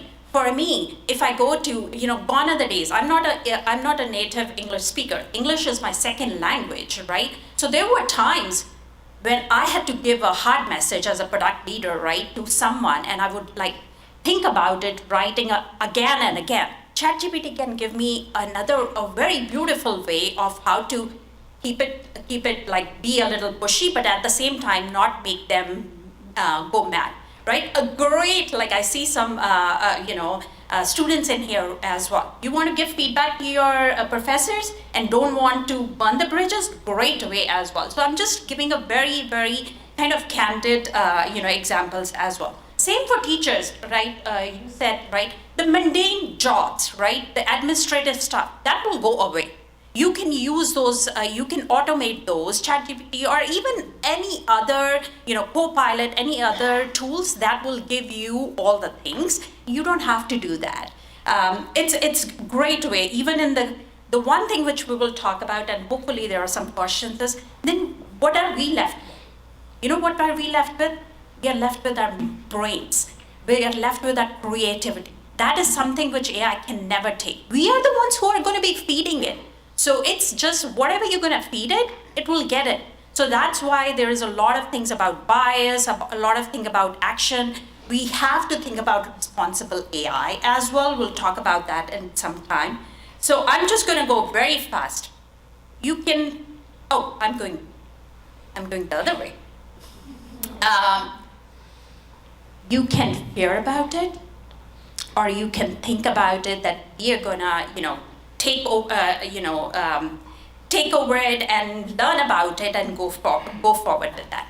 There are some myths out there, and I think I did not listen to Harjinder Vijay's keynote, but I heard that he has scared a lot of you. Guess what? If you have heard that AI will replace it, it will replace you if you're not being ahead of it. Think about it. I actually wrote something on Economic Insider. It was in 2023. It's 2025 now, and I think it's already kind of, gone off the records. But what I'm trying to say is, if we use it to empower ourselves, to make us feel better, to make us learn something quicker, why not? Right? I'll be doing many more things even when I'm on vacation. A real example, I was gone for 10 days. I came back and I have a team 200 people who are looking for something.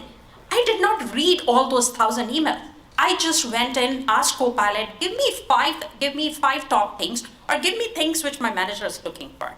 Give me things which my SVP is looking for, right? So I can tackle those ASAP as soon as possible versus just, putting them or reading through it, right? Those would have taken time, which it used to, right? So if we make it our learning assistant, I think it's goodness in that one.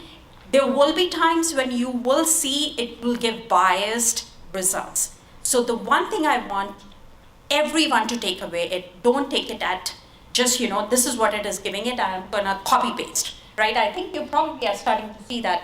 I've got only a minute left. Okay, with that being said, we'll talk more on what you are seeing as well, or in the questions. The key is to stay ahead. I'm repeating it again and again. The key is to stay ahead. And this is not the first time. I gave some examples. Gone are the days, I remember there were no phones, right? Now everything is in this phone. I have my slides in here, right? Everything is connected. There were times when we were very receptive of, no, we are not going to use the phone. It's going to give us cancer or whatever. Your hearing is going to go away. We took that, right? So, all those things, we have evolved over times as well. So my call to action for all the students who are here, take one small thing, take one tool, learn about it in the next week or so, and then think about it. Is there any bias in that as well? Is there any privacy laws which you feel like are not being taken care of? And keep repeating on it. This one single action you can take is to learn. Take one small thing, whatever tool you have. If you're a coder, are you using Cursor? Are you using Klein? Are you using whatever tools you're using? Use that, keep repeating it, and go from it. The key is to learn. No one is perfect. I'm not perfect as well. No, not will AI be. But it's our duty to feed the right data so that it can give us the right data. With that, I am gonna pass it on to Inderpal. Thank you for the time. Thank you, Harpreet. Thank you, Harpreet. Thank you, Bedi, for the opportunity. And you see the panel here, doctor, executive, doctor. So Bedi said we need somebody, who common person can relate to, right? It's not only for all academicians here. So he decided to put me here. So I'm here because of that. I have been, in this field. Bedi said, running in some group. We do real estate development, and we use AI for our processes. In my previous life, I was leading business intelligence teams at Amazon and Microsoft and Expedia. But right now, I'm in addition to running my own business, I also teach at the Cultural Gurmat School. We teach finance and AI literacy because we want to make sure our community is not left behind in that. So what is AI, right? Jumping slides. Oh, it's missing a slide. It's all right. So what is AI? So when I asked some students at the school, what is AI? Are you using it? The good thing was everybody was using it. But some said that, hey, it's just a better search engine. Is that what it is? And some said, I use it for cheating on my homework. Ooh, oh boy, that's not what it's supposed to be, right? But one person said, I use it for learning concepts that I didn't understand in class. And that is the essence, right? Dana referred to that here. We use AI to enhance the learning, to increase HI, human intelligence. So AI to HI, that increases the potential. So that's what AI is all about. It's about, it's just not about fast research engine, right? It thinks, it plans, it makes decisions. And that's where we can enhance the potential of AI. And through the ages, we have evolved, right? Harpreet referred to that. Industrial revolution started about 2 centuries ago. When the looms came in, the laborers burned down the factories because a loom could do a job of 30 laborers in 1 day what was done in 30 days, right?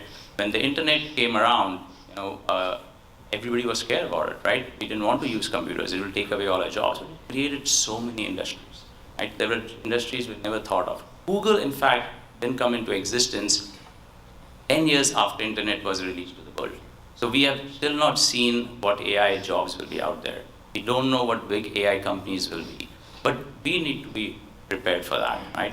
Our job as individuals is how do we prepare for that? Now, if you look at the impact of AI on jobs, right? I think doctor referred to impact about 10 to 50. If you look across all industries, it's about 50% in banking and finance. 50% of jobs will get replaced by AI. That is scary, right? That's a scary thought. But there are language jobs and non-language based jobs. What are language based jobs? Jobs that we do on the desktops. Jobs we use creative, we use basically on reading or analysis. Those are the jobs that are being taken away by AI. There are non-language based jobs still, which AI is not there yet, but can be. Robotics is coming, right? But still electrical engineers or electricians or people doing plumbing or construction, those jobs are still going to be around for some time. And just diving deep into how AI is impacting finance, right?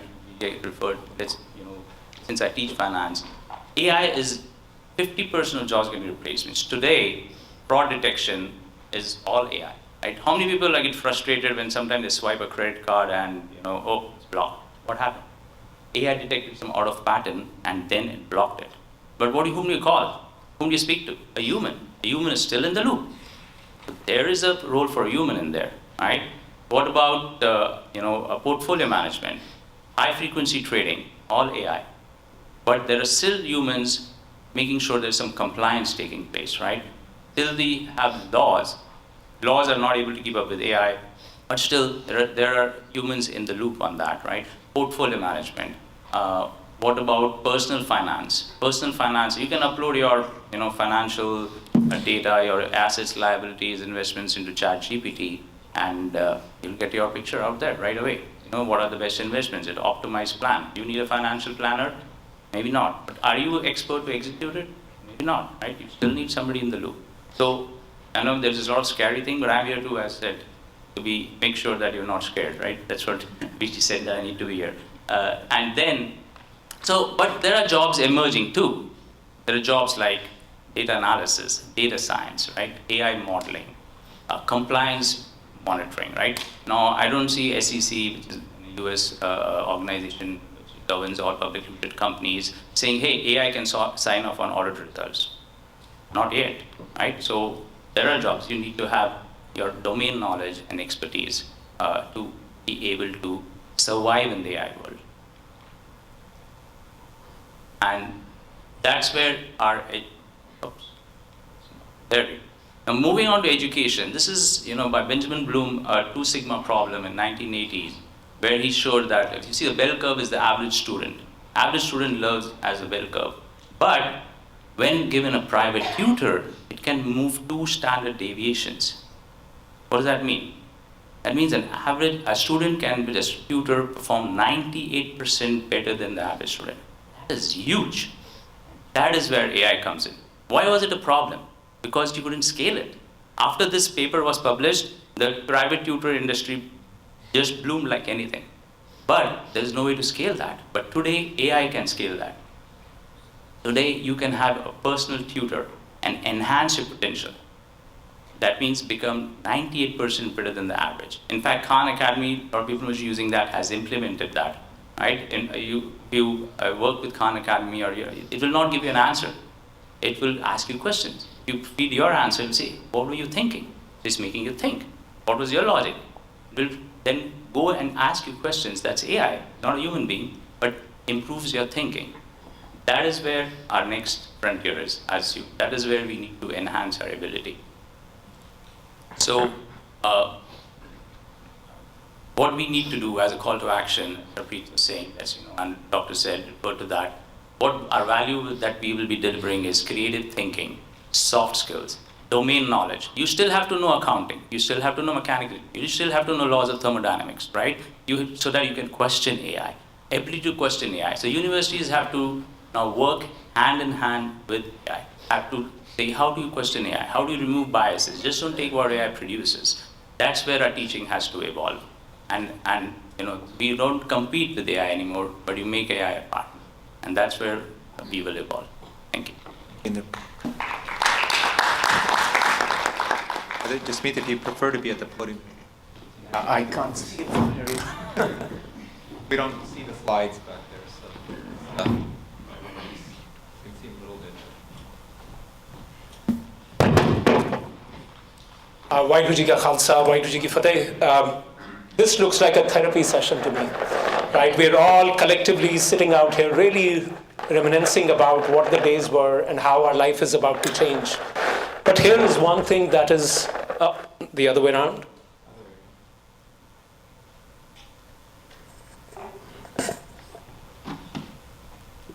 So one thing to remember is that it is here to stay. We cannot escape from every panelist is really talking about it, right? So we just have to accept it, that this is happening. Only thing is, the rate of innovation is amazing.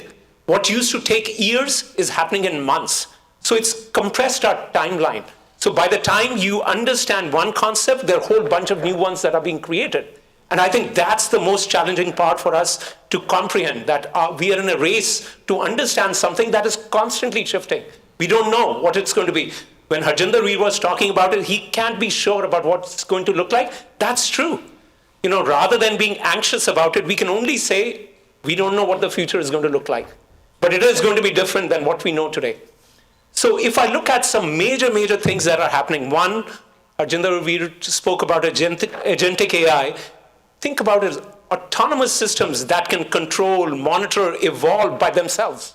Now, technology is moving so fast, there are protocols being created like MCP that allow access to data without a human interaction at all, where machines are going to be really making the decisions and deciding what needs to happen next. Multimodal AI. No longer can you assume that this is about only text. it's about images, it's about video. Think about Notebook LLM as a tool that Google introduced. You upload a whole bunch of documents. You can ask it to create a dialogue between two individuals, and it'll create a 30-minute dialogue of 800-page document for you to comprehend what it is. Not only that, while the dialogue is going on, you can interject and ask questions, and one of the people is going to respond to you. What remarkable technology. So we have to figure out how to use it. Specialized and embedded. We are talking about really, so let's kind of go back into history, right? It's not that far. 1990, late 80s is when you had the internet come in, like not that long ago. Then you had the smartphones getting introduced around 1998. And today, they're such an integral part of who we are. There used to be only feature phones. How many of you in this room have seen feature phones, first of all? I think the kids probably have never even seen a feature phone. But those used to be monochrome. You had to use up and down keys in order to move things. That's the reality we came from. But we adapted very quickly. That's the same thing that is going to happen now. The embedded part is in every device now has a small LLM, whether it's an iOS, whether it's an Android device, which has amazing compute power. Rapid improvement, like I said, the algorithms that Harjinder we spoke about, now being 2 billion parameters being used, what is going to come next, whether it is the size of the data set or it's another disruptive innovation that really gets us the next level of escalation in terms of the technology. We don't know. Again, the wrong way. So what are the challenges that we have? The first is the algorithms and discrimination, right? So inherently, all the AI is learning from data sets. If there's inherent biases in that data set, that bias is very relevant in how it's answering things. For example, if you ask OpenAI some question and you ask ChatGPT the same question, Gemini the same question, you'll get very different answers in some cases, especially when it has to come to politics. You'll be surprised at how they've created guardrails around Gemini to not return answers that are but OpenAI is more open about those discussions. You look at data privacy and surveillance. Today, just make the assumption that all your data is already in that domain where these companies have access to it. And they're not every Tom, Dick, and Harry company. It's actually huge, megaliths that have access to all the data. If I look at it, there are probably 4 and 5 companies in the world that control all the data, and this is a wild, wild west. The sooner they can amass the data, they're going to get ahead. That's the conventional wisdom. Transparency and accountability, there were a whole bunch of questions around this. There is none. There's nothing. Not only that, there's not even now the ability to ask an AI to say, how did you come to this conclusion? What is the steps that you follow to? So we're losing that ability to say, how did you, show me the logic on how you came up with this answer. That is also disappearing. Skill gap and displacement, we've already spoken about it. I'm not going to create further anxiety about it. Misinformation and manipulation. You've seen the deep fakes being used all over, right? How difficult is it for us to discern what is true news and what is fake news? And lack of oversight. Our policymakers don't have the expertise, so they can't really create policies that make sense in order to being able to rein in what we've let loose. Education opportunities, again, I think personalized learning is huge. That you have AI that knows who you are as a person, is guiding you through that. Making sure that you're learning, you're focusing on the areas that make sense to you. Improved accessibility and enhanced teacher productivity. We talk about 2 aspects, and there was a wonderful blog that Harjinder had shared a couple of days back, which was about from Claude, that really spoke about how teachers are using it for augmentation and automation. Automation makes complete sense, right? You automate simple tasks so that you get more bandwidth. Very easy to understand. Augmentation is where you're enhancing the knowledge, you're creating better curriculums in order to educate the children. So I think that's where a hugely important role has to be played. And what are the education challenges, ethical concerns, and bias we spoke about a little bit? I'm going to talk about integrity and assessment. Make that assumption that every student is going to be using AI. We have to figure out, as educators, on how to create ways of evaluation that are much more complex, that require deep thinking, that require reasoning, not just essays. Essays are no longer relevant in order to be able to assess what the student is learning. And why should there be, right? It should be a process. We have to reevaluate what are the evaluation frameworks, what are the rubrics that we're going to use in our education system as we move forward. And over-reliance on AI and loss of critical thinking. While these tools are great, until unless we are able to discern the bias and hallucination that Harjinder has also spoken about. For example, I ask it a question, it makes it really, really look like that's a very good technical answer, and yet it's completely wrong. Until unless we develop the skill set, we're not going to be able to discern that. We are out of time. I'm going to stop out here. Thank you. So maybe a round of applause for all the panelists for this wonderful thoughts that they've shared. So we've had a lot of questions coming in. What I'm going to do is direct a few questions of my own first, and then we'll open up to some of the questions that are coming in. And as I said, if you want to come to the podium or one of the mics, you can do that as well. So I'm going to ask a question first for Qussay and Jasmit around education on motivating students, because one of the big problems that we are going to face, and I had talked about this a little bit earlier as well, is that it's going to become harder to motivate students to learn when AI can just write their essay for them, versus them having to go through everybody that here that's gone through school knows that writing is actually really hard. Right? It takes a lot of effort to go through and organize your thoughts, organize your words, and now it's just so much easier to get ChatGPT to do it for you. How do you motivate students to learn not just writing, but all the kinds of skills that AI can just do so seamlessly for them? So, and then Jasmit, and then we'll... Sure. Thank you for the answer. Sorry for the question. Motivating the students, give them marks. Simple as that. No, I'm just it's hard for the student to be motivated. That's the point. We need to make sure the student is motivated by creating creativity in them. How do I do creativity in them? Because I'm looking at it in this perspective. My students is being feeling they're beaten up. That's one. Second, they're very much willing to complete their activities, their assignment, their work in a professional way so they can score high. Let's be realistic. That's what they're looking for, to score high. Ultimately, there will be a big bias. I have a student, they copy-paste their questions and answers, put in ChatGPT, get the full results. They submit it. Believe it or not, 60% of the class, they're identical. You ask them, what have you done? They're all giving you the same answer. It's a clear-cut no-brainer. They haven't done their homework, they haven't done due diligence. The only things they do, full reliance on AI. And that's a bigger problem because they are not able to be comprehension, to understand the needs, and the specific answers needs to be structured. So to keep them motivated, that's one of the story I told them. Do you accept it? Put yourself in my shoe now. And how am I gonna evaluate you? They will feel disappointed. So we need to make sure to get motivated.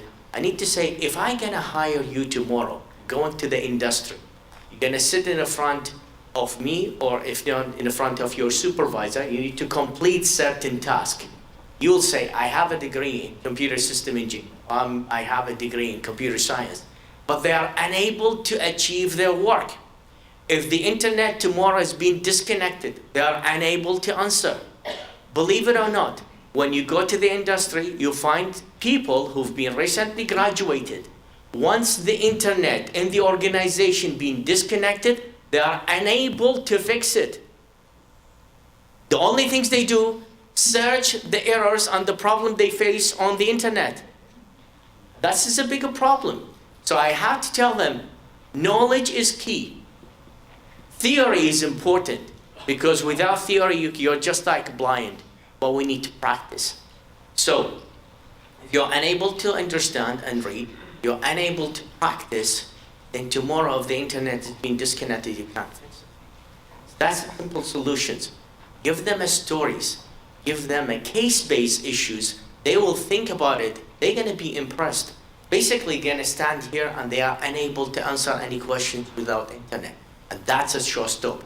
We need to make sure, fill up your gaps, understand your weaknesses, complete it, fill it up, then you're able to find the job.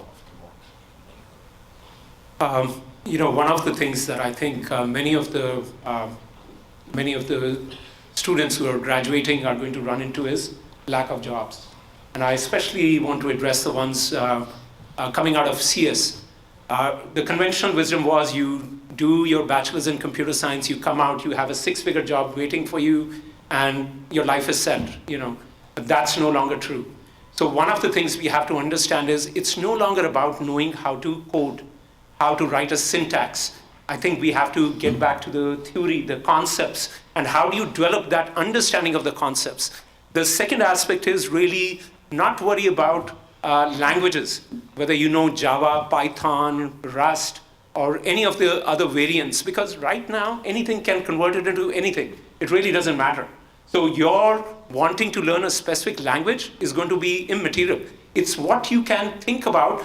Can I write it procedurally and say, how do I want to solve a problem? I think that's a critical thing. For example, you're talking about case studies. I think that's an excellent idea. Collaborating with the industry so that while they're going through the education system, they're actually working along with companies that give them practical applied experience of taking that skill set and developing it, I think is going to be very crucial moving forward. Yeah, can I add to it? I'll give a very practical example. When we are hiring in tech firms, we are not looking for you to give me a perfect answer. I'm literally not looking for you to write a syntax. I'm looking at what are you thinking about? Where are you able? It's your thought process. It's are you thinking out of the box? Are you thinking? There are multiple ways to solve a coding problem. And as Vijay said, I'm not even looking at, do you know Java, Python, or whatever. We are looking at, what are the different ways you're bringing in? To add to the student part of it, I think, as we had said, we got to embrace the AI, especially in the CS world. It's also about prompt engineering now. We've started hearing so much about how you're going to be prompting. The difference your students can make, the way they're doing the homework can still be different if they're prompting it different, right? How are they thinking about a problem to solve? That is the key. And again, yes, as Vijay said, that there were times when CS was like, okay, you're getting out and you're doing your five-figure. Gone are those days. You're still going to be lead coding. You're still going to be, and it's about your thought process. And they are putting all those stringent things that you cannot have ChatGPT, you cannot have stuff on your laptops and when you're interviewing as well. So keep that in mind as you are, getting out of the industry and looking for jobs as well. Good. Now, for Harpreet, and I'll start with Inderpal since you spoke, but you guys were both very kind of talking about leaning into AI a lot. I did too earlier, that you have to kind of immerse ourselves in AI. There's a study I remember reading about a month or two ago that at one university, about 90% of undergraduates admitted using AI to write their essays. How do you balance this, on the one hand saying, let's immerse ourselves in AI, let's learn how to use it, let's kind of build that muscle of becoming really good at it, versus we need to learn some of this stuff ourselves, students need to learn some of this. How do you balance that? That's a very deep question. It's very easy to use and cheat with AI today. Right? But essays, for example, starting with the example of essays, right? Is that the right way to evaluate now? Maybe in the changing world of AI, we need to change the evaluation process. Maybe that's not the right way to screen the students anymore, right? Essays, or if they're going to use AI which they have to, I mean, they will, there's no stopping that, they can use AI for brainstorming. They have certain ideas, they can run it through AI, right? But at the end of the day, it should not be AI writing the paper. Is there a way for universities to evaluate, to filter that out? Those are things where education institutions have to think about. Do you change evaluation to, hey, maybe you just want to have, talk to them, have oral evaluations, call them over, right? Do interviews, maybe it takes more time. So those are the things which, those questions are still unanswered. But those are things where universities or education institutions will have to evolve to overcome that. Maybe there are tools which which is, hey, this is AI generated, you can find that out, right? That filters out students. So I would, that's what I think would be that, with AI, yes, you use AI, you have to use it, but use it as a aid, use it as a brainstorming, use it as to enhance your human intelligence, but not to replace it, right? And for that, you need to develop your own skill set. You need to develop your creative thinking. And at the same time, universities need to reevaluate how they evaluate students, how they evaluate admissions. I think gone are the days when we say we are know-it-all, right? This is again, sorry, I'm using a card term. We are learn-it-all. We can keep learning. Even in our own faith, Sikh learner, right? We are going to keep the learning phase, the learning mindset, and keep growing on it. The key thing, as I was talking about the prompt engineering side of it, right? Like, yes, I'm leaning into it because I know that if we don't, you're going to be left behind, at least in the tech world, right? Like if what I was doing 2 years back is no longer what I'm doing in my real job as well right now, right? So if I don't lean into it, and that's the focus, I kind of, when I coach students as well, and, even early in careers. Another thing I will say is, I'm just going to say in what I am seeing in real life as well. We are no longer, as VG also said, just meet VG. The grads which are coming out of college, when they are interviewing, it's much different than what it was 2 or 3 years back. They are looked as they're already medium-sized coders. They are looked at to be, interviewing at that level. And one of the things which you will see people starting to say is that each one of us is a leader, and that's great, right? Even you students, the students in here, you are leaders as well. How can you be the boss of multiple agents? How can you be the managers of multiple agents? Agentic AI, we talked about that, right? So the key, I think, is to keep learning, keep growing, and keep changing. And I think education needs to catch up with that how are we gonna make sure that we are building the students, we are building the people who are coming out of colleges for the change which has already happened in the world. So there's actually a lot of questions around ethics that are coming in on the Slido, and I'm going to switch to that topic in a little bit. We'll try to take on some of that. But I do want to stick to this topic for a little bit, and I'll ask any of the panelists who wants to respond to this. This is a frame of reference that I see all the time. A high school student is entering college. 5 years ago, I think all of us would have given a specific kind of advice about what their background was, what they're interested in. If they're very technically oriented, we would have no qualm saying engineering, computer science, etc. What is the advice you would give them today about which fields to choose? Is there any such thing as an AI-safe field now? What do you recommend? And all of us are facing this, by the way. I know there's a lot of students here, but we all have kids that we are kind of advising one way or the other. So I'd love to hear, again, whoever wants to share thoughts on.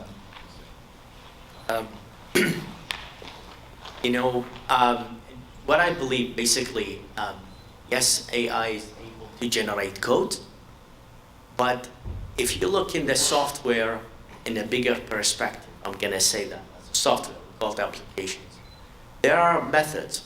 So in the method we call it SDLC, Software Development Lifecycle. Always there's a life cycle in the software to be created. So there's analysis phase, there's design phase, there's planning phase, there's implementation phase, there's a maintenance phase. There's so many phases there. And coding is only thin part within the implementation phase. That is the software coding part, testing and so on. So we need to pump the student. So basically, anyone he needs to understand. There's a spectrum of things to understand. Many things, many areas needs to be developed, so you'll be able to handle that situation. Specifically, just think about it. AI itself, just now we talked about, it's always a single answer for all the problems that we are facing. So you give it one problems, you always get the same answer with the same systematic sequence, and it somehow is biased. You're killing the creativity. There's always another way to handle situation. That's why we are looking at design, creativity, and critical thinking. We want you to think out of the box. And that I use the analogy that when the students lose or my workers lose the internet, life is done. There's no life anymore. Everyone go home. That's the scary part. This is it. We give up. Why? Because I don't have the tools to have the answers. And that's the problem. You're unable to go above and beyond and come out with solutions. And that is the big issues. We need to make sure, develop your skills. There's so many fields needs to be to work on, including ChatGPT itself. We need developers to work on Chat. We need AI to be embedded, just as I showed on my slide. AI is going to be embedded in everything, you like it or not, smaller or bigger. But who's going to maintain it? Back in the days, 1989, there's a tool. Oh no, I was just going to say, well, I want to give everybody a topic. Oh yeah. About, sorry. Did I say But finish that? up, yeah. Yeah, there's a tools called Object-Oriented CAD, Computer-Aided Design.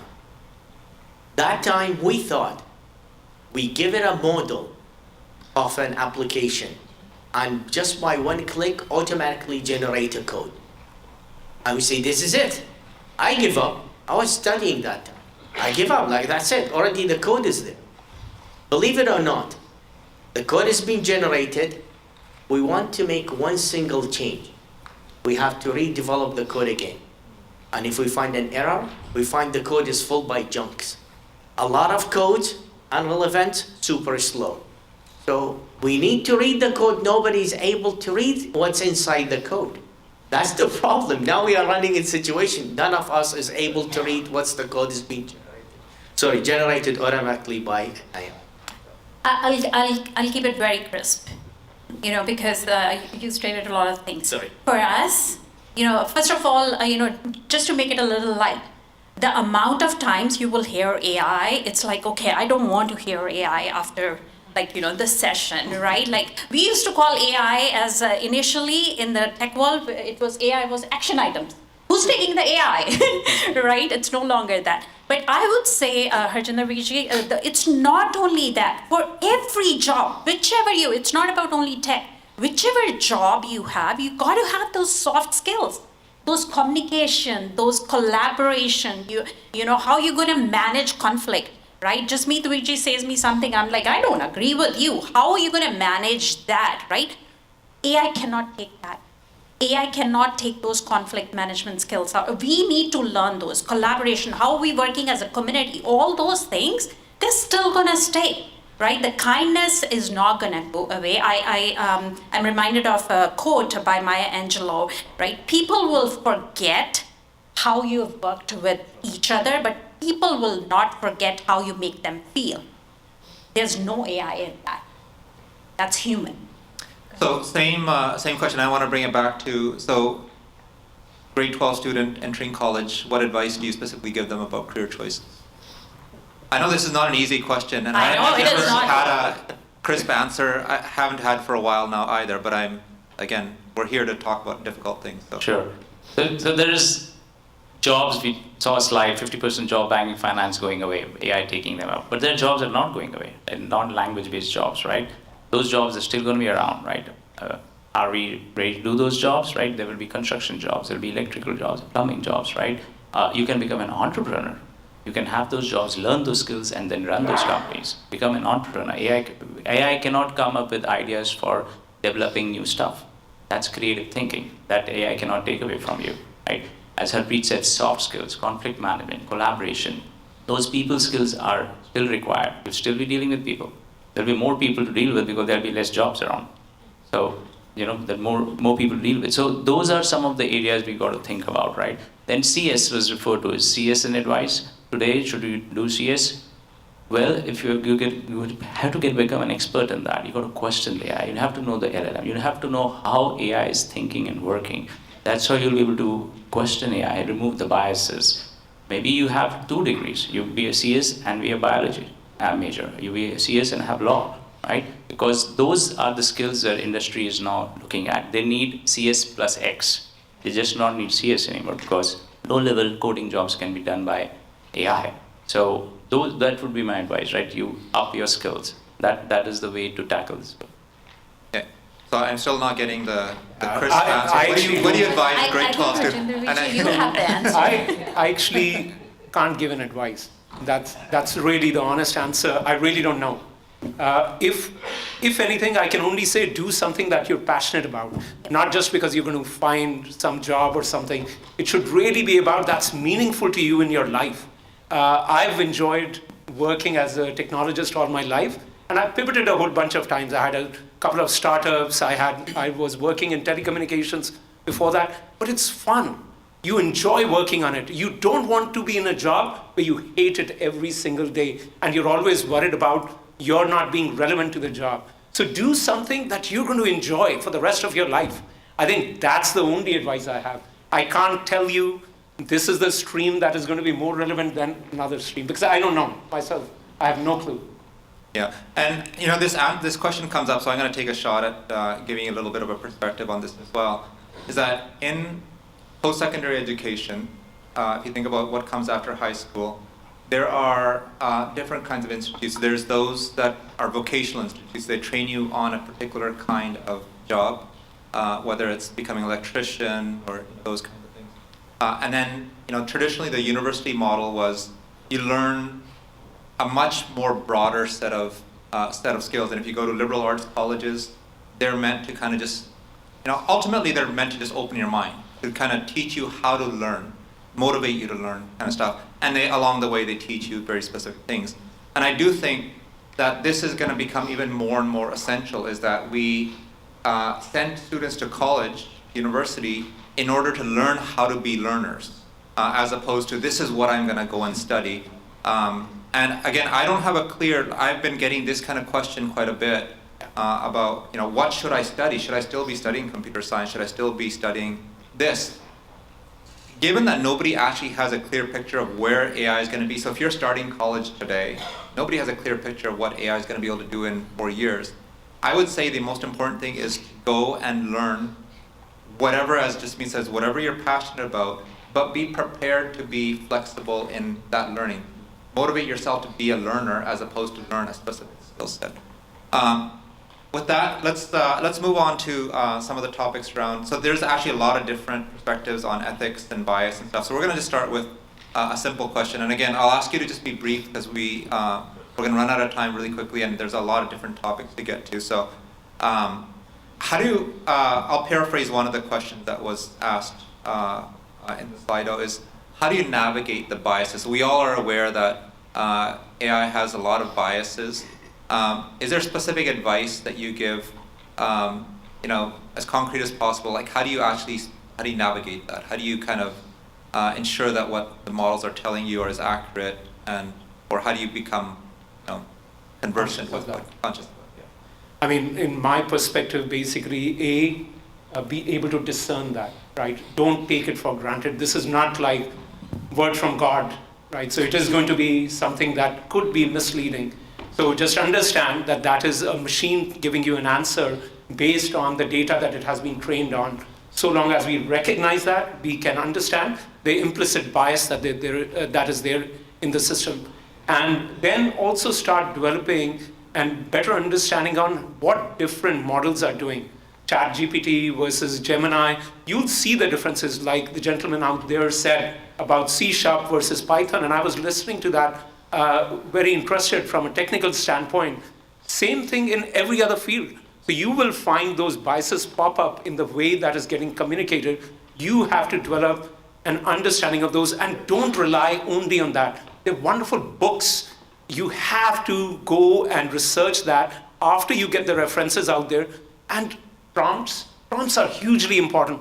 The more you quiz it, the more you try to ask it questions, the more you dig into, where is that information coming from? Can you show me the sources that you used in order to derive this information? That's an extremely important part of your research, right? So have that discerning eye to say, that's how I'm going to identify if there are biases that are creeping into the interpretation that is being presented to.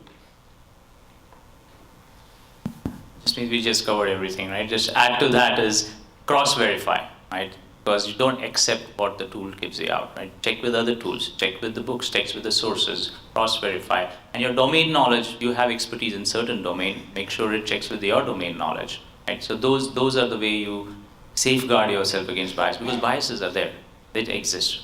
And cross-questioning the platform multiple times, learning how to prompt, how to question it. So that will help you take out the biases, or at least discern them and make a informed decision. I think adding on to it, both of them covered it, it's garbage in, garbage out. If you are going to be feeding it garbage, it will process that, and the next person, if it's asking the same question, it's probably going to give the wrong answer. So make sure you're testing it out. You have multiple tabs open, test out with different tools, and go to the source as well.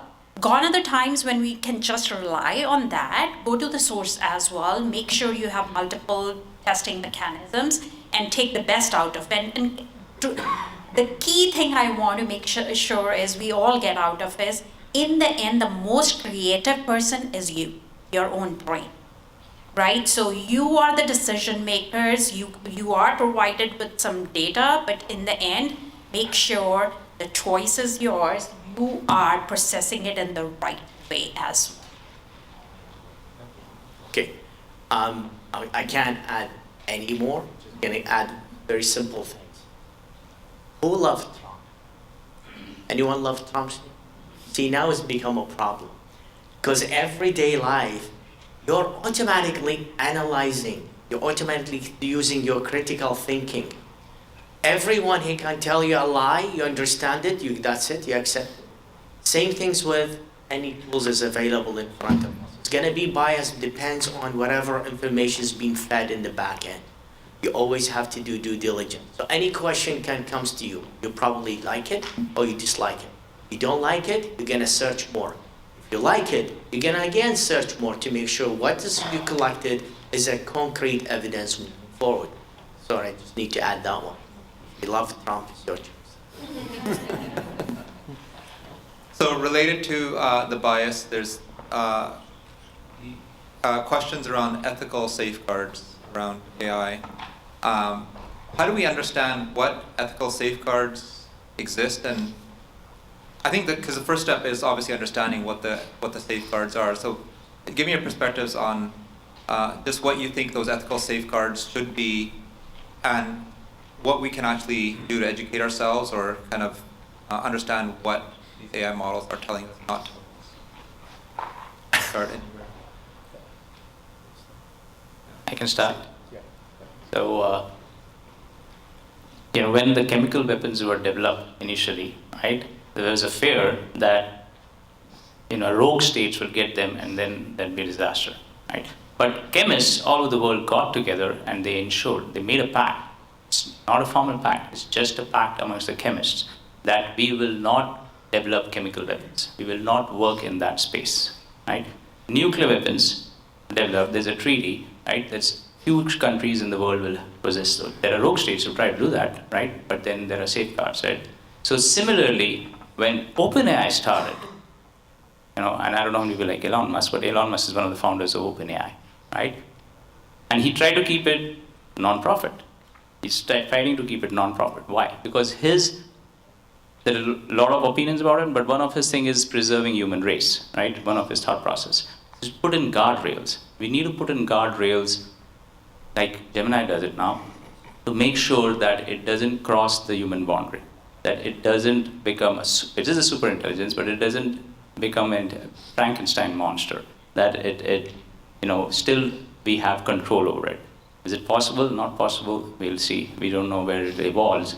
But guardrails is where human conscience comes in. You try to put in there, and so that those practices, ethical practices, are followed. I think connected to that is the responsible AI frameworks. I know most of the tech companies, they're coming together and making sure that they are building up frameworks where AI is not going to take over or providing us with the wrong data, or even it having that privacy and biases. I'll be very honest, are we there yet? No. Just yesterday when I was building, yesterday or day before yesterday when I was building this deck as well, and I wanted it to give me pictures, right?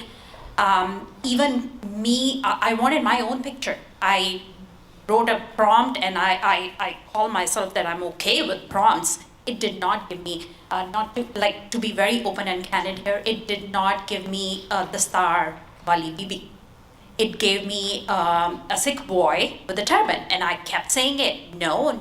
Like I gave it no makeup, nothing, and all, right? And it gave me a woman in a burqa. It gave me a woman in a hijab, which is okay. I have nothing bad around for any faith, but this is where that's just one example. That's wrong prompting as well. I had to work on it, but we need to put some guardrails, as Inderpal said, to make sure. And then there has to be some kind of treaty out there to make sure that it is at a level where it's not going in the wrong way, not taking over the world.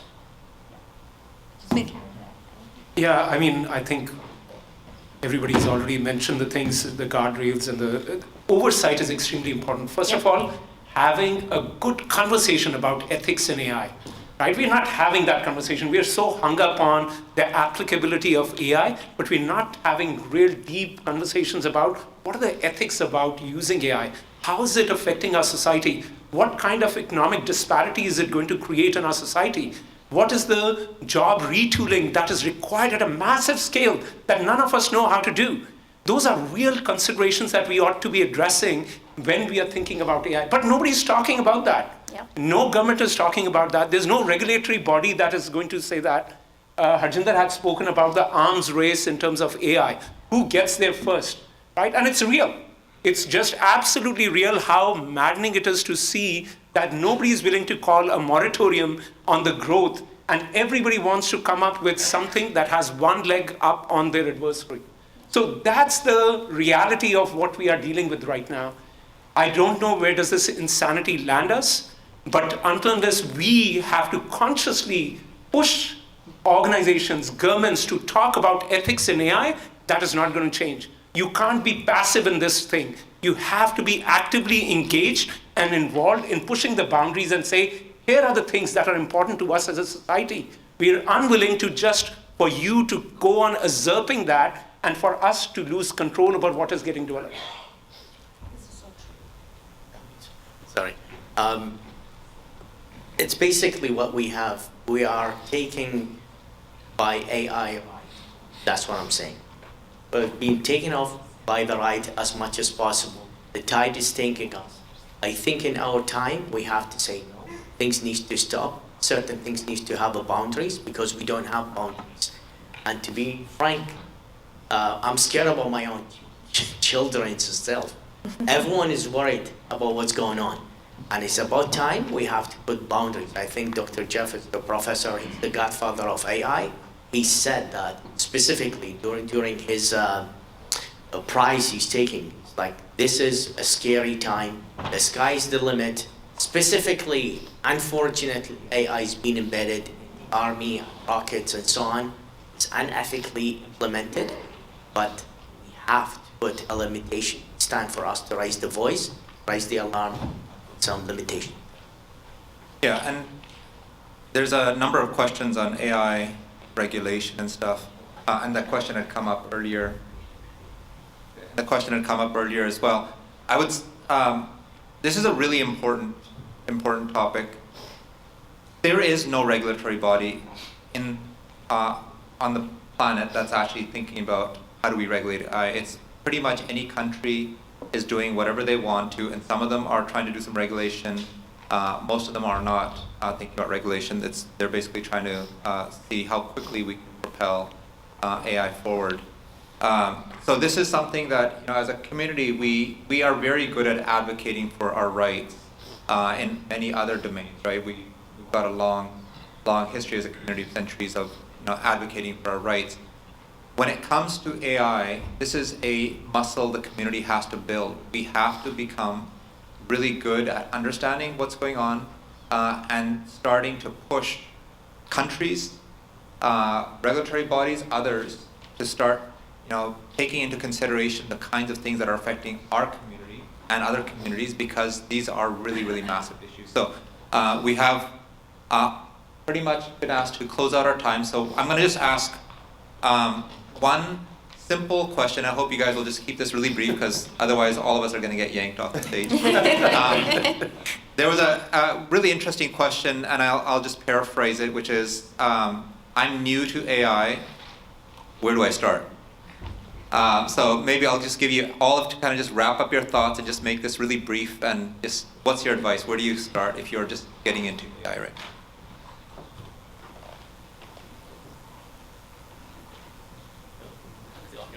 Yeah. As a student thought. I'm gonna look at it, if you're more into technology, willing to take and think about technology, basically you have to upgrade your skills to technology, like it or not. From the Python programming, you need to build this one up. You need to understand the spectrum of technology, all the bit and pieces, how to design software and so on. That's the early start. Where then, because that's the fundamentals. Then later on you can think about, well, which path I need to take, because you like it or not, even if you take it in the skin disease, go to hyper rocket science, you name it, the sky's the limit. You're having a small brain think with you, and you're gonna embed it into a small computer's gonna do the job for you. That will be fantastic, but that's a saying, the sky's the limit. So bump up your knowledge, the technology, specifically in that path, to get it there. I'm not going to be very specific what you need to hand on, but at least you can bump yourself into the technology, because that's what AI start. Where do I start? Can you tell he's a professor? Oh my God. You went all around. I'll go very basic, because I do see students here, and I do see, people like me, and even, my parents' age as well. So I'll say, have an internet, you have phone, install, download the app. ChatGPT, go from there. You will start, just say, what am I going to do tomorrow, right? Or you start telling a little bit about yourself, and it start telling you what you can do. So I would say go very simple, install ChatGPT. That's a great advice. I would say that, start with your domain. If you are, a doctor, or if you are, a real estate, or whatever domain you are in, use AI to enhance your knowledge, to use AI to enhance your offerings, because that's how you become more valuable. Like in my business, we use syndications, we do, fundraising. The work that used to take few weeks to set it up, now it can be done in few hours. You can run different scenarios. What happens when interest rate goes up? What happens when interest rate goes down? What happens when rents go up, rents go down, right? All those scenarios, and AI creates the scenarios and presents different options, and that I can present to my investors. So start with your domain, and then you can expand from there. And look at ChatGPT or any of the other AIs as your friend, right? It's your helper. And that's how you have to view it. Otherwise, if you look at it as an adversary, you're creating a relationship that's not going to work. So it's fraught with problems from the get-go. So if you are looking to up-level your skill set, then just ask it, hey, I'm a novice, right? I have no idea about how it applies to my life. And here is who I am. This is the knowledge that I want to. Can you suggest some things? And it'll be great about suggesting a whole bunch of resources for you to look at. So that's the best way that I can suggest for you to up-level your understanding of AI and try to incorporate little by little in everything that you're working on. Thank you. Can I add one? Yep. And if you want an expert's advice, you can always tell ChatGPT or whichever tool you're using, hey, think like Warren Buffett. Advise me on this stock, right? You can get any expert there at your fingertips, nuclear physicist, whatever. You can ask them to ask the AI to assume that role and ask for advice. And I'm going to be biased. They're going to ask ChatGPT, they're not going to ask us. That's the problem. And I'll close it out with one last tidbit on somewhat answer my own question. I did a talk, similar talk to what I did this morning in Washington, D.C. to a group of about 70 young Sikhs there back in July. And one of my advice to them was we have to start educating the community about AI. And interestingly, one of those students followed up a couple of weeks ago and said, hey, I prepared this 4-hour workshop for the community, for whoever wants to take it, on educating them about AI, pretty much what you asked, which is, how do you use ChatGPT, how do you use image generation, how do you do this, how do you do that, all these kinds of answers. And so he and I walked through his deck about a week ago, and I thought, this is amazing, this is great. This is one thing I would encourage all of you young folks particularly, but I'll open to everybody else as well, is to start taking these kinds of initiatives, because you guys are growing up as the AI generation. This is firsthand for you. This is not something you have to relearn other things to learn AI. You guys are growing up with it. But the onus is going to be partly on you guys to educate those around you, your parents and grandparents' generation, but others as well, on how to use AI. So I would say do the same thing. Do it with GNI. Is offer to create workshops, a week, couple hours, an hour a week, for example, for a month, where you can educate. Because I do think empowering the community starts with knowledge. It starts with understanding how to use AI and making sure that the broad part of the community is actually starting to use it as a starting point. So with that, thank you very much. It's been a pleasure. Thank you to all the panelists for joining us here. So we're clap for the panelists. Yes, a warm thank you to our moderator and panelists for translating AI disruption into practical pathways for learners and educators. This was an insightful and practical conversation, and we won't dock you for all of the extra time. Let's get a quick photo of the panel together.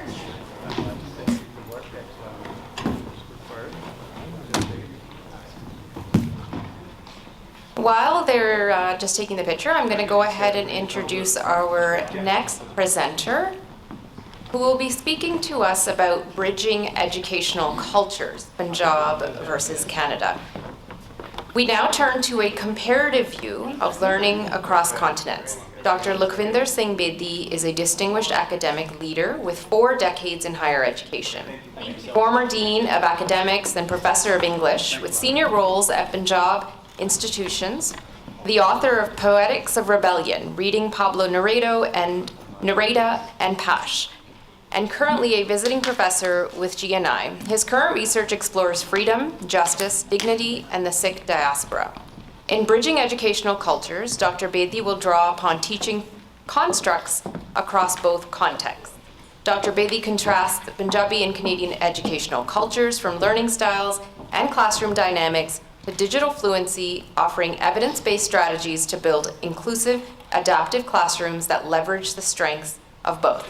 Please welcome Dr. Lakhvinder Singh Bedi to the stage.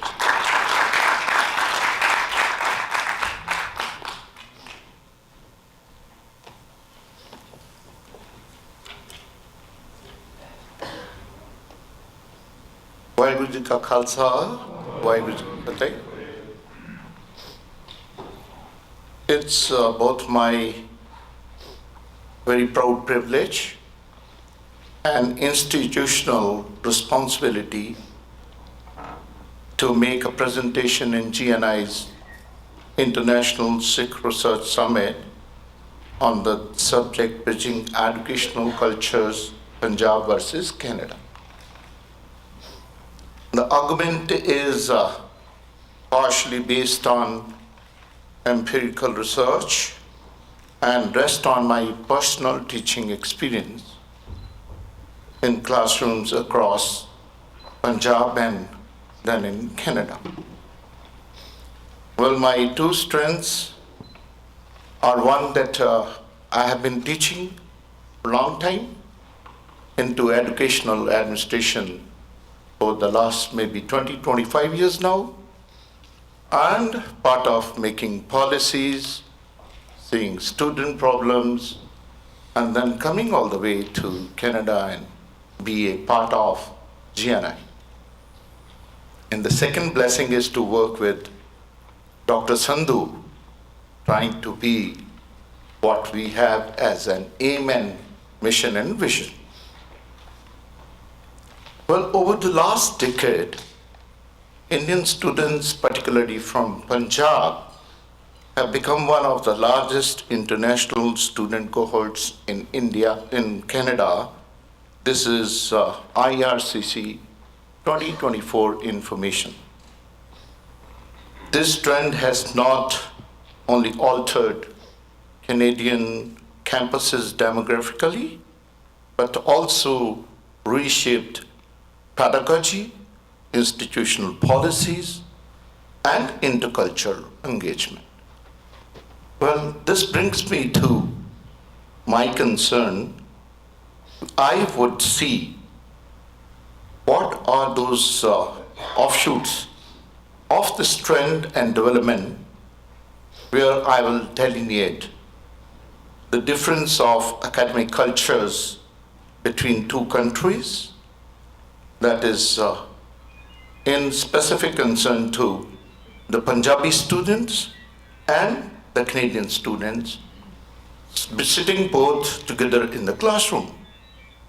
And I will also try to analyze, humbly, see what shape learning experiences have these students from Punjab when they have landed here with proven and established credentials, meeting all those requirements that they are made to go through and then be part of a classroom. 3, of course, we are troubleshooters. The strategic approaches that we must adopt, I'll be taking up. And I'm sure this subject has almost everybody to say something on the subject, and probably some opinions too, to share with us. Well, I start with a story of Jaspreet, who is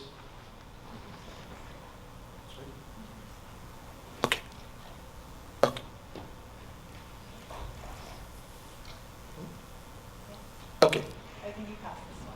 Thank you.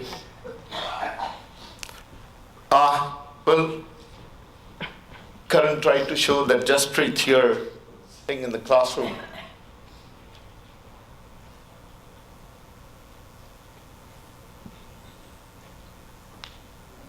Okay. Thank you. Well, she happened to be a brilliant, very disciplined, deeply passionate student in classes in a very reputed school back in Punjab, and used to be an orderly, disciplined student in the classroom and scoring more than the teachers were expecting from her. She will never challenge the authority of a teacher in the classroom, who's for her second God and whom she is supposed to obey and discipline herself as the teacher wants her. Well, coming to Canada, proving all those credentials, sitting in the classroom, she will not really participate in the classroom with other students and never enter into a debate which is expected of a brilliant student. And ultimately she realized she is probably invisible in the classroom. Well, the question here is, the background she carried all the way from Punjab as a brilliant student was not really helping her to be sitting in the classroom here in Canada and find herself noticeable. Well, all that required was basically our training and orientation and induction for the student to be really visible in the classroom. Well, this story takes me to my main question or my concern, which will be trying to identify the cultural and academic differences between Punjab and Canada, analyze how these contrasts shape really international students' transitions, and then illustrate solutions where real-world institutional requirements are there. And finally, under the strategies, as a part of GNI, I look forward to say something that we are doing as institution where we have a special role to play for very specially the Punjabi students or students from Punjab.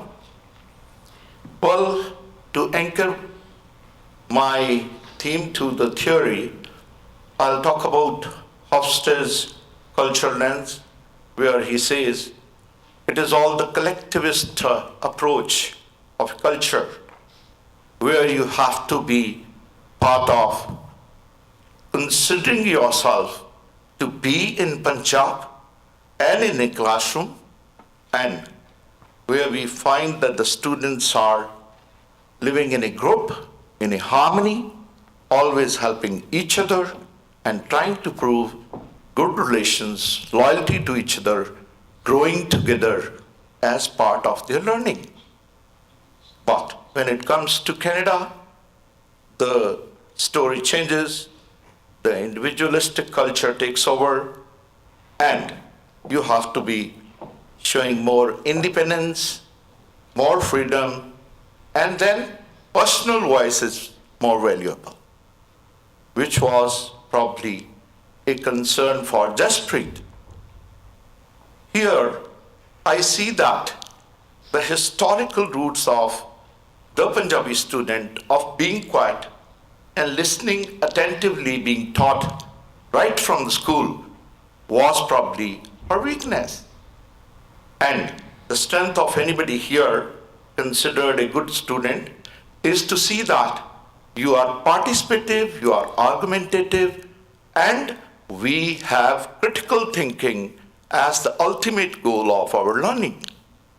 Well, all this, we could see the problem in Punjab's schools was with the colonial era when we were taught all this and given a design to stay calm and cool and you uniformly comply with what the teacher is teaching and be part of that discipline only.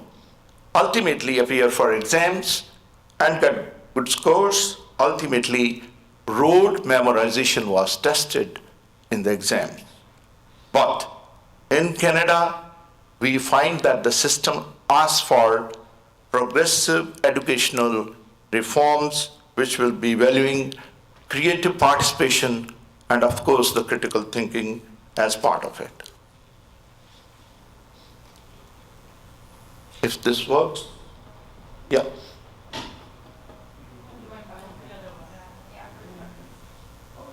Oh.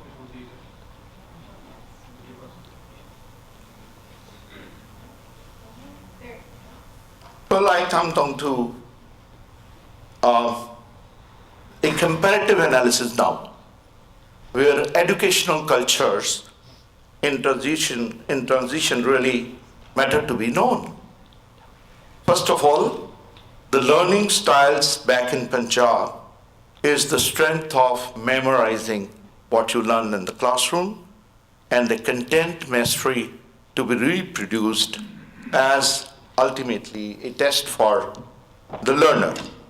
Whereas in Canada, we see that the strength lies in critical thinking and then going to a weaker recall as rote memorization happens to be a strength in Punjab. Here it is considered as a weakness. The expectations, the professors in Punjab use their authority, and the final authority may be the right word. Whatever they say is the final word on any learning, and then a structured guidance is only allowed. Whereas in Canada, we see that it is more of a collaborative or participative, equal kind of learning for the teacher as well as the student, where we see that it is the dominant pattern in the classrooms. Three, that the classroom dynamics is for Punjabi student, silence and discipline is the best part of learning in the classroom, whatever be the text, whatever be the ultimate results or goal of the learning. But here the participation and engagement in questioning is more important for the Canadian students. Well, the assessment focus exams, as we are sure about it, I'm sure half of the audience knows about the Indian examination system, is 3 hours and testing your knowledge or you recall it. Whereas here in Canada, we have to see that you indulge in discussions, come up with new ideas, and have something as a critical thinking, say new things to the class. Collaboration is one.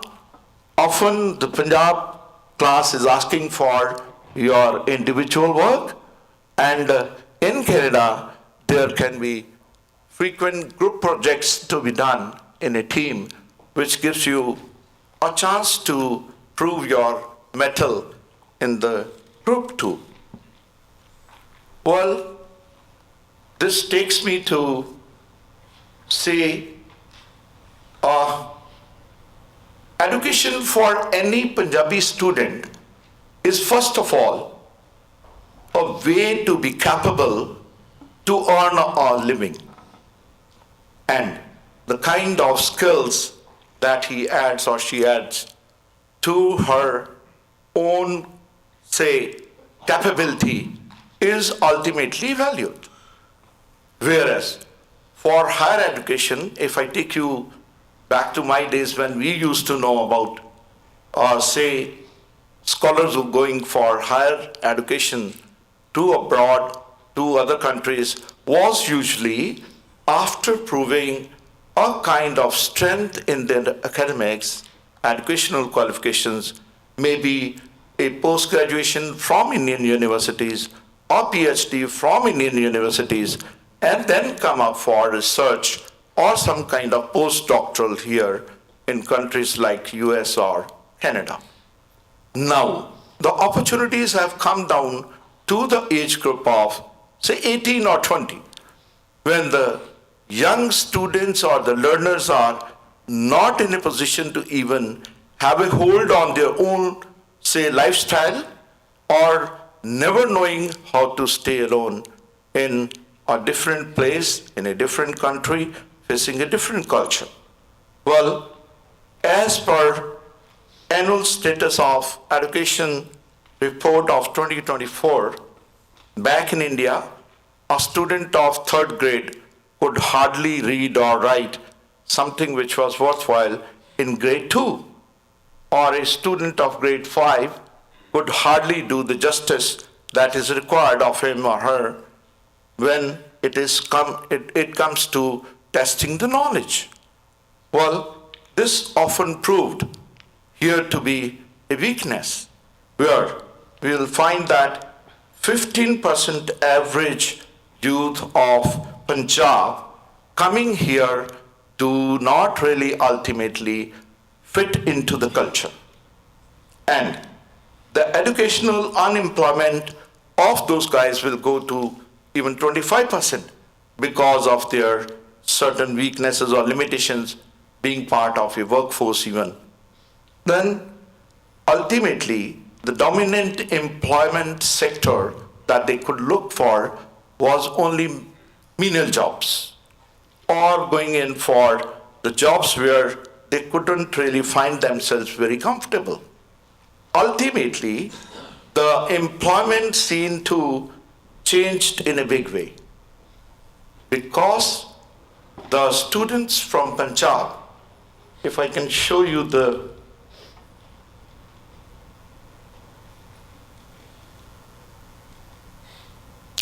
here, the graduation rate of the Canadian student completing graduation happened to be more than 80%, whereas the Punjab student only 60% could complete or have the graduation done. Similarly, when it comes to data saying that the support use of the Canadian student happened to be only 40%, whereas the student from Punjab will ask for at least 62% support use while being part of the learning. Ultimately, what is my concern is the participation part. Again, say more than 40% students, 60% students from the Canadian background will participate in the classroom activities, whereas only 40% students from Punjab background will be there in the participative activity. Now, after saying all this, I have to coordinate things to see myself as relevant here, part of GNI. What are we really different, or how we really manage or bridge this culture while taking up learners from Punjab? First of all, as we are aware, right now we are entitled to take up online and hybrid classes, likely to be taking up in-person classes any moment in the coming days. Well, the online classes could show that there was anxiety among the students from Punjab to know what does Canadian education system really offer them. And here we could see that the teachers are again very deliberately a good mixture of teachers who have background from the Canadian education and at the same time from the Indian scene too. We could engage them to make the student comfortable in the classrooms. And knowing in each and everything that the Canadian education system has to offer, right from the curriculum, which is matching international standards, and then going to the teaching is again teacher being live on the classroom and listening and then answering the questions of the students. Being live would mean he is really available to the student learner asking any questions. Now, this is preparing them before they come for any higher education or for, say, settlement. Here, ultimately, in any country, they have the knowledge of the system and how to really adopt or adapt to the ultimate learning. Two, that the curriculum part is again, as I shared, is matching the international standards. Whatever they lacked here, there was being offered here.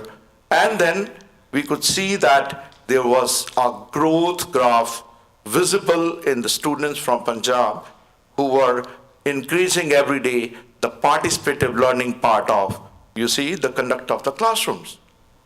Then we could see that the kind of background they had, they were coming out of their shells and adopting to our system, and whenever they have a chance to really see what GNI has to offer in the in-person kind of classrooms, they will join here after completing few courses or a program from GNI. Well, the employment opportunities are added while being in Punjab only and making themselves capable of coming here with proven credentials, say for settlement. Two, that the employment opportunities increase while being in Punjab only and then having an added advantage of a qualification from GNI. Yes, you are there in the market as a better, say, professional available to any company or for that matter, the employer. Globally recognized qualifications, which can always get them a diploma from the Canadian system. And what I advise always or suggest my students or learners is to see that they really come up with a diploma from India, sitting at their home through a very flexible, highly affordable, and ultimately at their doorstep kind of system, which they can avail while being in Punjab.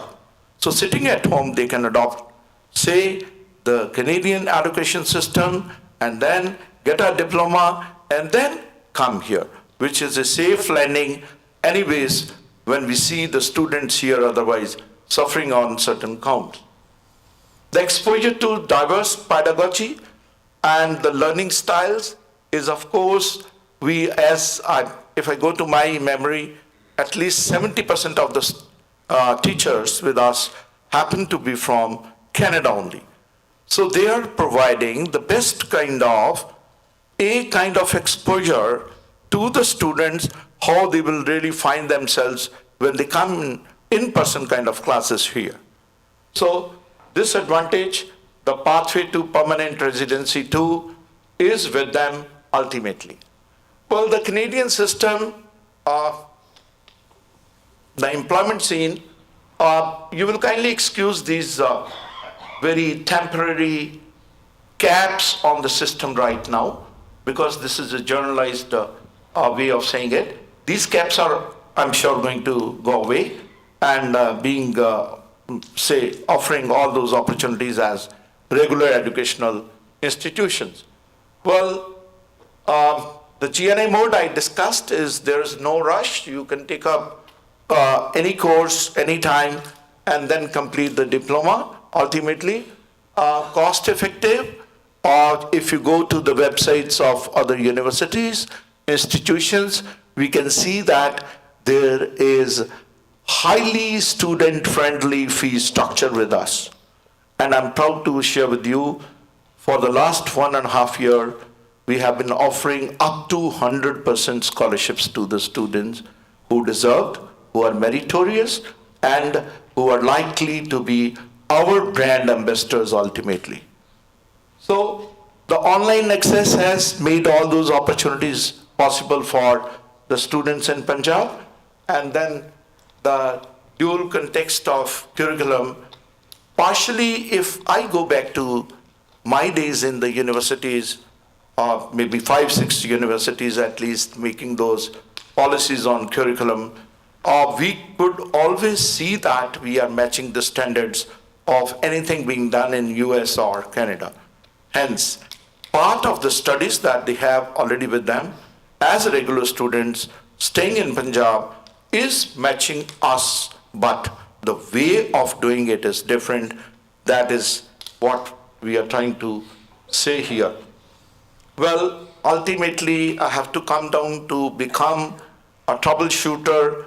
What are the offers that we have here as a part of discussion today?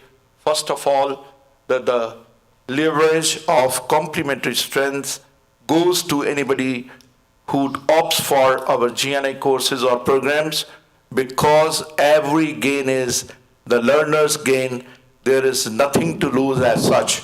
Even now we are offering up to 70% scholarships to the meritorious and deserving students. Two, that we are trying to develop hybrid kind of pedagogical ways and skills with the teachers, where we have to see that they meet all standards. Again, proudly to share with you, we conducted a PDP for teachers from India as well as from Canada. 2 days, super specialists from the Canadian system, telling the teachers even how to be really relevant and meaningful in the classrooms. When you come to the GNI classes, you have to be one of the best. And then the orientation programs, and then workshops, and then you see, we created a kind of model where we have the young guys, students who are right now learners in the Indian universities or Punjab colleges. We made the faculty to join our courses and programs so that they are aware about what we are doing and they can share the same with the students. And ultimately, even one of the registrars and directors of the institutes back in Punjab happen to be our students who have really appreciated our way of doing it, and they are adapting to what we have to offer right now, ultimately as part of GNI activity. Well, few suggestions here that other institutes too, other than GNI, let us see that there is pairing and peering both of the students. That students from the Canadian system and those who come from, say, Punjab. There could be other instances of students from, say, Africa or maybe Pakistan here too, but we are more concerned about our own lot back in Punjab, who happen to be our major chunk of takers. Well, we have 7 universities join hands with us and 39 colleges, as we share proudly, who are part of our activities, GNI activities. And some of them have taken up many programs as part of the new UGC policy of dual degree program back in Punjab, where you can always earn 2 degrees at one time, which may be in use for some of us here who are my type or my kind, those old school guys, that we never had the opportunity to have 2 degrees. Right now, the UGC is allowed to have 2 degrees at one time, which is again giving the learners from Punjab an advantage to be part of GNI too. Well, ultimately, what happens to be done is to be seen as a community. We have been, rather I have been part of many discussions where we believe that something should be done for the students from Punjab. We have seen them really suffering one end or the other right from their journey, starting from Punjab. I've seen everything myself, felt it, lived with it. And I've seen there's a lot to be done as community, and this is the right platform. We have you with us. If we speak to 200 listeners now, I'm sure we are going to make a change, ultimately to see that the community doesn't really suffer. If the country allows them to come here, let them have a comfortable way of doing it. They are here for an opportunity which has been allowed under a system. Now the system really has to accept it that they are here. I don't go across those limits where I'm not really very relevant, but I'm sure the GNI is going to have a big role to play. The GN University, Guru Nanak University, is going to make that change where people will come and say, yes, this university belongs to us and we are at the right place to have our next career or employment opportunities here in Canada. With that, I am really grateful to all of you, given me some time to share my opinions. Maybe many of you differ with me, but then I'm sure part of it is your opinion too. Yes, please. Thank you so much.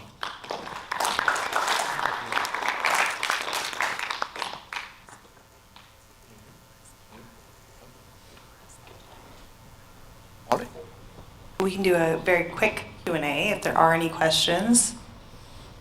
There's one over there.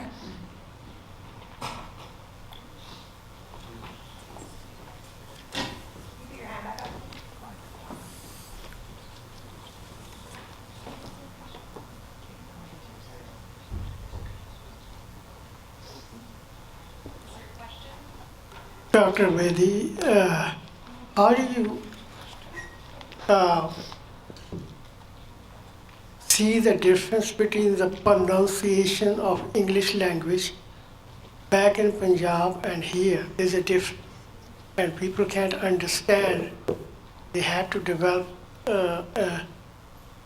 their personality to understand the English language in which they are supposed to be learning. Well, I mentioned that those who come here as learners have proven credentials. One is that they have good qualification, that means 10 plus 2 and a good percentage.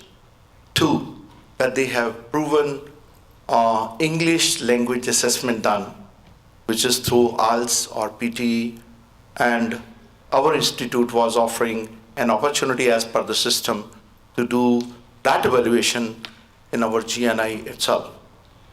Well, it is true for any community to get used to it. If somebody comes from UP and is an IAS officer with proven credentials, he has to learn Punjabi ultimately. And his Punjabi or the Punjabi that we have is always different. But then it takes some time to really take up those words, those accents, and then ultimately be part of the system. I could see those who are not gone to school even using at least the usable level of English language here when they go to stores or are part of any discussions. Well, this is, of course, second language for those who come from Punjab. Though they have been, we have been having discussions in campus, those who had right from KG, kindergarten, say learning in English only, and been part of convent schools, public schools, and been taught many times by those Christian missionaries who had all the opportunities to learn languages through their own mentors. But ultimately they too have to prove their, basic English language assessment done. And some of them have proven maybe good scores, 8+, 9+ bands, and come here and again sometimes not be aware with the language we have here. And I'm proud to tell you, share with you, the kind of creative, capability we have in language. Sometimes I've seen those who have grown up here really lack it.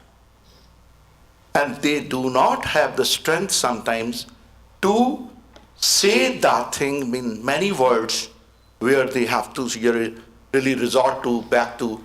I've seen students using ChatGPT here and other AI tools for all their classroom activities and ultimately assignments too. Well, we don't allow it. Till the date I was there, we were really making them write in a creative way and sometimes see that there were expressions which were better than anything that we could see here. One more question. Please. Yeah. Hi, Dr. Bedi. Yeah. Thank you for the presentation. It was actually really thoughtful of making a comparative analysis of both sides of the world.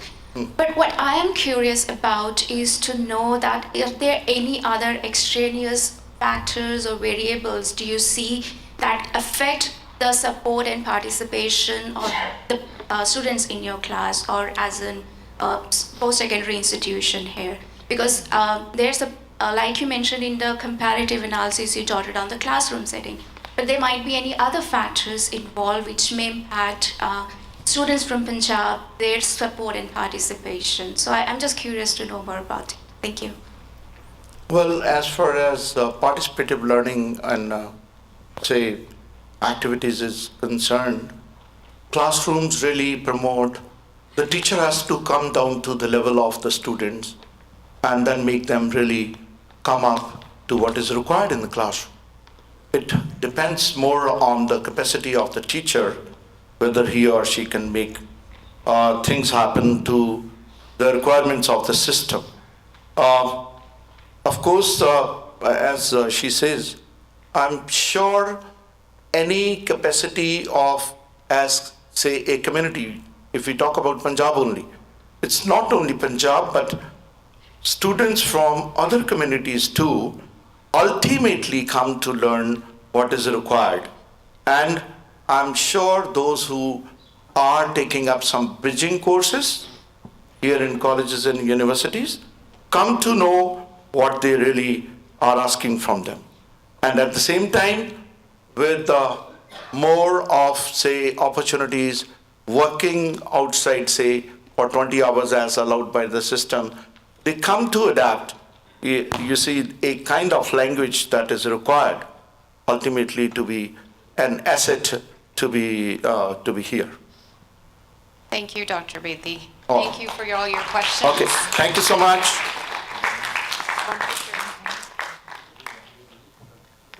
As Dr. Bedi and Dr. Sandhu are taking a picture, we are also going to take a picture with everybody in attendance today. So our brilliant photographer has asked us to Line up in the last couple rows in the audience, and we will be taking a picture facing the front.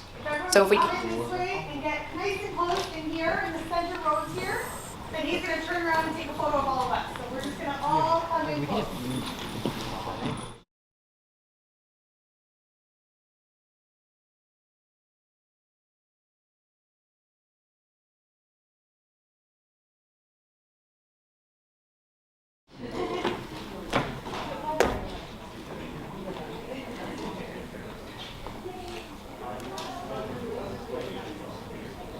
welcome back, everyone. Thank you for coming back promptly.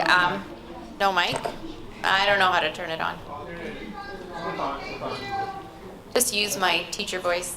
So welcome back. We are excited for this second part of our afternoon. We are also excited to spotlight some emerging voices whose work embodies curiosity, service, and impact. So this is our Youth Talks session, which will operate sort of like a TED Talk style. And we've got 3 speakers here, all of whom are from UBC, which is great. And they represent diverse areas of research, of study. Our first speaker will be Navjot Kaur, who is a medical student from UBC. We will also have Mehak Dhaliwal, who is an integrated sciences student from UBC. And we also have Roop Dhillon, who is a GNI intern and a UBC BCom student. So I'll ask Navjot to come up first. They'll all do their presentations, and then we'll hold our questions to the end. I'll ask them to come back up, and we can ask any questions that we have from the audience or from Zoom. So our first presenter, Navjot Kaur from UBC.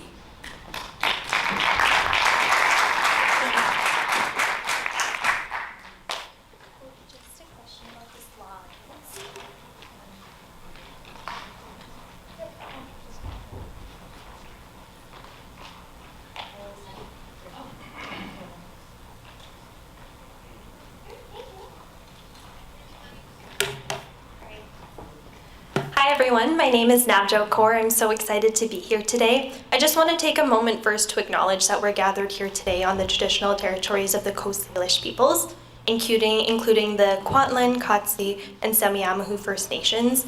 Acknowledging the land is an important first step, but we must go beyond words. When we think about our healthcare system and our spaces, it's so important that we work towards decolonizing our systems and making space for diverse voices and ways of knowing and being. And with that lens of health equity in mind, I'm so excited to share with you my research project, which was focused on facilitating connections to the primary care registry among the Punjabi community in BC. This project was brought up and really through a conversation with other community members. I was fortunate enough to be connected with a family doctor who was soon to be retiring, and she had mentioned that a lot of her former patients did not have access to a primary care provider and didn't really know what the next steps might look like. So from that conversation, my supervisor, Dr. Dhillon, and I started to think about what we can do to support our community. And I'm really excited to go through that throughout my presentation. So to give you some background, we know that access to healthcare is crucial when we think about our everyday well-being and our day-to-day lives. In BC specifically, research tells us from 2023 that 17.7% of people did not have access to primary care. So that means they did not have a regular family doctor or a nurse practitioner. And then when we think about racialized communities specifically, we know that there's a lot of barriers that prevent them from getting the care that they need. We can think about language barriers and not being able to understand health information or not being communicated in a way that makes sense for them. We can also think about challenges with digital literacy, where people might not be able to have the tools available to access resources for themselves. Now, when we think specifically about the South Asian population or the Punjabi community, research tells us that the Punjabi community is at higher risk of chronic diseases. So those are diseases that have long-term impacts affecting all our end organs. Specifically, we can think about hypertension or diabetes or kidney disease. These diagnoses or these diseases require earlier screening, and when we think specifically about the South Asian population, our screening guidelines actually tell us that South Asian community members need to be screened earlier. So what that really boils down to is this idea that when people don't have access to primary care, they don't have opportunities to be screened. They're not allowed or they're not provided with opportunities for them to see what their, for example, blood sugar levels are, what their blood pressure levels are, and we're not able to intervene and support them the way that they deserve. So now kind of going into what my project looked at, my supervisor and I first wanted to understand how many people in the Punjabi community had access to primary care. So that was the first step. Then we also wanted to understand how many people knew about the Health Connect registry. For those of you that are from BC, the Health Connect registry is a provincial program where people without a primary care provider, meaning they don't have a regular family doctor or nurse practitioner, can put their name and information onto an online form and then be contacted when a primary care provider is available. Right now in BC, that's the main way where people are able to get access or support to healthcare or that primary care. We did this by connecting with community members at 10 in-person sessions at Gurdwaras throughout BC. And through this work, what we found is that we connected with 526 community members. So those were the individuals who did our survey. From that research, we found that 44% of people did have access to a primary care provider. But what about those who didn't? Well, we asked them if they had knowledge about the Health Connect registry. And 66% of people said they had not heard about it before or had not already previously signed up for the registry. Now that's quite concerning because we know that the main way for people to get access to care is if they sign up for the registry. So if we see that 2/3 of the people we surveyed did not know about the registry, we're really missing people from getting the care that they need. And this further creates more disparities when we think about our access to care. And now looking more specifically at demographics, when we take a look at who specifically did not have access to care, we found that those below the age of 45 were overrepresented among those below the age of 45 were overrepresented among those that did not have care. That's problematic because we know screening guidelines tell us that we need to start screening people for hypertension or diabetes at ages of around 30, 35, 40, specifically when we think about the South Asian community and those who have higher risk factors. Then when we look at length of residency in BC, we find that those who are newcomers were more likely to be individuals who did not know about the Health Connect registry. This tells us again that we're not doing the best that we can to really support those who are new to our community and need help accessing resources. Once we connected with people and explained to them what the Health Connect registry is, 94% of people expressed interest in registering. And that's telling us that community members do want support. They just don't know how to get it or they're not being met the way that they need to be.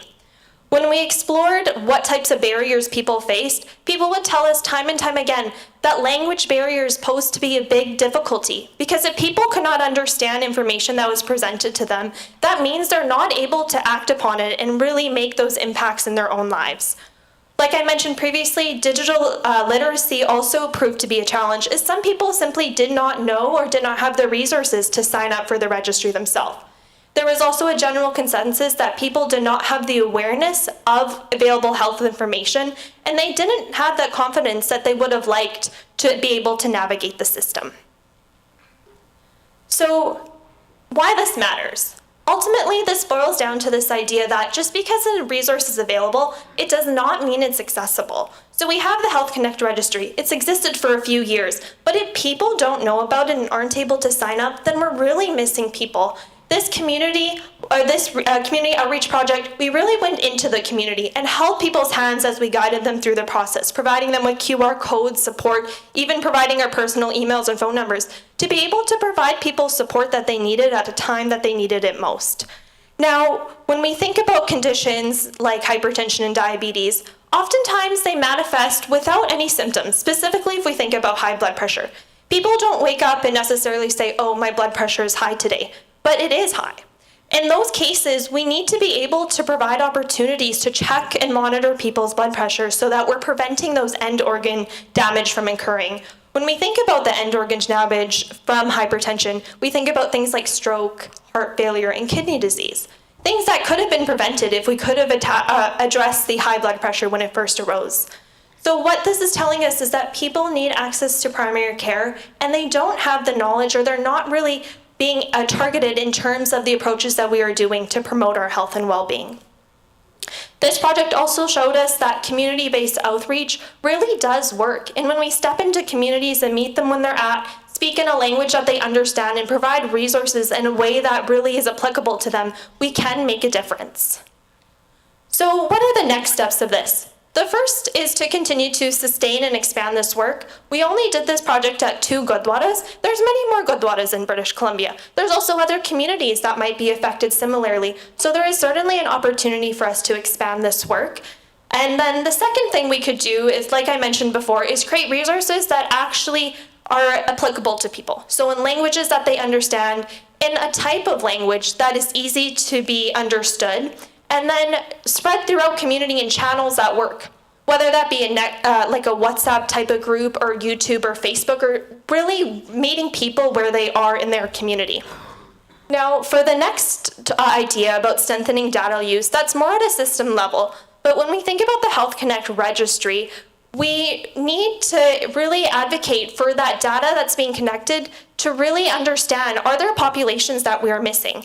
This report highlighted that a lot of Punjabi population, of the Punjabi population did not know about the registry, so clearly we are missing people. So there is certainly a need for us to continue to advocate. And then that fourth point about supporting those who are awaiting care. When someone's on the registry, they're not automatically connected with a primary care provider, but they're on the right path. Those individuals still need support, they still need access to resources, so there's certainly opportunities for us to continue in that way. So that's the end of my presentation. Like I had mentioned, thinking about expanding the work, if this is something you would be interested in or something you want to chat about more, I would love to chat. My supervisor and I are thinking about expanding this work, and we're kind of in that next phase. So if you wanted to be involved, feel free to reach out to me, or I have my email here. I would love to hear from you. And if you're from BC and you or someone in your life does not have a primary care provider and does not know about the Health Connect registry, I've linked the QR codes so you can share that with your family or anyone else who might find that to be beneficial. Thank you so much.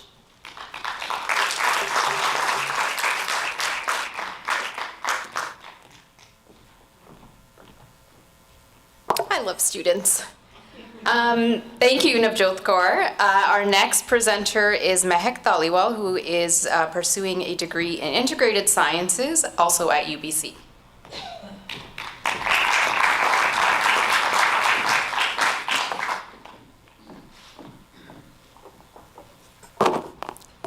Vaheguru Ji Ka Khalsa, Vaheguru Ji Ki Fateh. I wanted to start off my presentation today by giving my sincerest regards and a big thank you to 2 people that made this possible for me today. First of all, Mr. Sandhu for providing this platform, and secondly, my friend Roop for making me aware of this opportunity and just all the work that she, amongst many others, have put into making this event a success today, but then also trying to really engage people of my age and engage a larger youth audience. To start off my presentation, I would like to share a shabd from the Shri Guru Granth Sahib Ji on Ang 1105, where Bhagat Kabir Ji writes, Sura so pehchaniye, jo lade deen ke het, poja poja kat mare, kabu na shade khet. He alone is known as a spiritual hero who fights in defense of religion. He may be cut apart, piece by piece, but he never leaves the field of battle. And here Bhagat Kabir's words really encapsulate the Sikh ideals of courage and an unwavering commitment to justice that's rooted in the spiritual, but tested through the physical. This idea has come to define the popular construction of what it means to be a Sikh today, and we see it in cultural phenomena across the world. Back when I had written this research paper for a course that I did at UBC, Asia 576, Punjabi artist Sandhu had just released his latest EP, Warrior's Honor. And in the title song of that, he sings in the chorus, Karke Ardaas Khalsa Piche Nu Murda Nahi. Once the Khalsa have done their Ardaas, they don't turn back. Clearly, it's a song that's charged with just so much religious honor and courage, as 2 ends of the continuum of Sikh identity, from its spiritual philosophical origins in the words of Bhagat Kabir to representations in contemporary popular culture. These ideas are dynamic across both time and space. In my time with you all today, I will explore one such contextualization in Sikh history, which is the construction and performance of Sikh masculinity, or what it meant to be a Sikh man within the British Indian Army. I argue that masculinity is not merely a cultural or religious inheritance, but it's also a performance, and this performance is one that's shaped by both Sikh traditions but also colonial power dynamics. So under Guru Gobind Singh Ji, Khalsa Sikhs identified explicitly with the warrior creed, and they were marked by their outward appearance, or the Panch Kakar. Those who embraced the Singh identity were therefore always Sikhs, but not all Sikhs were Singhs. While the Khalsa remained its dominant position within the Sikh community, evidence shows that at no point during the pre-colonial period were the terms Sikh and Khalsa ever interchangeable. It's also really important to note that Sikhs are a religious community, not a race. But in a lot of the primary source material that I came across from the colonial period, Sikhs are clearly treated as an identifiable race with common characteristics, which really racialize the religion in so many different ways. And in his presentation yesterday, Dr. Gurjit had talked about the importance of understanding the context or the stage in which these conversations are happening and these events are transpiring. So at that time, the concept of racial sciences was really starting to make headway. And it sought to explain why some groups of people were dominant and others were dominated. Practitioners of this concept of racial science began to argue that physical characteristics like skin or body type or eye color were outward markers of less observable internal traits, or what they called moral essences. As a result of this, the British Army held the belief that what was needed for the Indian Army was men who were racially or environmentally closer to Europeans. Sikhs with their light skins, very European-like features, and homeland in northwest India were widely sought as some of the most genetically pure descendants of the once great Aryan race that had conquered ancient India. On top of this, during the 1857 rebellion, you have the troops from the Bengal native infantry mutinying against the British, and then Sikhs, amongst many other groups, were loyal to the British Army. Essentially, what we have here is a situation that works out perfectly from both a racial science perspective, but then also a biology or what they called racial sciences perspective. Ideologically, masculinity began to be firmly associated with the idea of loyalty. And these militarized groups were fighting for the sake of their izzat, or honor, which was an ancient, well-recognized masculine concept that traced back to way before the colonial era. Punjab turned into the army barracks of the Raj, and Sikhs made the most formidable human resource within the imperial fighting machine. So now I've talked extensively about this idea of what it meant to be this perfect or ideal soldier, the ideal Sikh, but kind of diving more into what exactly that meant from a British lens. Captain R.W. Falcon's Handbook on Sikhs for the Use of Regimental Officers is a primary source material that I analyzed quite extensively when I was doing my research. And Captain R.W. Falcon, he argues 3 points in terms of what made the ideal Sikh. So firstly, the value of Sikh recruits depended on the district from which they came. Secondly, though a man became a Sikh by initiation, his military value was determined by heredity. And lastly, only those who supplied converts to Sikhi at the time of Guru Gobind Singh Ji can be considered true Sikhs. In accordance with these 3 points, Jat Sikhs were preferred for recruitment over groups like Sikh Brahmins, Khatris, Mazbis, so caste became a big part of the equation. But this wasn't the end of the matter. Jat Sikhs were further ranked based off of the district or sub-district in Punjabi Tehsil that they came from. And in his handbook, Falcon created a spectrum. And this spectrum started at very good and then went to good, fair, due, bad, or very bad. And what he did was he took the different tehsils of Punjab and ranked them, ranked the quality of men that came from these tehsils. And when you analyze these rankings in greater detail, you begin to notice interesting parallels between the tehsil and its association with which one of the 10 Sikh gurus and then the ranking that it's given. So a glaring example that stood out to me was the fact that the Sharatpur tehsil, which was the birthplace of Guru Nanak, was denoted bad, but the tehsils within the districts of Patiala, Firozpur, and Faridkot, which are all places that Guru Gobind Singh Ji spent a lot of time after the battle at Anandpur Sahib, these were all rated as good or very good.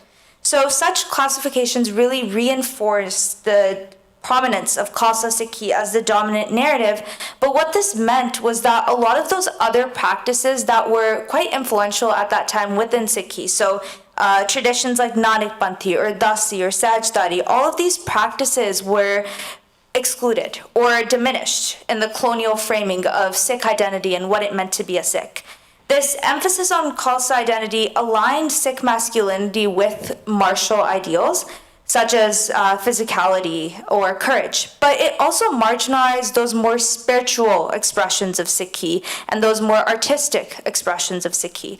Membership in the British Army brought a lot of social, personal, and economic prestige. And if we look at the region of Punjab at the time, it was a place of impoverishment. You have a lot of poor farmers that are seeing membership within the British Indian Army as quite a socially reputable career, and also one that promised them security for their future and the future of their families. So if that meant that they had to adopt the dominant martial race identity in order to acquire the advantages that came with a career in the military, that is what was done.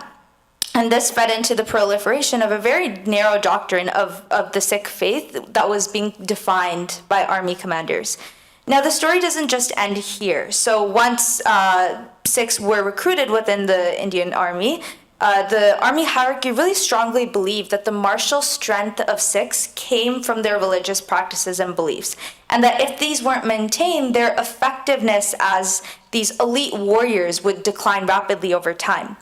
On being enlisted, a Sikh recruit was asked to take Amrit. And now what this meant was that for a lot of people, initiation into the army and initiation into the Khalsa Panth was one and the same. They were also asked to maintain all the external symbols of Sikhi. And this, once you kind of look at the practices of Sikhi within the Indian Army on a day-to-day basis, so when we look at clothing, weapons, ceremonial practices, a lot of interesting parallels arise, and it creates this sort of theatrical element. And soldiers had little choice but to play the part. When Sikh soldiers then returned to their villages after serving in the army for what was often decades, they carried a very specific version of Sikhi with them that was quite often very different from the one that they left home with. As respected members of society, their lifestyles were emulated and admired throughout Punjab. So where does this leave us today in a more contemporary context? So on one hand, we have the British emphasizing a very masculine image of Sikh soldiers as brave and disciplined warriors that were very important and irreplaceable within the army machine. And this aligned with Khalsa ideals in certain ways. However, we often forget that this identity required obedience to the British military order. And the resulting tension between the British-imposed identity of the loyal soldier and the Sikh community's own emphasis on autonomy can be seen in India and across the diaspora to this day.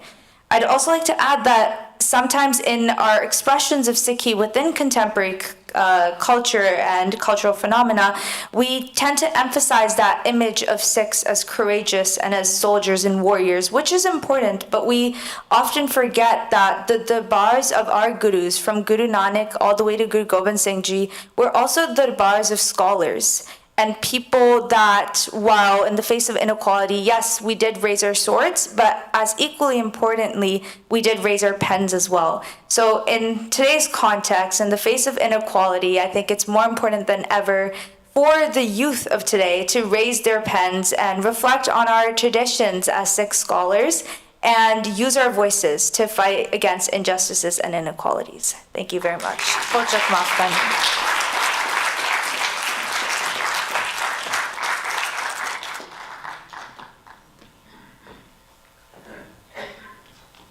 Okay, so I'm just going to shut everything down now because I just want to take these three ladies out and have a conversation with them because I want to spend the rest of my day learning about all of this. Our next speaker is Roop Dhillon, who is a GNI intern you met yesterday and also a BCom student at UBC. Roop?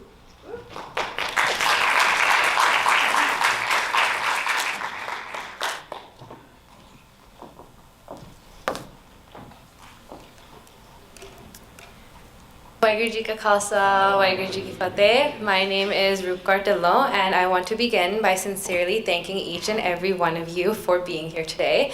Your presence shows the commitment we all share in engaging with Sikhi and in building stronger connections across generations. I am deeply honored to be presenting on the stage of the International Sikh Research Summit 2025 among such respected scholars, leaders, and community members. It is a privilege to share this space with you, and I hope that what I say today sparks reflection, dialogue, and most importantly, action. To frame our conversation, I want to return to something very simple yet profound, something that many of us may forget as time passes. Citing Cole Owen's definition of Sikh in A New Handbook of Living Religions, the term Sikh is derived from the Punjabi word sikhna, which means to learn. To be a Sikh means to always remain a learner. I begin with this because it frames everything that I am about to say, and as a learner myself, I ask your forgiveness for any mistakes in what I say or how I say it. The question that brings me here today is why are so many young Sikhs disconnecting and disengaging from Sikhi? To begin with, a lack of opportunities to grow. Many Gurdwara committees today, or committees of other Sikh institutions we have, are made up of older members whose wisdom and experience are invaluable. And as GNI's CEO and founder, Mr. Sandhu, often reminds us, is that youth are the future leaders, and it is vital to involve them early so leadership becomes a shared journey across generations. This is not about men versus women or old versus young. This is about creating a space for the next generation. When youth look around and see no role for themselves, it sends a discouraging message of you do not belong in leadership here. That absence of representation doesn't just limit visibility, it impacts motivation. For young people to thrive, they need 3 key elements: autonomy, competence, and belonging. If all 3 are blocked, then what incentive is left to stay engaged? The challenge is even deeper when we think about identity. Adolescence and young adulthood are defined by the struggle between identity and role confusion.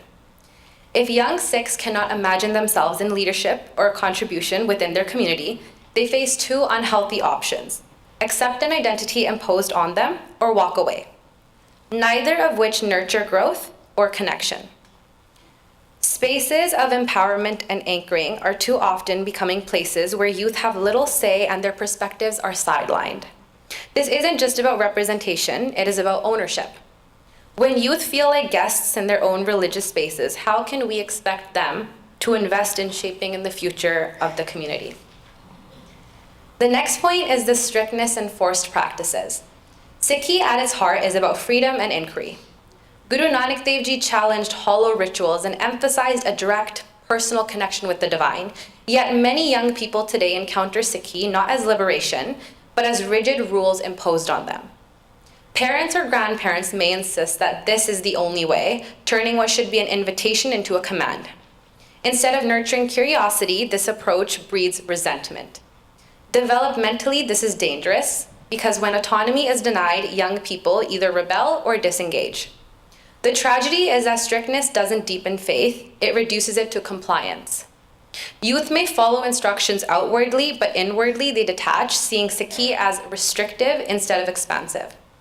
Over time, this disconnect turns Sikhi into an identity of obligation rather than inspiration. What begins as an attempt to keep children on a path often ends up pushing them away entirely. Third is the issue of questions and answers. A Sikh is by definition a learner, as I mentioned earlier. Questioning is not only allowed in Sikhi, but it is quite encouraged.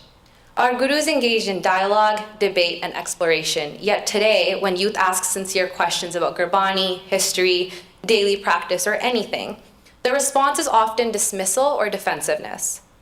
Instead of, let's explore that together, they hear, don't question, just do. This tells young people that their curiosity is unwelcome and erodes trust in those that are meant to guide us. Psychologists call this testimonial injustice. When someone's credibility as a seeker of truth is discounted. For youth, it is deeply alienating. Questions become seen as weakness, when in reality they are signs of learning. Over time, frustration replaces curiosity, and disengagement replaces dialogue. Many eventually conclude that Sikhi has no space for honest exploration and they step away. The result is not just a loss of participation, but it is a loss of trust. Finally, treating elders as finishers and not learners. Sikhi teaches that learning is lifelong, and respect for elders is central to our tradition, but respect does not mean assuming that they have nothing left to learn. Too often, leadership in our community sends the message that elders are the authority and youth must accept what they say without question. This creates a one-way flow of knowledge instead of the two-way exchange that defines Sikh learning. The impact on youth is significant. When elders present themselves as finished products, it discourages youth from seeing learning as a lifelong journey and denies them the chance to witness humility. Research across faith communities shows that the most resilient youth are those with warm, reciprocal ties with elders, not relationships of hierarchy, but of shared growth. When elders model themselves as learners, youth are empowered to do the same. But when they don't, Sikhi appears rigid, tiered, and unapproachable. But Sikhi is not about despair, Sikhi is about Chardi Kala, rising with optimism. So how do we move forward? Mentorship is a big topic of our summit and in general when discussing this topic as well. An example I can bring to the table now is the World Sikh Organization, who runs a Sikh mentorship program where they pair youth with professionals and leaders. This matters because it builds belonging and competence, and it says to our youth that your journey has guidance and your identity has value. Another is through academic engagement. UBC, SFU, and of course GNI, we have courses that revolve around Sikhi, which gives students a space to learn openly, critically, and respectfully. These classes show that learning about Sikhi is not limited to Gurdwaras. It can happen in universities, study circles, and libraries. And that freedom to question is what many of our youth crave. We must also bring young people into leadership roles in all Sikh institutions we have. Not as decoration, not as token members, but as real contributors with responsibility and decision-making power. Seva means more than service in the moment. It also means shaping and supporting the generations to come. And finally, we must recognize that youth live online. Platforms like Basics of Sikhi, podcasts, Instagram trends, and online Sangat are not threats, they are extensions of the Sangat. They are places where youth can connect on their own terms. And instead of competing with digital spaces, let's embrace them as a part of how Sikhi travels into the future. If being a Sikh means being a learner, then all of us, regardless of age, must embrace that. We must create spaces where Sikhi is about learning together. Not enforcing, but encouraging. Not silencing, but listening. If we hold on to this, then our gurdwaras, homes, communities, and institutions will become spaces of growth, not division. For all the youth in the space right now, your questions are not weaknesses, they are your strength. Your curiosity, creativity, and leadership are not distractions from Sikhi, but they are vital to its future. Don't wait for permission to step in. This path belongs to you too. The future of Sikhi will not be written by those who cling to control, but by those who remain open to learning. Together, let's choose dialogue over division, mentorship over exclusion, and growth over decline. Thank you.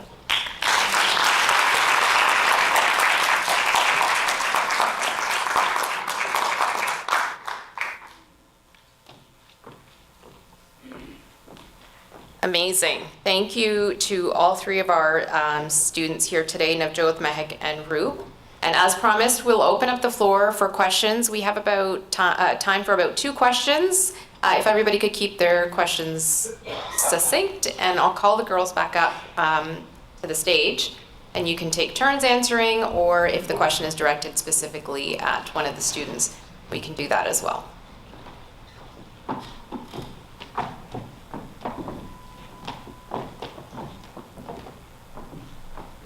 Thank you. That was really, really good. My question's for Navjot. You've done really good work. And I'm really excited to see where it goes. I just wanted to ask if you've considered, for example, during COVID-19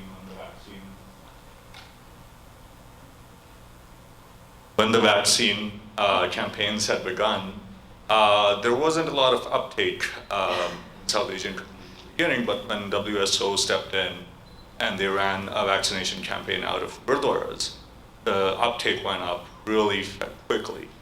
Have you considered doing something similar, maybe partnering with WSO or some other organization, or running some kind of registry campaign out of Gurdwaras where a lot of up and go, and maybe that can help?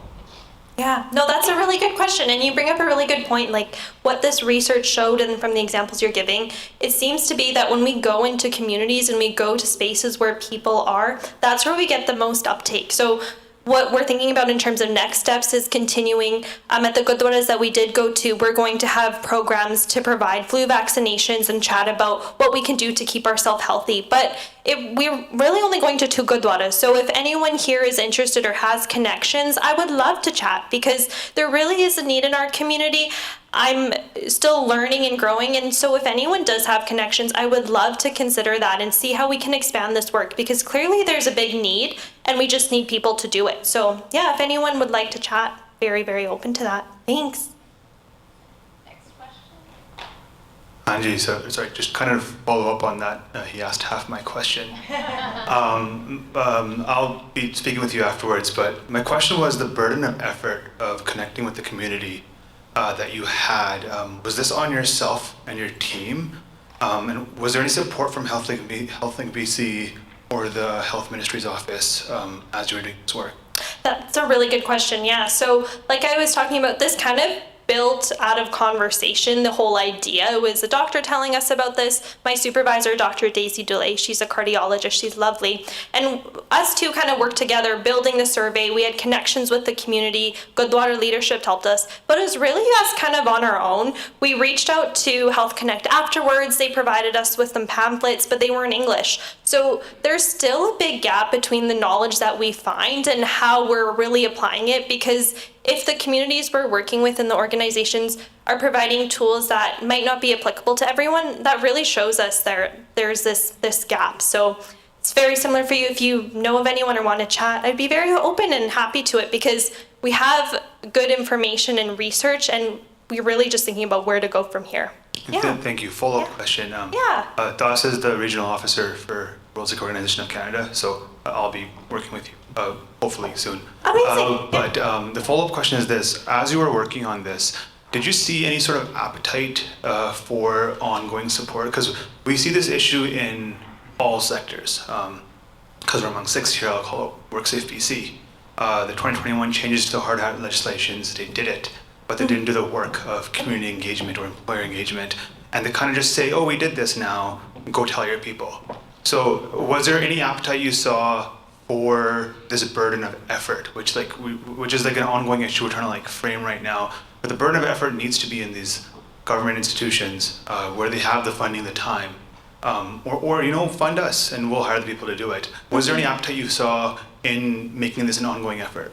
That's a really good question. So at this point, we've connected with MLAs in the community. We're trying to get this information to the health ministry. It's still a process. We've chatted, we're provided with next steps, but not concrete ideas for where to follow up. I certainly think, this information is telling us that we need to do more. And I think that if we did have opportunities to make like concrete next steps and like action plans for where we can go next, that'd be very beneficial, because we're thinking about how we can spread that burden, but it seems to still fall on our project team. And I would love to expand it further to organizations who have a little bit more power than us.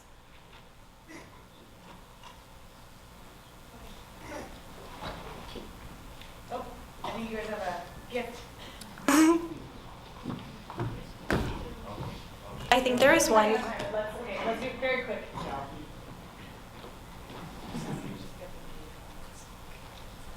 Thank you so much. This is for Mehak, actually. So, I really enjoyed how you articulated and backed up your, main thesis. I wanted to ask how you feel about sort of this continuation of like the colonial narrative about the Sikh identity, especially with the higher rate of Sikh men, Punjabi Sikh men, following the trajectory of being a cop, and how those police agencies are entering the Sikh spaces, especially with the narrative of how oppressive their practices are. What do you think that continuation looks like in today's time? Really good question. I think it comes down to education. I think even for me, a lot of the ideas that I've been able to recognize as being colonially rooted, that recognition came from educating myself. A lot of that education came once I entered the university space, once I was able to take courses in Punjab studies and Sikh studies, and was able to read a lot of scholarship surrounding the issue that I wasn't aware of before. So I think when it comes to that idea of culture, we tend to reproduce it through generations. So something that started in the colonial period was embraced by my, let's say, great-grandparents, passed on to my grandparents, to my parents, then to me. And the point where we break that cycle of continuation is through education. So coming back to your question of like how that's being proliferated today within like policing and the army, we see that in India all the time. And I think even to a certain extent, we see that in the diaspora as well. But I think once we as a community begin to recognize what parts of that are colonized and what parts of our identity and our history, institutions, especially political institutions, are weaponizing and utilizing for their own benefit, that's when we will be able to change the narrative and begin to embrace our identity ourselves and our strengths ourselves. Thank you.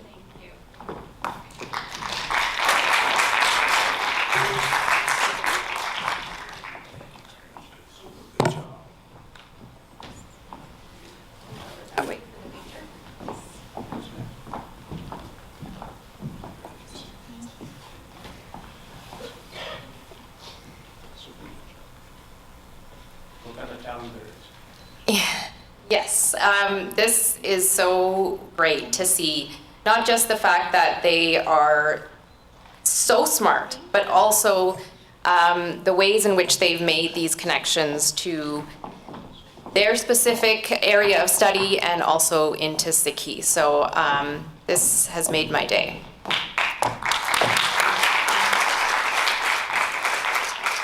Next, we're going to move on to our panel. The panel is called Beyond Silence, Advancing Sikh Mental Health Through Research and Practice, Exploring Therapy, Bereavement, and Disability Cross Cultures. This conversation weaves three strands: culturally responsive therapy, bereavement practices and identity, and the intersections of disability, stigma, gender, and mental health. Research-based practical strategies for counseling, community engagement, and stigma reduction, plus looking at some priorities for future study. So please welcome back to our stage our Day 1 keynote speaker, Dr. Maninder Kaur Ahluwalia, who is a professor and chair of the Department of Counseling at Montclair State University. She will be moderating our session today. Joining her will be our panelists. Our first panelist is Dr. Amritpal Singh Shergill. He is a registered psychologist with the College of Health and Care Professionals of BC. Alongside him will be Dr. Rupinder Bedi, who is the professor of counseling psychology in the Department of Educational and Counseling Psychology and Spec Ed at UBC, and a practicing clinician. And lastly, we have Dr. Raman Gaur Mahavir, who is a licensed mental health counselor and fellow in thanatology, which is, correct me if I'm wrong, the study of loss and grief. With over 10 years of experience as a grief psychotherapist with a focus on cultural and religious factors in the Sikh community. So please welcome our moderators and panelists as they set up and begin our session.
Sorry, folks.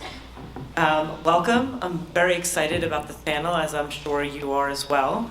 So I just want to let you know that each panelist will have about 10 minutes to present highlights from their research. Following the presentations, I'll facilitate about a 20-minute discussion with our panelists, and then we'll open up the floor to your questions and comments. So I think we're going to begin with Dr. Bedi. I think you have some slides as well, right? Look at the screen in front of you. Perfect, there you go. Oh.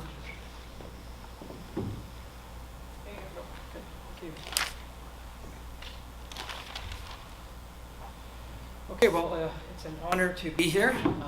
Really delighted to. Oh, sorry. Can you guys all bring your mics? Oh. Better. It's an honor to be here. I'm very delighted to be able to share my experience. I will say that my topic talk is a bit specific and specialized. It's really about what is Sikh individuals' experiences in counseling and psychotherapy, and how can mental health professionals work more effectively with them. With that said, I realize there's not that many mental health professionals in the community, in the audience here, and so I'm hoping that together we can extrapolate some of the actual research findings to what is the experience of Sikhs in general who go to counseling, and also the general mental health experiences there. And if there's one take-home message for people who aren't mental health professionals, it's that many Sikh individuals are coming to counseling now, particularly the younger generations, but also the older generation, whether it's by choice, by pressure, or by mandate. I know in my counseling practice, I've done a lot of work, for example, with ICBC, and I've had a lot of Sikh individuals who've sort of been mandated in the sense that their lawyer wouldn't take the case if they didn't get counseling in that sense. So whether it's by choice or chance or force, there are more and more Sikh individuals coming to counseling. Okay. Right. So Sikhs are experiencing, as I mentioned, a more openness to counseling and therapy, but they're frequently overlooked in the research literature, which is dominated by research in the US. And the research generally subsumes Indians as one category. And as we know, there's some uniqueness to Sikh individuals, whether it's being a religious minority in India or a sort of ethnic cultural minority being from Punjab, that a lot of that research doesn't necessarily apply.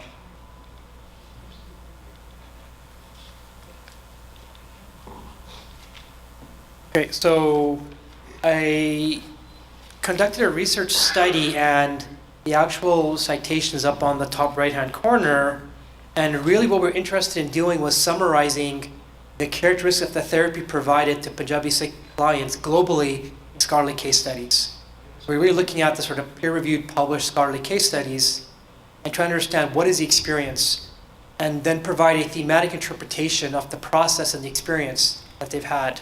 And finally, there are 3 actual Sikhi theories of counseling that are built upon the principle of the Guru Granth Sahib that are not very well known. And it was an opportunity for me to assess, well, how often are these models that are really grounded in the Sikh religion being utilized?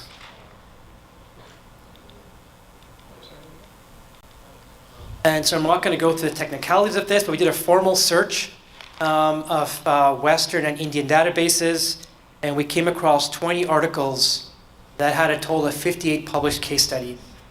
So the analysis that I'll be presenting is based on those. Now, with a short 10 minutes, there's not much that I can say in great detail, so I'm hoping this will give you enough of a flavor of the findings, and I'm very happy to take questions afterward for more details. But essentially what was pretty clear was that Punjabi Sikh individuals often feel hesitant about receiving counseling. When they go to counseling, it's usually not of their own accord.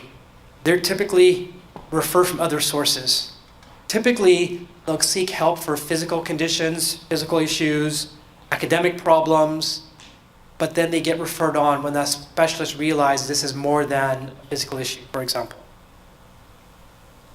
Another interesting finding we had was, it was almost those damned if you do, damned if you don't scenarios, is that when Sikh individuals maintained their sort of Punjabi cultural norms, it can sometimes cause distress. And when they deviated from these expectations, it also could cause distress. And so there really was that very difficult center point that changes based on context. Now, specifically, there were gendered cultural expectations that were different. So the men coming in for the counseling and therapy really had a different set of gendered expectations that were causing them difficulty. Also, bicultural identity was such a significant issue. And this was not only with the Sikhs receiving counseling in Canada or the US, but even in India. It really seemed like globalization, the exposure to Western culture, caused tension and dissonance for Sikhs in India, for Sikhs in Canada, for all over the world. And sort of navigating the sort of Sikh religion, the Punjabi culture with the sort of Western norms was an issue no matter where they lived.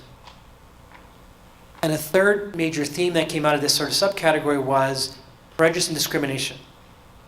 This wasn't just discrimination or prejudice or bias they felt in Western countries that are primarily white, but also in India as well. And so again, it seemed to be a very key experience that contributed to their mental health difficulties throughout the world. And a third major theme was that effective counseling really integrated Punjabi and Sikh norms and culture into the counseling. There was a general preference for solution-oriented and directive approaches. There was strong consideration of cultural values, such as collectivism. Probably one of the great common examples in my experience, and something that when I consult with other clinicians or working with Sikh clients, is when a client comes in who's Sikh and is working on individualistic goals, is to consider the collectivistic consequences, which is very foreign to some of my colleagues, because they're focused on, well, let me help you meet your goals, and who cares what anybody else thinks? And that's sort of not fitting for many Sikh individuals in the sense that they come from a very community-oriented society, and loss of community, loss of family, being separated from their family, whether India and in Canada, was a major contributor to mental health distress. And so we would work with trying to understand, if you want to pursue this, what would the consequences be? And I'm going to pull actually from one of the published case studies, just a quick quote that I think is a very prototypical example. And the authors write, despite aspiring to become a lawyer when she started university, she agreed to limit herself to a bachelor's degree so that she could, in the words of her father, devote herself to marriage. However, Kamalpreet started to reconsider this decision after enjoying her criminology courses so much and began questioning if she could truly be happy if she were not a lawyer. She felt guilty about the possibility of reneging on her arrangement with her family and letting them down. During the first session, Kamalpreet disclosed that maintaining family cohesion was very important and that she felt selfish for even considering focusing on her own needs rather than what was deemed best for her family. And so the counseling in that scenario kind of progressed with, if you're going to pursue further education, let's keep the consequence for the family in mind, try to take a harm reduction approach and try to minimize that impact. That was very different than how counseling typically progresses forward, at least in the Western world. And lastly, there is a consideration of Sikh teachings or models. And I know I'm running a little bit short on time here, though, so I'm going to quickly skip to make sure I mention those slides there, models there. I really want to give more awareness of them, but there are actually 3 theories or perspectives of counseling that are really grounded in principles in the Guru Granth Sahib. And one is Jaswinder Sandhu, who's a former student I supervised, called the Sikh model of the person suffering and healing. There's also the Sikh life stress model, and there's Singh's Sikh spiritual model of counseling. And so for those few people who are mental health professionals or are interested in maybe exploring this as a field and are interested in working with Sikh individuals, these are probably the 3 models I would recommend people take a look at there. That would take us to the end of my talk. Thank you. Thank you.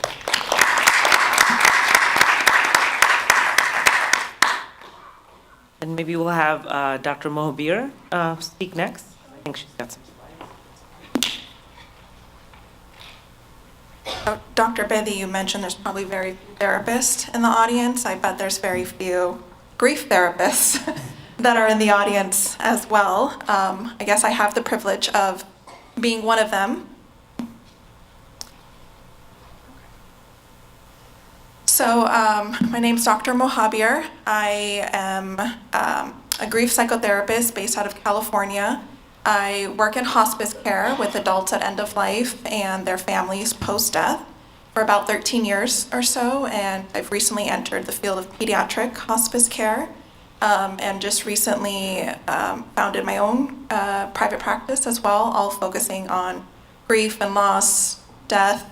My family calls me the death lady sometimes because I very much enjoy having conversations around a very stigmatized, heavy topic. So today I'll be talking a little bit about how my personal journey also led to my professional journey, and like many of the scholars and the researchers spoke about yesterday and today, I ended up studying myself based on my own experiences. So I'll be speaking a little bit about the Sikh bereavement experience and a research study I completed a few years ago. So I'll start with myself. My motivation for my research really started with my own identity as someone who identifies as a Sikh American female. I've experienced multiple significant losses in my life, but really what my first introduction was to concepts of death, and probably the most significant grief experience was the death of my Dadaji, my paternal grandfather, who we endearingly refer to and still refer to as Daddy. So like many of us, I grew up in a large Punjabi household living with my grandparents, and my grandfather was an instrumental figure in my upbringing and still is in many ways. And so his death, again, was probably the most significant grief experience that I've had, and that was back in 2009. And I struggled with my grief. I struggled with my Sikh identity at the time and trying to find meaning. I will also say that I looking back on it now, I lacked a connection to my Sikh identity, which probably played a role as well. But what I did find is that many of my family members were turning to Sikhi for coping, for their sources of strength, for their healing, and I couldn't understand that because I couldn't identify with it at the time. And so again, my grief was messy. My grief was a whole host of various reactions.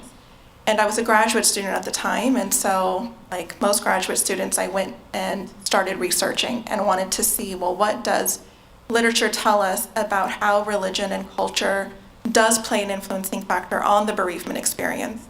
And there was a plethora of research that existed, but there was such a gap, and I'll even go as far as to say non-existent research and literature that explored how we Sikhs experience the bereavement experience from a mental health perspective. And I just thought, that can't be. Maybe it's my filters, that can't be, right? This is a universal experience. We are all going to experience the death of a significant person. We are all going to grieve. And so why is it not being explored in our own community? And so that really then prompted my research. And because there's no research out there, my research study, my question was quite broad and open-ended, and explored, again, what are the bereavement experiences of Sikhs living in the United States? And there were 4 large themes that I found and multiple sub-themes. The first was influencing factors on the bereavement experience. Many of the participants in my qualitative phenomenological study spoke about how it just wasn't a topic, that there was a lack of prior exposure to grief and Sikh death practices that impacted their bereavement experiences as adults. And so they, again, spoke about the lack of discussion, open discussion about grief and specific Sikh death practices that didn't happen so much in their childhood. In fact, they even went as far as to say, I feel like I was protected from engaging in those conversations or welcomed into openly displaying my grief.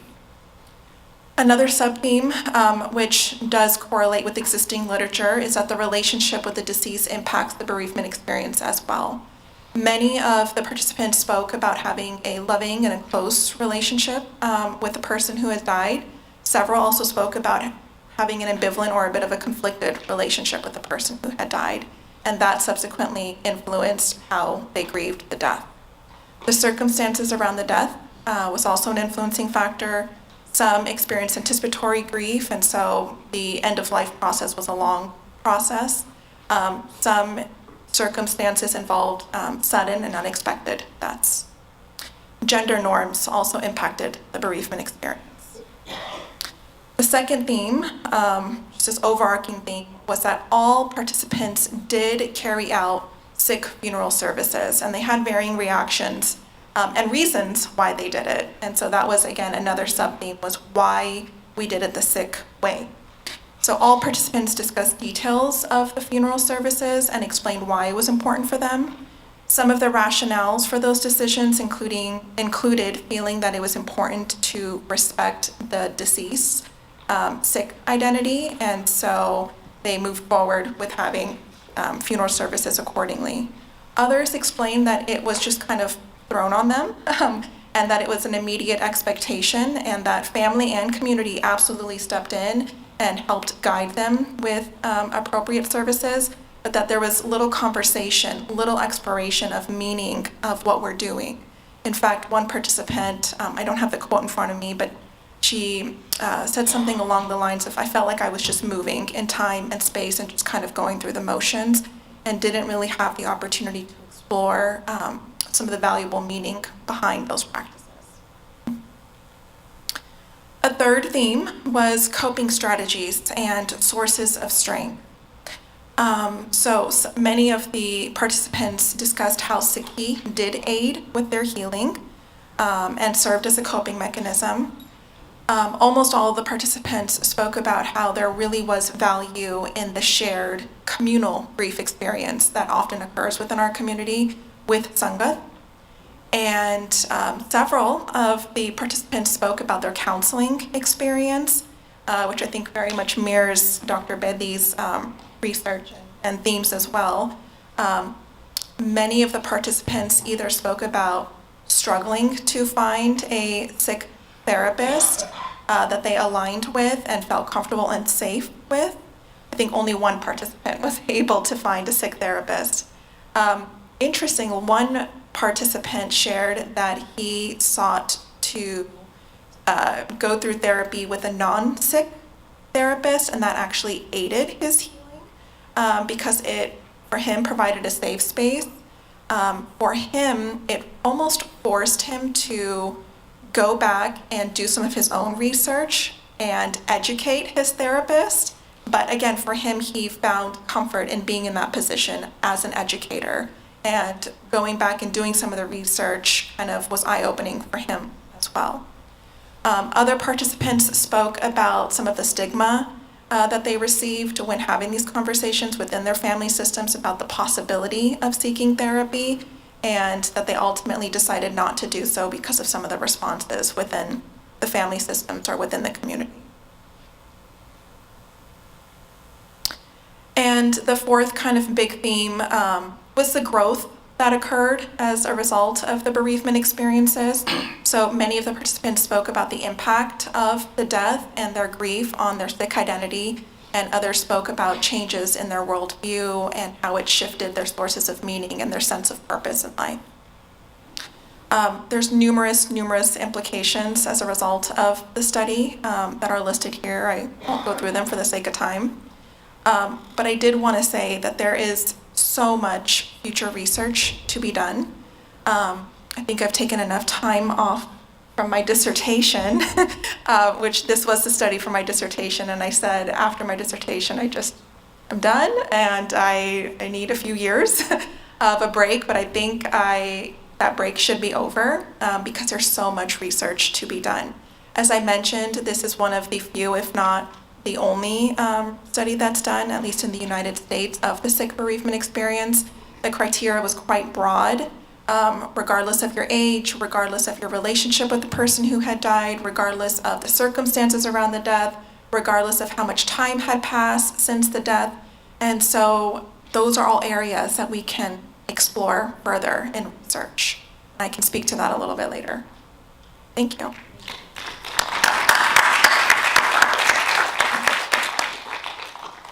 Dr. Shergill? Waheguru Ji Ka Khalsa, Waheguru Ji Ki Fateh. I've been in practice for about 27 years here in Surrey.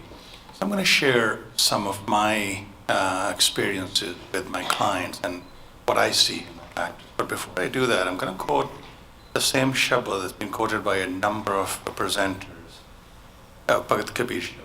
अवल अल्लाह नूर उपाया कुदरत के सब बंदे एक नूर है सब जग या कौन For me, that to me as a therapist reflects the essence, not just of Sikhi, but psychotherapy in the sense that psychotherapy is non-judgmental, is inclusive. Sikhi is inclusive and non-judgmental. That is the fluid Sikhi that I'm talking about, not the colonized version of some of the Sikhi, which we sometimes see as mainstream Sikhi. So if you had asked me this presentation to do, was it 20 years ago when I started, 25 years ago, my perspective may have been very different. I concur with Bedi, the community had changed a lot. Where before they would rarely consider coming to a psychologist or a counselor, now a different generation is much more open to coming for psychotherapy. However, there's still a stigma that's attached. So Sikh community, although we may like to think of it, because sometimes we think of Sikhi, I'm talking about Tat Khalsa version of Sikhi in the sense as a mainstream Sikhi, but the community is different, it's very complex, and it's very diverse in its beliefs and practices. Give you an example.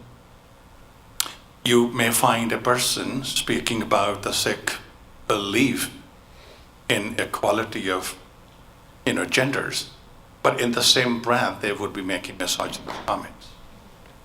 Similar to with caste systems as well. They will be speaking about the Sikhi doesn't believe in caste system, yet when talking about their life, they would be incorporating the caste system in their life. So it is and the same applies to their lens, the spiritual lens. It's not just guided by Sikhi, it is guided by a number of different things. For example, certainly some of the institutions, some of the core beliefs, Gurdwara, marriage rights, funeral services, those are certainly core to them. Going to Gurdwara for, to Path and Kirtan, that is certainly important in the healing practices. Yet you also have clients, a large number of clients, who would also prescribe to Hindu religious services as well. For example, notion of Jaddu and Tuna, right? Those also form their belief system and their practices as well. So as a psychotherapist, when I look at them, my clients come to them, I accept them for who they are. Because it is the human spirit that we are dealing with in therapy. There certainly are intergenerational differences in these belief systems, as pointed out by the previous panel on this one. I agree with Dr. Bedi, the primary modality that's preferred by people, still except for the younger generation, I would say it would be medication, avoidance, advice, and maybe engaging in spiritual and cultural practices, such as doing Akhand parts or other, parts of Sukhmani Shabda part. I'm not saying that those are not effective and they are not helpful. There's a continuum when we are dealing with the normal ups and downs of life, and then when it becomes a disorder state, where we now have a diagnosis. Right? It is normal to have ups and downs. It's normal to have anxiety. But when it becomes a disorder state, my question would be, and some people may answer in the affirmative, if you had a heart valve condition, you wouldn't think twice about going to a cardiologist in a hospital. But if you have depression and post-traumatic stress disorder, or you're having hallucination, one may consider going to a dera or going to a seer, and so on. And I'm talking about when people from the Punjabi community and from the Sikh community. So the beliefs and culture are not necessarily, quite frequently actually, not necessarily consistent with the Sikhi that is presented in Gurdwara. In fact, the message that comes to is, from Gurdwara stages and leaders, is one of not inclusion, but one of blame.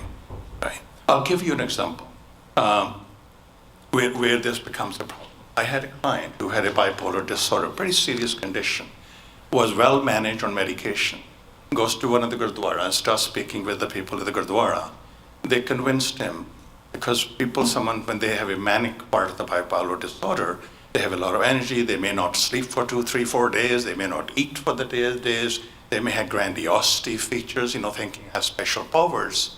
And they convinced him that he was special, that he had some special power, that he could do that without understanding the disordered state.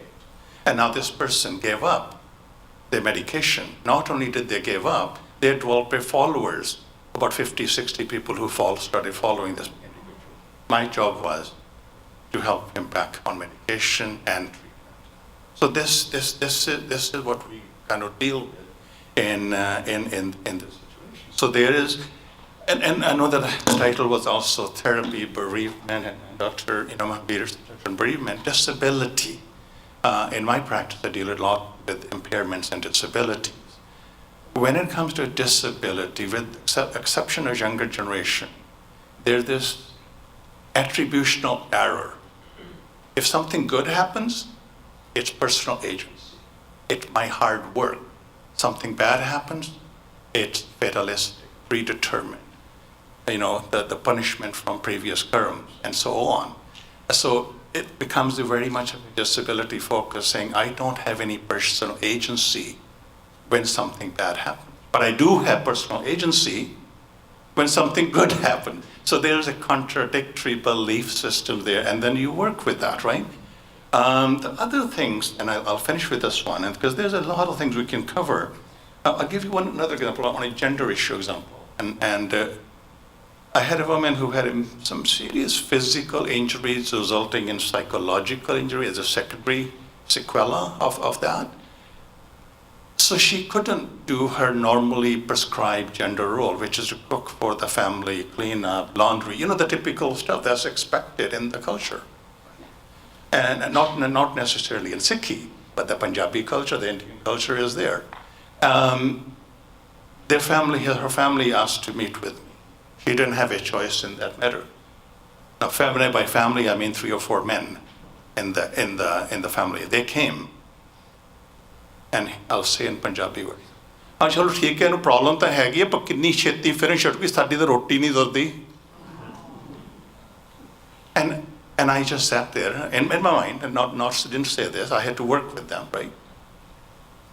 Has God not given me hands to cook? Right? They expected this woman who had a head injury, had a concussion, other physical injuries, but to just get over it like this, and then come and start cooking and cleaning and doing laundry. The other thing that comes into play is also izzat.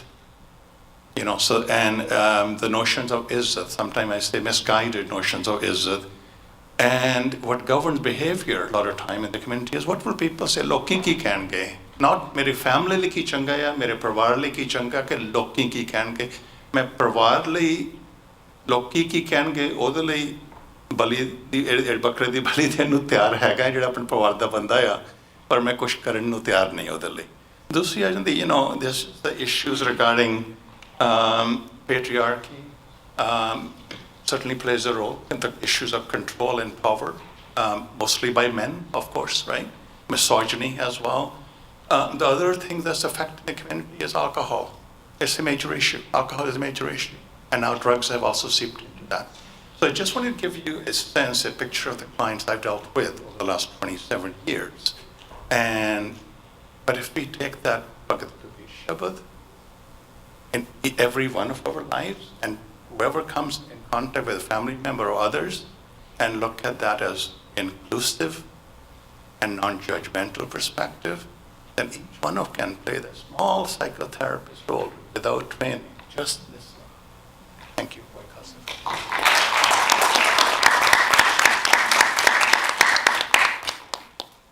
Thank you very much, Dr. Bedi, Dr. Mohbir, and Dr. Shergill, for your insights on mental health in our community. So I have a few questions here that I'm going to ask. I'm going to spend about maybe 10, 15 minutes, and maybe you could each give your perspective on this question. And you might have answered it in some way already, but if you'd like to touch on it. So how do we as Sikhs care for ourselves and our families and our communities in terms of mental health and well-being? What are our strengths? I mean, I think the biggest strengths I've seen with the people I work with is the sort of family and the community. Prior to COVID, my private practice was right near Scott and 72nd, so right near the Gurdwara there. And many times when I talk to the people who've come to see me, the Punjabi people, and they had a really tough time, we would often go back to, well, when's the time you felt okay? When's the time you felt safe? And for example, I'm thinking of a particular person who was in a car accident, was facially scarred, and became very isolated, wanted to stay home, didn't want to go out, but then recalled that he saw people with facial scars at the Gurdwara and they were okay. And so part of therapy was me and him going to the Gurdwara together as part of our therapy, and the fact that he felt embraced.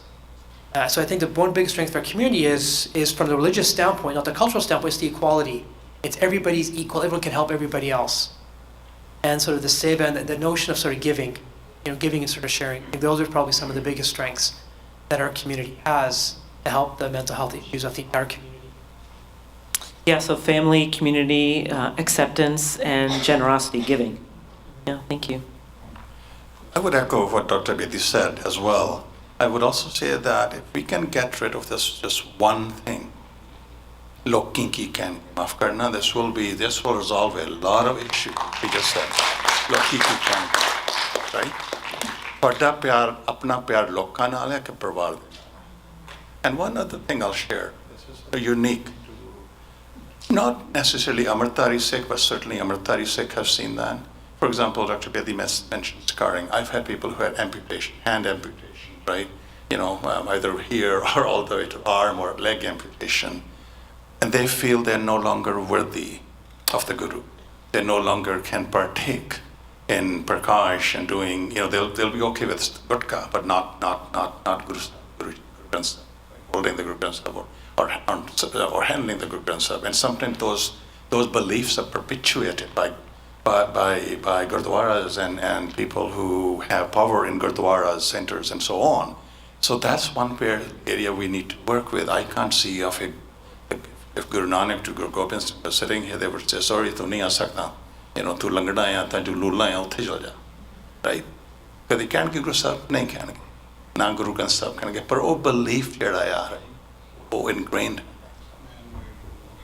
Yeah, I appreciate that. I think what I'm hearing you say is that we have so many strengths, but sometimes we get in our own way because of what we think other people will say, right? And if we believe in our family and if we believe in our Vaheguru and learn from the lessons from our gurus and all the Sikhs before us, I think that would help. Dr. Mohbir. I was going to echo just that communal spirit within our community. And I'll go back to just kind of that grief lens. There's a lot of power in the communal grief experience, being able to come together and to feel that you're not alone and to have grief normalized, have grief validated within the community. But I'll also say that it starts with the family, but also with the self. That means really taking a hard look at ourselves and the ability to have that self-awareness and that vulnerability to explore our experiences a bit, to have those conversations within the home, have those conversations within the community, but it starts with ourselves. Thank you.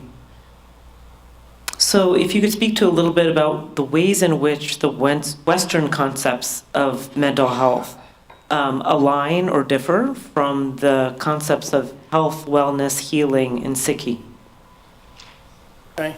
I know some Sikh counselors have also kind of written about the analogy of existential counseling and sort of the Sikh religion. And I think that's probably a great place to start. The problem is Western notions. I think the last time somebody counted was like 30 years ago, and there was like 3,000 different theories of counseling. Now there's probably 300,000. And so there's really no unified answer for the Western view of mental health. But one perspective is the existential perspective. It really is about growth as a human being.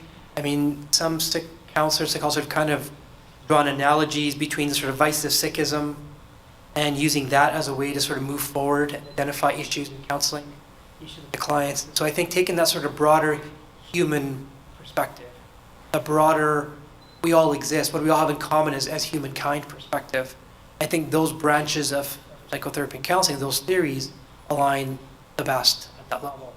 And what that means sort of for practice is that because there's 300,000 answers out there, we all have the opportunity to select the answer, the perspective that works best for us and our community. A lot of the work that I've done most recently is actually looking at people who unintentionally are promoting sort of Western norms and values and belief systems. And I'm actually a bigger fan of culture as healing. And so for a lot of the clients I've worked with, particularly the ones that were born in Canada, they go through a very typical sort of phase in which, first they're oblivious to different cultures and religions, and they get more exposed to the world, and they kind of like step back a little bit because they see all the advantages and privileges of not being Sikh, of being Christian, of being white, and there's this tendency to belong and not stand out, and then to identify. And then over time, they kind of start coming back towards and appreciating their religion and culture in that way. And so I'm not so focused myself, one of these sort of analogies, I'm focused on let's go back to the Punjabi culture, let's go back to Sikh religion, let's have our own answer. It doesn't matter what the other answer is, because with a lot of the clients I've worked with, the more you start reestablishing your culture after you've lost it, reestablishing your religious beliefs and participating, the more the mental health comes. So I really focus more on that, the direct analogies. Great, thank you. Three things I would probably mention. I think the very first one that comes to mind, I know your question is different, but I'm going to address one thing, confidentiality. That needs to be really addressed, because when we say confidentiality, मैं थोड़े ना गल की थी, वो मैंने दस्या सी मैं spectral confidence, पर मैं तेरे नाल गल करनी. Because client is worried कि होर किहदे नाल गल हो जानी, right? So ਜਦੋਂ ਤੁਸੀਂ ਨਾ counselor ਜਾਂ psychologist ਕਰਦੇ ਹੋ, ਉਹ ਨਾ ਅਸੀਂ ਕਿਤੇ ਵੀ ਹੋਰ ਗੱਲ ਨਹੀਂ. And I agree with Dr. Bedi that Sikhi is a lot of religious thought, not just Sikhi, but other religions as well, Christianity, Buddhism. It talks about meaning making, and there's a lot of meaning making in Sikhi. Right? Lastly, I actually see what's lacking is we don't have the research, we don't have the synthesis of Sikhi, the psychology of Sikhi. We don't have that, completely done that, which is Buddhism is far ahead on that one compared to us in that sense.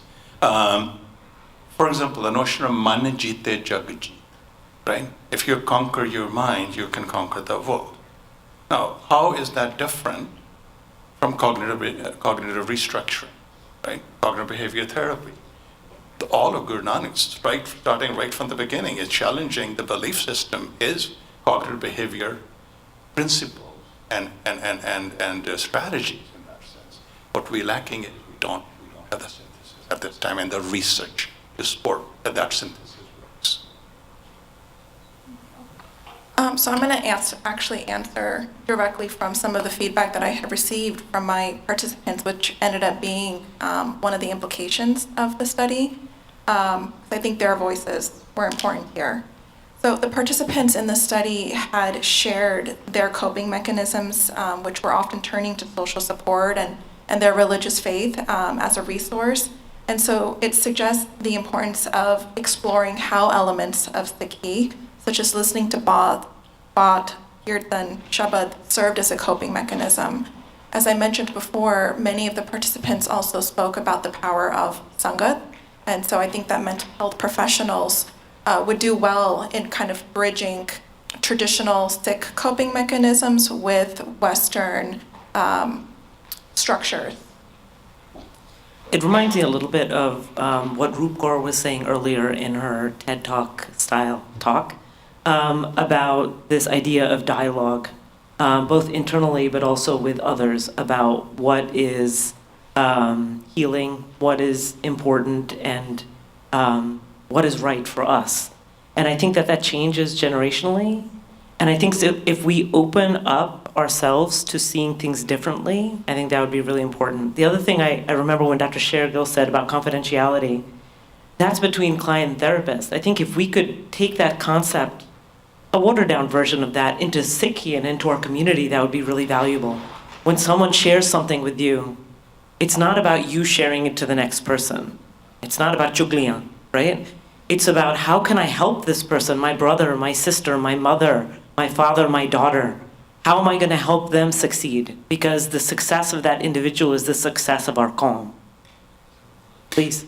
Thank you. And, this morning, I think two of the speakers this morning spoke about places of worship being rohani clinics for the spirit, as opposed to the person that's coming in. I think that's also important. I'm going to share a clip with you, if I may. I think, for example, if you look at Western religious places, whether Christianity or Judaism, they have their priests or their rabbis with training in basic counseling. We are lacking. It would be great to have something like that. Okay? One of my colleagues, in fact, two of them I know, who were preachers, and they had went on to do their doctorates in counseling psychology, still working with their community. So let me share. I think we need to see the person that's coming in. I'm going to share my experience with a Christian client, where it's really important, the notion of spirituality. Okay, Sam came in to me, and this is a pain clinic, and I was working with Sam, and in there we do a lot of deep breathing kind of work, autogenics, etc. And from Sam's perspective, coming to see me and engaging in that, he saw me as the agent of Satan. Because in his strict belief system as a Christian, going to anyone else other than his priest in his denomination, he was afraid of giving his control over his mind to a standing force. So I spoke with him. I said, in Christianity, there is monastery, there's chanting, there's meditation, there's deep breathing. So I encouraged him to go and speak with his priest in his church. I said, and then he came back, he's doing exactly the same thing, but I want it from him, not you. So see, there was somebody who could do that with him, but we don't have that. Yes, and I think that's for our Gurdwaras, for our community, right? Like, I think as each of us learn a little bit more about mental health and how to support each other, that'll absolutely help us all heal together. I can go to another question? Okay. So I'm going to ask maybe a final question of you before we open up to the audience. Can you speak a little bit to identities, your identities, clients' identities, context, generational differences, both in your work but also in your own practice, like as you do your work? Yeah, so I'll start with my practice area, though. I think there's a huge generational difference when I work with the Sikh clients. If I draw when I'm oftentimes working with a Sikh individual who's sort of born in India, raised in India, sort of come here afterwards, one of the grandparents, I'm thinking of a gentleman in particular in which he never ever once called it counseling. He was mandated to come. He wouldn't call it counseling. He called it having cha. And literally, we would sit and have tea, and I would let him tell me stories. Because again, there was a very generational divide.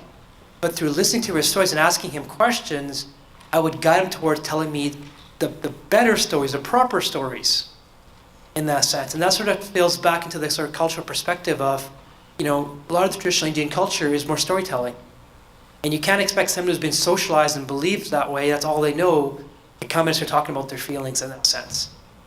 But I know what's very common is that, and I see it all the time at the Gurdwara, is that people talk more indirectly. They don't say, I'm having this problem. They say, men in general, or women in general, or people, or the world in that sense, which from Western theories is very bad, but it's very normative. It's very safe. And so with an older generation person, I let them talk that way and don't challenge it. In contrast, a lot of my work now is with the Sikhs been born in Canada. And it's very different. The first thing I assess is level of acculturation. You have some that are so acculturated that you don't have to adapt your counseling very much. And you have some that are the exact opposite. And so I think really the perspective there becomes the acculturation. With them, you can talk feelings a little bit more, emotions. And then when I go to the middle generation, for example, the parents maybe, if you talk like grandparents, kids, and the parents, with the parents, you can get very behavioral. You can get focused on what are we going to do about this. And they sort of respond that well. And again, with each of those generations, it's about their conditioning. And in a sense, I'm more of like the metaphor of, let's take their strengths of their cultural conditioning. I'm not going to do cultural conditioning in 10 sessions or 15 sessions, but let's take a strength and meet them where they're at. And so I do find myself working very differently when I'm working with the eldest generation, the middle generation, sort of the younger generation there. And so I think that's probably a big generational divide. And I sort of base that on just even with my own family. You know, I deal with my sisters, you know, and my cousins very differently than I deal with the elder environment. And sometimes when I'm with some of my friends who are not Sikh, it seems very unusual. It seems very deferential, like be independent. I remember that, you know, I lived at home as many Sikh individuals do up until I started my PhD, which it's very different from the Western culture that way. Like I was looked at like, what's wrong with you? Can't you cook? Can't you clean? Can't you do all these sorts of things?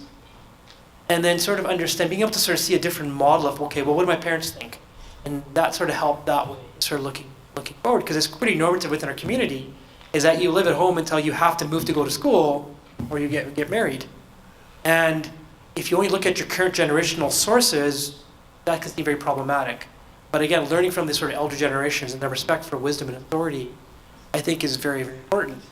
I think the biggest contrast is in the Western world here, we focus a lot on egalitarianism, equalness. But in a sense, that's also partially a colonizing force because most of the world is more hierarchical. It doesn't have to be patriarchal or oppressive there though, but people sort of have different roles that way. And sort of recognizing I have a great respect for the authority, and that really helps me understand when I'm working with the elderly generation as a therapist. Thank you, Doctor. Very similarly, I've experienced quite a bit of the generational differences in my work as a grief therapist. So immediate kind of examples that come to mind if I'm speaking with an individual, a bereaved individual of an older generation, usually as I'm about to hang up or talk a little bit about the bereavement counseling that we're able to offer through hospice, you know, they'll say, well, sure, you can give me a call. I don't know what we're going to talk about, right? I don't know what I'm going to say to you. I have nothing to say to you, but sure, if you want to check on me, you can go ahead and give me a call. And so I will move forward with those scheduled calls. But I think it's important for me as a young young professional woman to really position myself. So I'll often start those conversations with explaining that I'm not the expert of your grief. I don't want to be the expert of your grief, and I'm certainly not an expert of Sikh grief, right? I am here and I'm asking you to teach me. I'm here to learn from you. It's that kind of respectful position that Dr. Bedi was speaking of. And from there we go into storytelling. From there I'll ask them, can you tell me a little bit about the person who has died? I didn't have the privilege of knowing them. Can you introduce them to me? And that often is such a profound concept because they haven't had the opportunity to just talk about the person who has died, haven't had the opportunity to maybe continue using their name 3 months, 6 months, 1 month, 2 years after the death.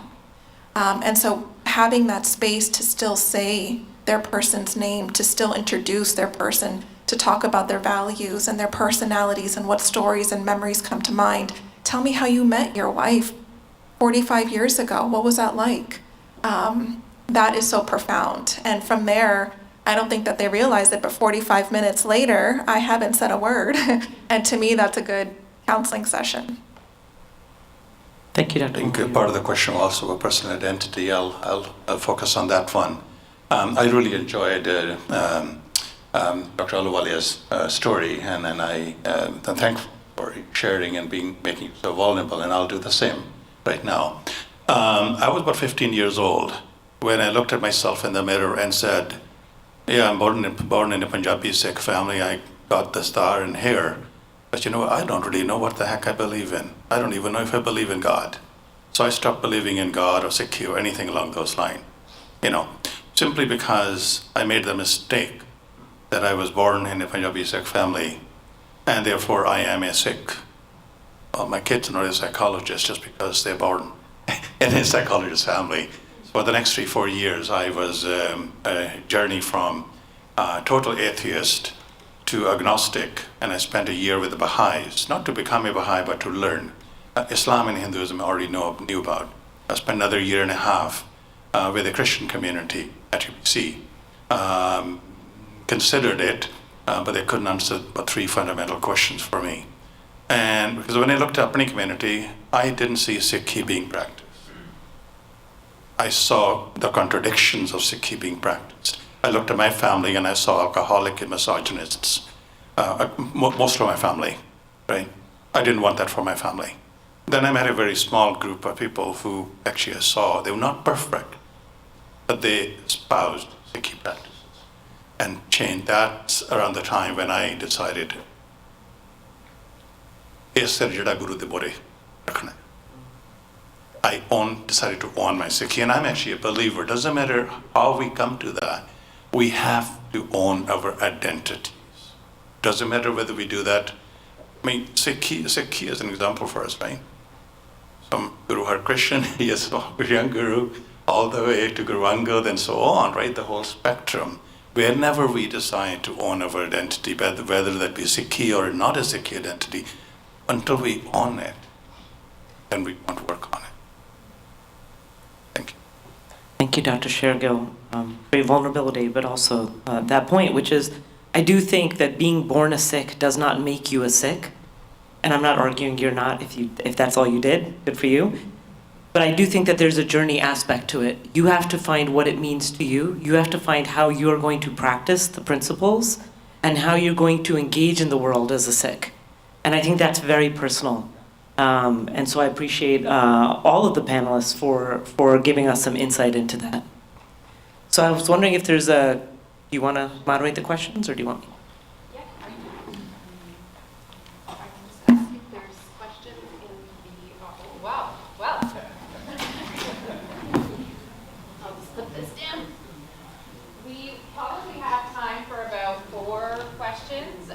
And then they will be here in the afternoon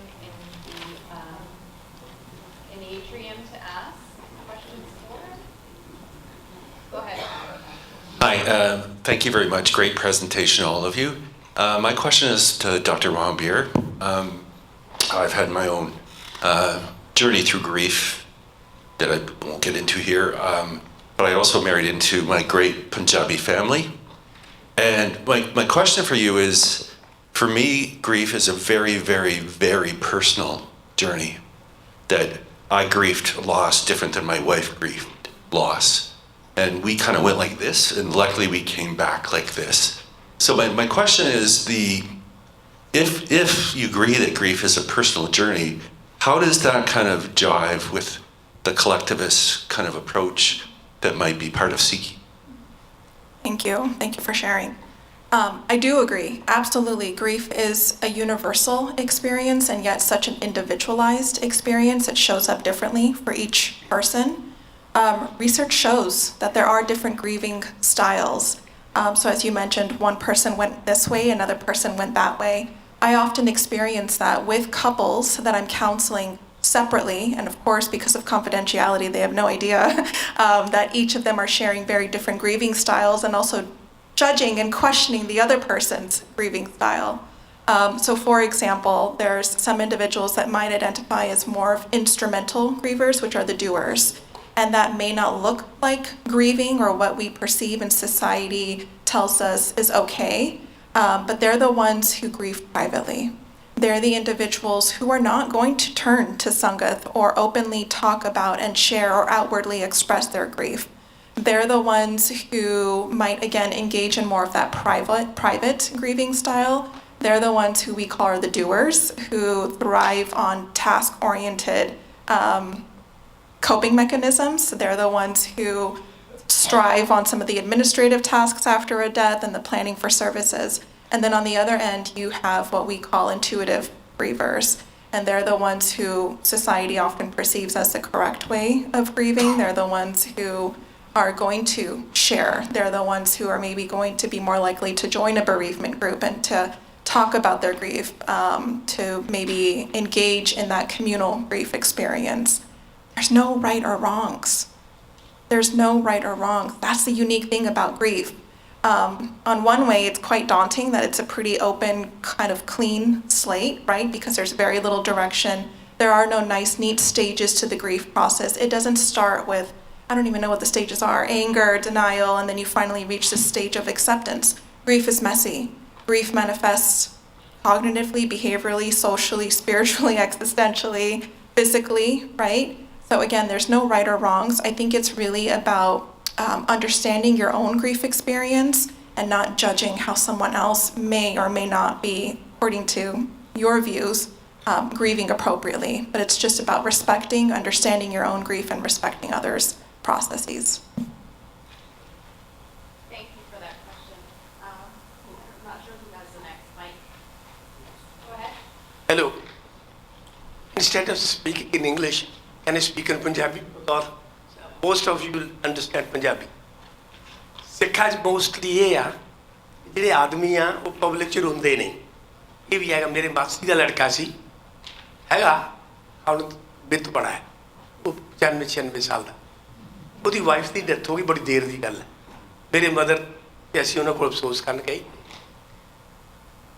ਬੈਠੇ ਰਹੇ ਘੰਟਾ ਪਰ 1.5 ਘੰਟਾ ਮੁੜ 7 ਸ਼ਾਮ ਦੇ ਵੱਜੇ ਸੀ ਤੇ ਮੇਰੇ ਮਦਰ ਕਹਿੰਦੇ ਚੰਗਾ ਗੁਰਬਖਸ਼ਿਸ਼ ਚੱਲਦੀ ਉਹ ਉੱਠ ਕੇ ਬਹਿ ਕੇ ਤੂੰ ਬੈਠਾ ਰਹਿ ਕਹਿੰਦਾ ਨਹੀਂ ਆਪਣੇ ਦਰਵਾਜ਼ੇ ਤੋਂ ਬਾਹਰ ਆਇਆ ਕਰਦੇ ਤੂੰ ਮੇਰੀ ਮਾਂ ਦੇ ਨਾਲ ਆਪਣੀ ਮਾਸੀ ਨਾਲ ਕੱਲ ਉੱਠ ਕੇ ਤਾਂ ਬਹੁਤ ਰੋਇਆ ਕਹਿੰਦਾ ਮਾਸੀ ਮੈਂ ਤਾਂ ਰੋ ਵੀ ਨਹੀਂ ਸਕਦਾ ਕੈਨ ਯੂ ਇਮੇਜਿਨ ਦੈਟ ਇਹ ਵੀ ਹੈਗਾ ਸਿੱਖਾਂ 'ਚ ਬਈ ਆਦਮੀ ਰੋਂਦੇ ਨੇ ਪਰ ਮੈਂ ਉਹ ਉਲਟਾ ਮੇਰੀ ਵਾਈਫ ਦੀ ਡੈਥ ਹੋਈ ਉਹ ਬਹੁਤ ਐਕਟਿਵ ਸੀਗੀ ਤੇ ਔਰਤਾਂ ਨੇ ਮੈਨੂੰ ਬੋਲਣ ਲਈ ਸੱਦਿਆ ਉੱਥੇ ਵੀ ਤੂੰ ਆਈ ਸਾਡੇ ਉੱਥੇ ਬੜਾ ਵੱਡਾ ਫੰਕਸ਼ਨ ਚਲੋ ਮੇਰਾ ਉੱਥੇ ਅੱਖਾਂ ਜੱਥ ਲਾਉਂਦੇ ਸੀ ਨੈਚੁਰਲ ਸੀ ਉਹ ਕਹਿੰਦੇ ਵੀ ਤੂੰ ਪਹਿਲਾਂ ਹੀ ਬੰਦਾ ਆ ਜਿਹੜਾ ਆਦਮੀ ਅਸੀਂ ਰੋਂਦਾ ਦੇਖਿਆ ਪਬਲਿਕ 'ਚ ਮੈਂ ਕਿਹਾ ਮੈਂ ਇਨਸਾਨ ਹੈ ਔਰਤ ਆਦਮੀ ਦਾ ਕੋਈ ਫਰਕ ਨਹੀਂ ਅਫਸੋਸ ਹੋਣਾ ਹੀ ਆ ਇਹ ਗੱਲ ਜਿਹੜੀ ਮੈਂ ਕਹਿਣੀ ਚਾਹੁੰਦਾ ਦੂਸਰਾ ਇਹ ਆ ਸਿੱਖੀ 'ਚ ਇੱਕ ਕਲੈਕਟਿਵ ਹੈ ਸਿੱਖੀ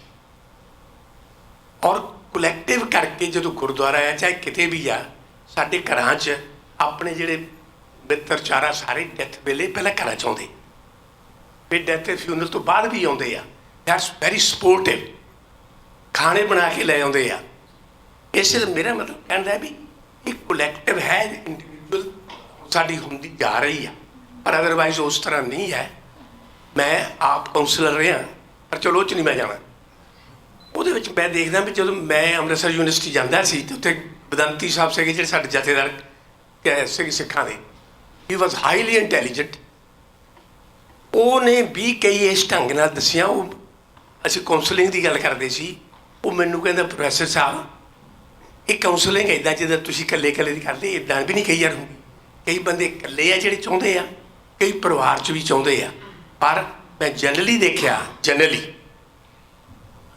ਜਦੋਂ ਅਸੀਂ ਘਰਾਂ 'ਚ ਜਾਂਦੇ ਹਾਂ ਜਦੋਂ ਗੁਰਦੁਆਰੇ ਜਾਂਦੇ ਹਾਂ ਲੋਕ ਜਦੋਂ ਤੁਹਾਡੇ ਨਾਲ ਗੱਲਾਂ ਕਰਦੇ ਆ ਤੁਹਾਡੀ ਜਿਹੜੀ ਜਿੱਦਾਂ ਆਪਾਂ ਕਹਿੰਦੇ ਦਿਲ ਦੀ ਭਾਵ ਜਿਹੜੀ ਸਟੀਮ ਉਹ ਵੀ ਨਿਕਲਦੀ ਹੈ ਤੁਹਾਨੂੰ ਰਿਲੀਫ ਮਿਲਦਾ ਗੁਰਬਾਣੀ ਜਦੋਂ ਸੁਣਾਉਂਦੇ ਆ ਜਦੋਂ ਆਪਣੇ ਪਾਠ ਕਰਦੇ ਆ ਉਹ ਵੀ ਇਸੇ ਲਈ ਆ ਵੀ ਉਹਨੂੰ ਕੰਸੋਲੇਸ਼ਨ ਥੋੜ੍ਹੀ ਜਿਹੀ ਹੋ ਜੇ ਸੋ ਅਸੀਂ ਇਹ ਨਾ ਦੇਖੀਏ ਵੀ ਇੰਡੀਵਿਜੂਅਲੀ ਹਰ ਤਰ੍ਹਾਂ ਕੰਮ ਕਰਦਾ ਮੈਂ ਦੇਖਦਾ ਜੋ ਮੇਰਾ ਤਜਰਬਾ ਆ ਹੁਣ ਮੈਨੂੰ 91ਵਾਂ ਸਾਲ ਜਾਂਦਾ ਮੈਂ ਦੇਖਦਾ ਬਾਕੀ ਲੋਕਾਂ ਨੂੰ ਮਿਲ ਕੇ ਮੈਂ ਖੁਦ ਵੀ ਕਰਦਾ ਰਿਹਾ ਹਸਪਤਾਲ 'ਚ ਪਰ ਉਹ ਮੈਨੂੰ ਇਹ ਲੱਗਾ ਵੀ ਬਹੁਤ ਰਿਲੀਫ ਹੈ ਜਦੋਂ ਤੁਹਾਨੂੰ ਹੁੰਦਾ ਮੇਰੀ ਵਾਈਫ ਦੀ ਡੈਥ ਹੋਈ ਸ਼ੀ ਵਾਜ਼ ਵੈਰੀ ਐਕਟਿਵ ਚਲੋ ਬਹੁਤ ਮੈਨੂੰ ਰੋਣਾ ਆਇਆ ਪਬਲਿਕਲੀ ਮੈਂ ਕਰਦਾ ਰਿਹਾ ਪਰ ਮੇਰੇ ਕੋਲ ਜਿਹੜੇ ਬੰਦੇ ਸੀ ਆਉਂਦੇ ਉਹਦੇ ਨਾਲ ਮੈਨੂੰ ਧੀਰਜ ਮਿਲਦਾ ਸੀ ਗੱਲ ਕਰਦੇ ਸੀ ਜਿਵੇਂ ਹੁਣ ਤੁਸੀਂ ਅਕਾਲੀ ਸਿੰਘ ਦੇ ਗਿਆਨੀ ਜੀ ਕੋਲ ਜਾਓ ਉਦੋਂ ਵਧੀਆ ਕਾਉਂਸਲਰ ਮਿਲ ਹੀ ਨਹੀਂ ਸਕਦਾ ਤੁਹਾਨੂੰ ਪ੍ਰੋਫੈਸ਼ਨਲ ਵੀ ਕੋਈ ਕਿਉਂ ਨਾ ਹੋ ਸੋ ਅਸੀਂ ਜਦੋਂ ਇੱਕ ਦੂਸਰੇ ਨਾਲ ਗੱਲ ਕਰਦੇ ਹਾਂ ਉਹਦੇ ਨਾਲ ਤੁਹਾਨੂੰ ਬਹੁਤ ਤਸੱਲੀ ਮਿਲਦੀ ਹੈ ਔਰ ਆਖਿਰ 'ਚ ਮੈਂ ਕਹਿਣਾ ਚਾਹੁੰਦਾ ਜਿੱਦਾਂ ਤੁਸੀਂ ਕਹਿੰਦੇ ਹੋ ਵੀ ਪ੍ਰੋਫੈਸ਼ਨਲੀ ਜਦੋਂ ਅਸੀਂ ਰਿਸਰਚ ਕਰਨ ਜਾਂਦੇ ਹਾਂ ਜਦੋਂ ਰਿਸਰਚ ਕਰਦੇ ਆ ਮੈਂ ਇੱਥੇ UBC ਵੱਲੋਂ ਕੀਤੀ ਸੀ ਇੱਕ ਹੋਰ ਟੌਪਿਕ 'ਤੇ ਉਹ ਉਨੀ ਗੱਲ ਨਹੀਂ ਦੱਸਦੇ ਜਿੰਨਾ ਚਿਰ ਤੁਸੀਂ ਉਹਦੇ ਘਰ ਨਹੀਂ ਜਾਂਦੇ ਉਹਨਾਂ ਗੱਲ ਨਹੀਂ ਕਰਦੇ ਬਹੁਤ ਸਾਰੀਆਂ ਉਸ ਤਰ੍ਹਾਂ ਟੰਗਦੀਆਂ ਦੱਸਦੇ ਨਹੀਂ ਹੌਲੀ ਹੌਲੀ ਹੋ ਜਾਊ ਪਰ ਜਿਹੜਾ ਸਟੱਡੀਜ਼ ਹੈ ਇਸ ਮਸਲੇ 'ਤੇ ਮੇਰੀਆਂ 2 ਕਿਤਾਬਾਂ ਆਏ ਤੇ ਡੈਥ ਐਂਡ ਡਾਇੰਗ 'ਤੇ ਯੂਨੀਵਰਸਿਟੀ ਅੰਮ੍ਰਿਤਸਰ ਨੇ ਛਾਪੀਆਂ ਨੇ ਉਹ ਮਤਲਬ ਮੇਰਾ ਤਾਂ ਕਹਿਣ ਦਾ ਇੰਨਾ ਕਿ ਆ ਵੀ ਤੁਸੀਂ ਸਾਰੇ ਮੇਰੇ ਨਾਲੋਂ ਜ਼ਿਆਦਾ ਪ੍ਰੈਕਟਿਸ ਵਾਲੇ ਹੋ ਮੇਰਾ ਪ੍ਰੋਫੈਸ਼ਨ ਨਹੀਂ ਮੈਂ ਸੋਸ਼ੀਓਲੋਜਿਸਟ ਹਾਂ ਉੱਦਾਂ ਸੋ ਇਸ ਲਈ ਮੈਂ ਇਹ ਦੇਖਦਾ ਵੀ ਸਿੱਖੀ ਵਿੱਚ ਇੱਕ ਤਾਂ ਜਦੋਂ ਗੁਰਬਾਣੀ ਤੁਸੀਂ ਸੁਣਦੇ ਹੋ ਜਿਹੜੀ ਉਹਦੀ ਲੈਅ ਹੈ ਸ਼ਬਦਾਂ ਦੀ ਜਿਹੜਾ ਰਾਗ ਹੈ ਓਨੈਸਟਲੀ ਬਹੁਤ ਤੁਹਾਨੂੰ ਤਸੱਲੀ ਦਿੰਦਾ। ਮੈਂ ਆਪਣੀ ਟੋਟਲ ਸਟੱਡੀ, ਮੇਰੀਆਂ 3 MAs ਹੈ, PhD ਹੋ ਰਿਹਾ, ਮੈਂ ਗੁਰਬਾਣੀ ਲਾ ਕੇ ਹੀ ਪੜ੍ਹਿਆ। ਤੇ ਮੇਰੀ ਮਾਂ ਨੇ ਕਹਿੰਦਾ ਤੂੰ ਜੇ ਮੈਂ ਬੋਲਾਂ ਤਾਂ ਤੂੰ ਬੜਾ ਔਖਾ ਹੋ ਜਾਣਾ, ਆ ਸਾਰੀ ਜਿਹੜੀ ਰੌਲਾ ਪਾਈ ਰੱਖਦਾ। ਉਹ ਮੈਂ ਕਿਹਾ ਨਹੀਂ ਮਾਤਾ, ਇਹ ਮੈਨੂੰ ਤਸੱਲੀ ਦਿੰਦੀ ਹੈ ਬਹੁਤ। ਸਿੱਖੀ 'ਚ ਕੋਲੈਕਟਿਵਿਟੀ ਹੈ, ਉਹਦਾ ਅਸਰ ਵੀ ਬੜਾ ਆ, ਤੇ ਸਾਡਾ ਵਿਸ਼ਵਾਸ ਵੀ ਹੈਗਾ। ਇਹ ਵਿਸ਼ਵਾਸ ਵੀ ਜਿਹੜਾ ਮੌਤ ਤਾਂ ਆਉਣੀ ਹੈ ਜਨਰਲੀ ਆਪਣੇ ਆਪ ਕਹਿੰਦੇ ਆ। ਇਹਦਾ ਕੀ ਫਰਕ ਹੈ? ਠੀਕ ਹੈ, ਯੰਗ ਬੰਦਾ ਔਖਾ ਤਾਂ ਹੁੰਦਾ, ਪਰ ਜਦੋਂ ਤੁਹਾਡਾ ਵਿਸ਼ਵਾਸ ਹੀ ਹੈਗਾ ਵੀ ਅਸੀਂ ਤਾਂ ਮਰਨਾ ਹੀ ਆ, ਪਹਿਲਾ ਮਰਨ ਕਬੂਲ ਜੀਵਨ ਕੀ ਛੱਡ ਆਸ, ਉਹ ਸਾਡਾ ਹੀ ਹੈਗਾ। I'm just going to interrupt you, I'm sorry. That's bas I'm finishing lastly.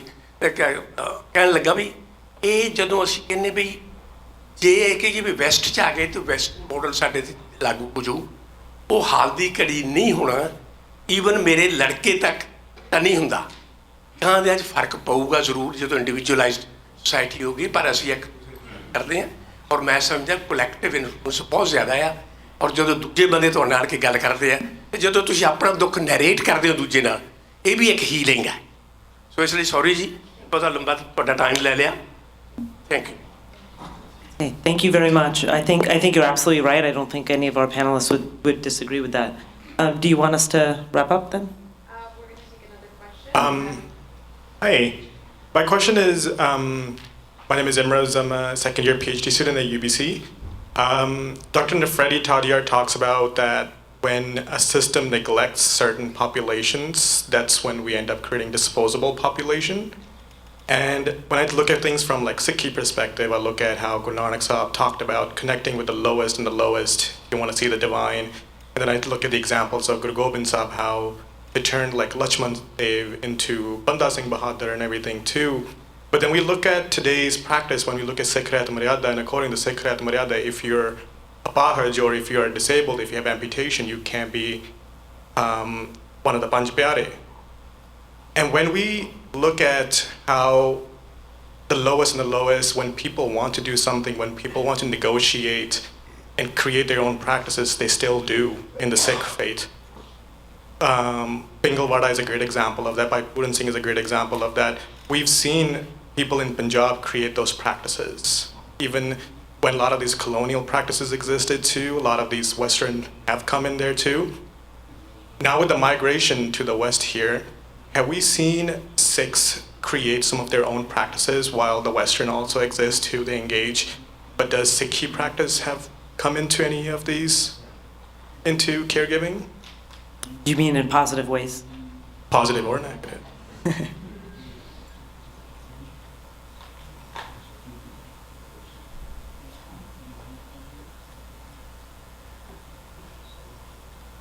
So, I mean, I think I'll speak for the panel, but I'll let them add anything. But I think, yes, I think that's what we've been speaking about today, is the ways in which Sikhi has come in.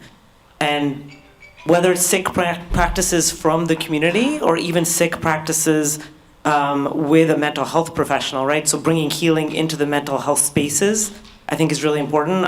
Just to give a very personal example, when I was grieving my mom's death and as she was coming to end of life, one of the people I talked to was Dr. Mohabir often. And I would say like, oh, now today I can't cry at all. I haven't been able to cry for months. And she would say, that is normal, blah, blah, blah, blah. And then I would say, I can't listen to Shabads right now. And she would say, that is normal, right? So this idea that, Sikhi practices, I think, integrate into good counseling practice and really into good wellness practice, even physical health practice. So that would be my perspective. I don't know if anybody... And I agree with you. I think the other part is to really separate your interpretation from the person who is going through the process. So their interpretation of Sikhi may be very different, or whichever spiritual belief it is. And what's really important is to align with their beliefs, because that is what's going to be healing, not necessarily my or somebody else's. I think to that I'll sort of add, and it's been alluded to a few times here, is the difference between the religion and the culture. I think that's quite important. I know there's been some work done in Punjab with the de-addiction facilities and one of my colleagues, and a lot of people can't clearly differentiate what's cultural versus what's religious. That seems to be the majority of the people, and so, it's theoretically it's pretty clear. gender equality, Sikhism, patriarchy, Punjabi culture, colorism, casteism, Punjabi culture, equality amongst religions, caste, people also. I mean, so I think sort of having that sort of perspective, go back to the interpretation. I think sometimes the interpretation is kind of confused and color what is sort of the religion, what is sort of the culture that we're brought up in. I think that can actually explain a lot of the mental health difficulties, is people sort of conflating the two or living, contradictions, living the culture and living the religion in areas that don't match. And sort of going back to one of the sort of previous comments, I'm ironically being a mental health professional, I don't think mental health counseling therapy is for everybody, including certain Punjabis and Sikhs. And I think that's probably an important point to sort of to throw out there, in the sense that, counseling and therapy were kind of invented maybe 120, 30 years ago. All cultures and all countries of all the world have been dealing with their mental health crises and issues all throughout time. And I think with the globalization, the increasing export of Western culture, there is a sort of prioritizing of sort of Western understandings of grief, of mental illness. And I think until we all become fully Westernized or Americanized, I think it's going to be a place for religious healing, for cultural healing practices. And so I do, again, assess acculturation, use that to determine how much of Western counseling so I deal with this person versus how much do I just send them to the Gurdwara and I go with them and we talk and we just sort of relax and enjoy, and they sort of tap into cultural, spiritual, and religious healing practices. Thank you very much to our moderator, Dr. Ahluwalia, and to our panelists today. I think out of all the presentations, if there was one that could touch all of us, every single person, whether we know it or not, presentation on grief and loss and nurturing our mental health is one that touches all of us, for sure.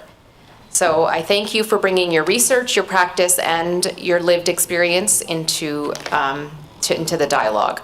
We are, obviously you can probably tell by the anxiety in my voice that we are on a strict time crunch right now, just because this is a public space and we do need to be out of the building at a specific time.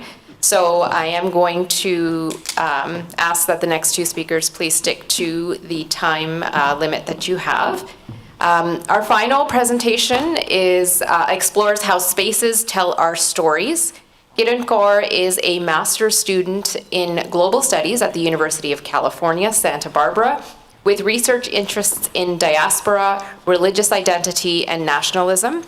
In her presentation, she will examine how museums and gurdwaras from Stockton and Yuba City to Amritsar curate diasporic imagery through narrative choices around immigrant identity, militancy, and separatist politics, and gendered representation. The analysis illuminates how community narratives shift across homeland and hostland, and what intentional, inclusive representation could look like. Please welcome Kaur.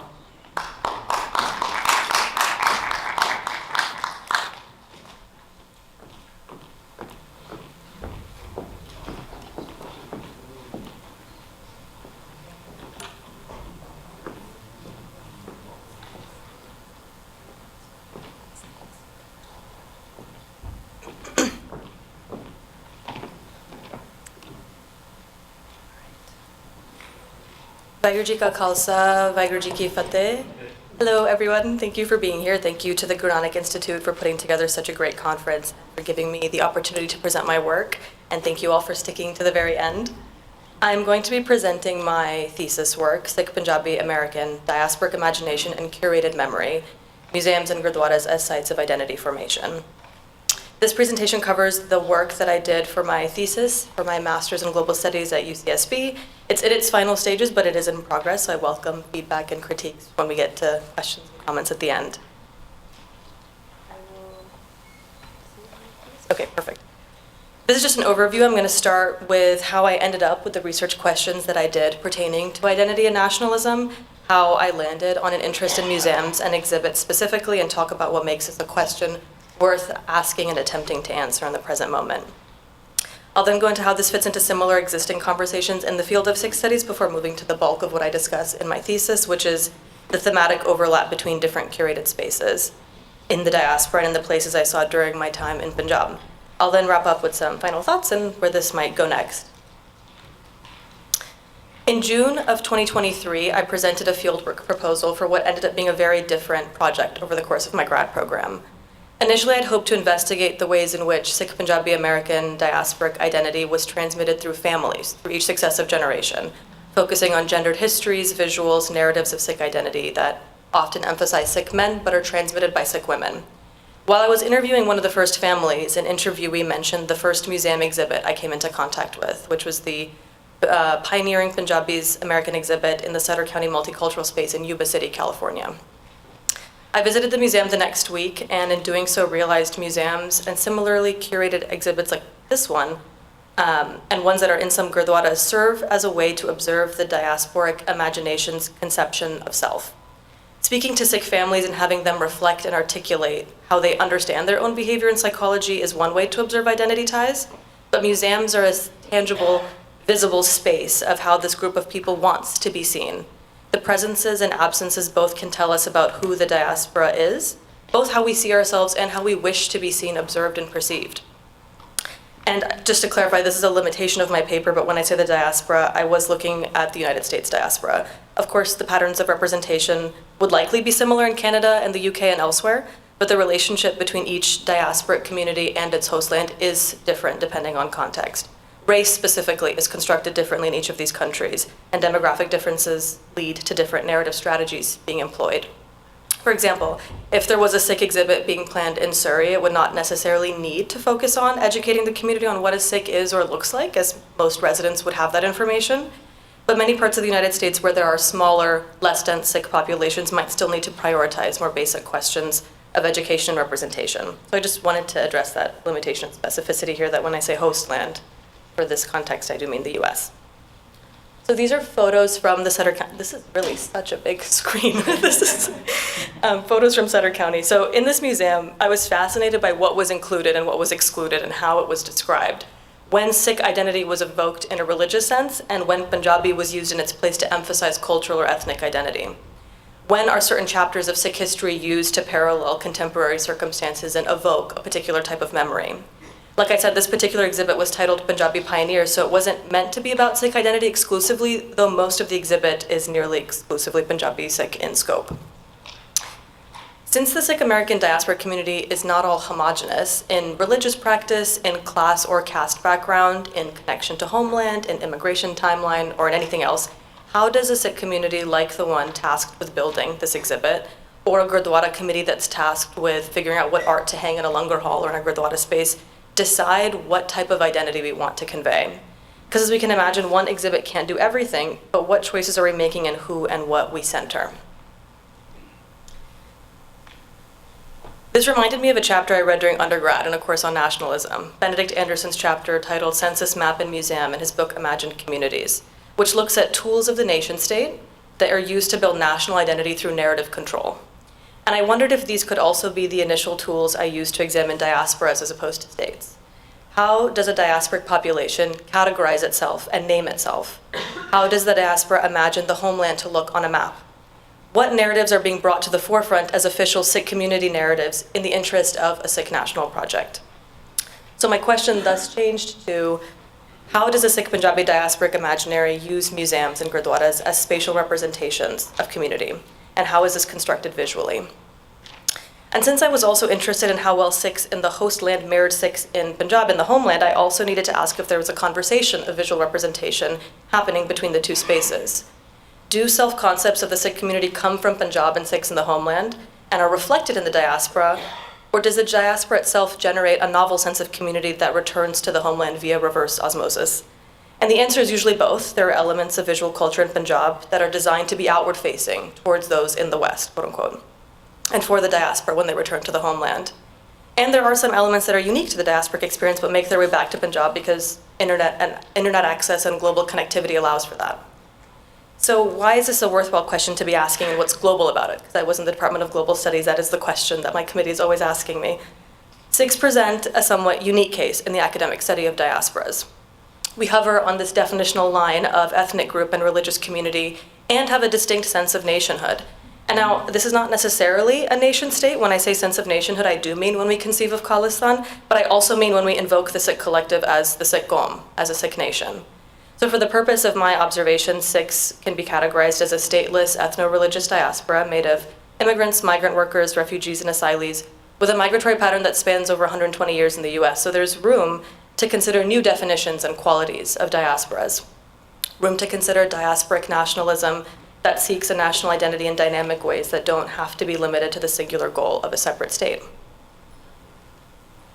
This is just a bit of existing literature. We all use the term diasporic Sikhs or Sikh diaspora colloquially amongst ourselves, and understanding the idea of being a Sikh in a geographical space other than Punjab or India. But academic definitions also exist that delineate what makes a community diasporic specifically as opposed to just immigrant or expatriate. Most diaspora scholars agree that to be a diaspora, I keep saying that funny, most diaspora scholars agree that to be a diaspora, there's a collective displacement or a collective violence or trauma that separates the community from its homeland, either physically, psychologically, or otherwise. So most scholars wouldn't even consider Sikhs a diaspora until 1947 or maybe even 1984. The events of 84 and the years that follow might constitute that collective trauma in the homeland that would necessitate migration away. Within diaspora studies of many authors who've contributed various definitions, I worked with the following. Robin Cohen asserts that diasporas are migrated communities that have dispersed to at least 2 different destinations, have a relationship with a real and/or imagined homeland, and have a self-aware group identity, a sense of collective. This is the map question. This definition is helpful as a real and/or imagined homeland leaves room for the multiple perspectives on what might constitute the Sikh homeland. When we think of back home, what are we talking about? And I think we have different answers depending on where we come from and what our family's experiences were like. Is it India as a whole? Is it the current map of the Indian Punjab? Is it the post-partition map that includes pieces of Haryana and Himachal Pradesh? Is it undivided Punjab? Is it Ranjit Singh's empire? I think those are all answers that different people would give depending on their experiences, so there is space to consider all of them. Kim Butler adds to this stating that 2 or more generations must live outside the homeland to constitute a diaspora. If a diasporic community is willing or able to return after 1 generation, it might just be considered more of a temporary exile. And finally, Brian Keith Axel gave me an understanding of the term diasporic imaginary, how the community will imagine itself and its relationship to both host land and homeland. By his definition, this is a way of collectively experienced violence or trauma and a relationship to a sense of time, affect, and corporeality, as opposed to only a physical space or place. He examined Sikhs and our affective connection to an unrealized homeland to understand that concept. There are many moving parts to the contemporary academic discourse surrounding the Sikh diaspora, but I focus on these 2 questions because I think we as Sikhs are also involved in answering these questions ourselves. The first is, who is a Sikh? This is the census question. How do we define who is a Sikh and who is not? Who is part of the diaspora and who is not? Is a Sikh anyone who self-identifies as such? In terms of visual culture, does a person need Kes or a Sardar identity to be identified as a Sikh? And what are the consequences of emphasizing Kes, the Sad, visual culture, visual identity, on women's roles in Sikh identity, for example? If you cannot tell a woman is a Sikh by just looking at her, does that make her identity any less visible or necessary to be included in the narrative? The second question is around Sikh nationalism, and is the inertia surrounding Khalistan or separatism coming from Punjab and those in the homeland, or coming from the diaspora projecting its desire for home and belonging onto Punjab? This is an often asked question in Western academia, at least. And I look to Darshan Singh Dadla, Gurharpal Singh, Giorgio Shani, and Sintha Mahmood's work to inform this, in addition to what I've come to find is a pretty significant collection of work on museum curation. Many scholars have written about the long-distance nationalism of Sikhs outside of Punjab, and that the diaspora is not necessarily more invested, but sometimes is more vocal about Khalistan and the sovereignty struggle. Is that true? Does the inertia of the movement come from the diaspora disproportionately? Or is it more likely the case that the freedoms of political speech outside of India make it such that those with separatist politics are more able to be vocal in the diaspora than in India?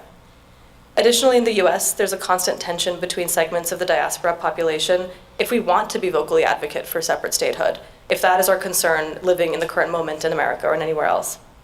There are Sikhs in the US who are heavily invested in the struggle for Sikh sovereignty, and there are many who don't feel connected to that effort at all, who feel that their priorities center civil rights in the host country or things along those lines. So what is our affective connection to the homeland if it is not this specific question of nationhood?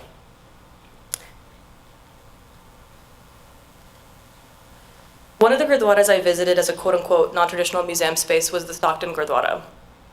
Stockton is unique, as given its history can be considered a historical Gurdwara. And usually when I visit a Gurdwara, there might be a museum attached to it. It's more common in Indian Gurdwaras. But in general, I look at the Langar Hall as a curated space. Usually in Langar Halls, on the walls, there will be Shahidi paintings. Realistic historical paintings depicting scenes of Shahidi either of gurus or their contemporaries. And these images are used to tell the story of Sikh history, especially to children.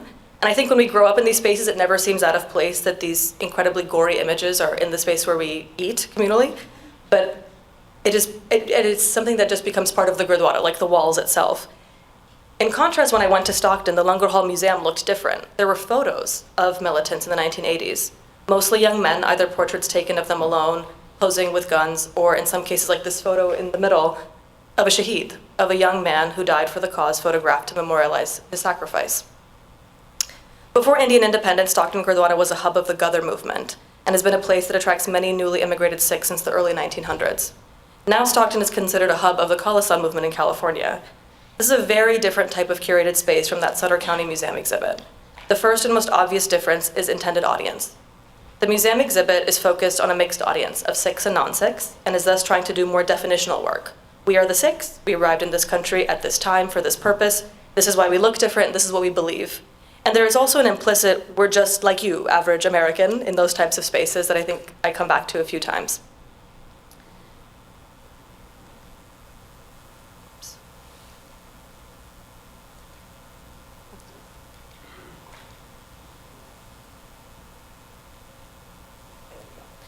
I visited other Gurdwaras and museums, and I also looked at some Sikh American organizations like Sikh Coalition and SALDA for their narratives on Sikh identity. And these were the overarching themes that I observed.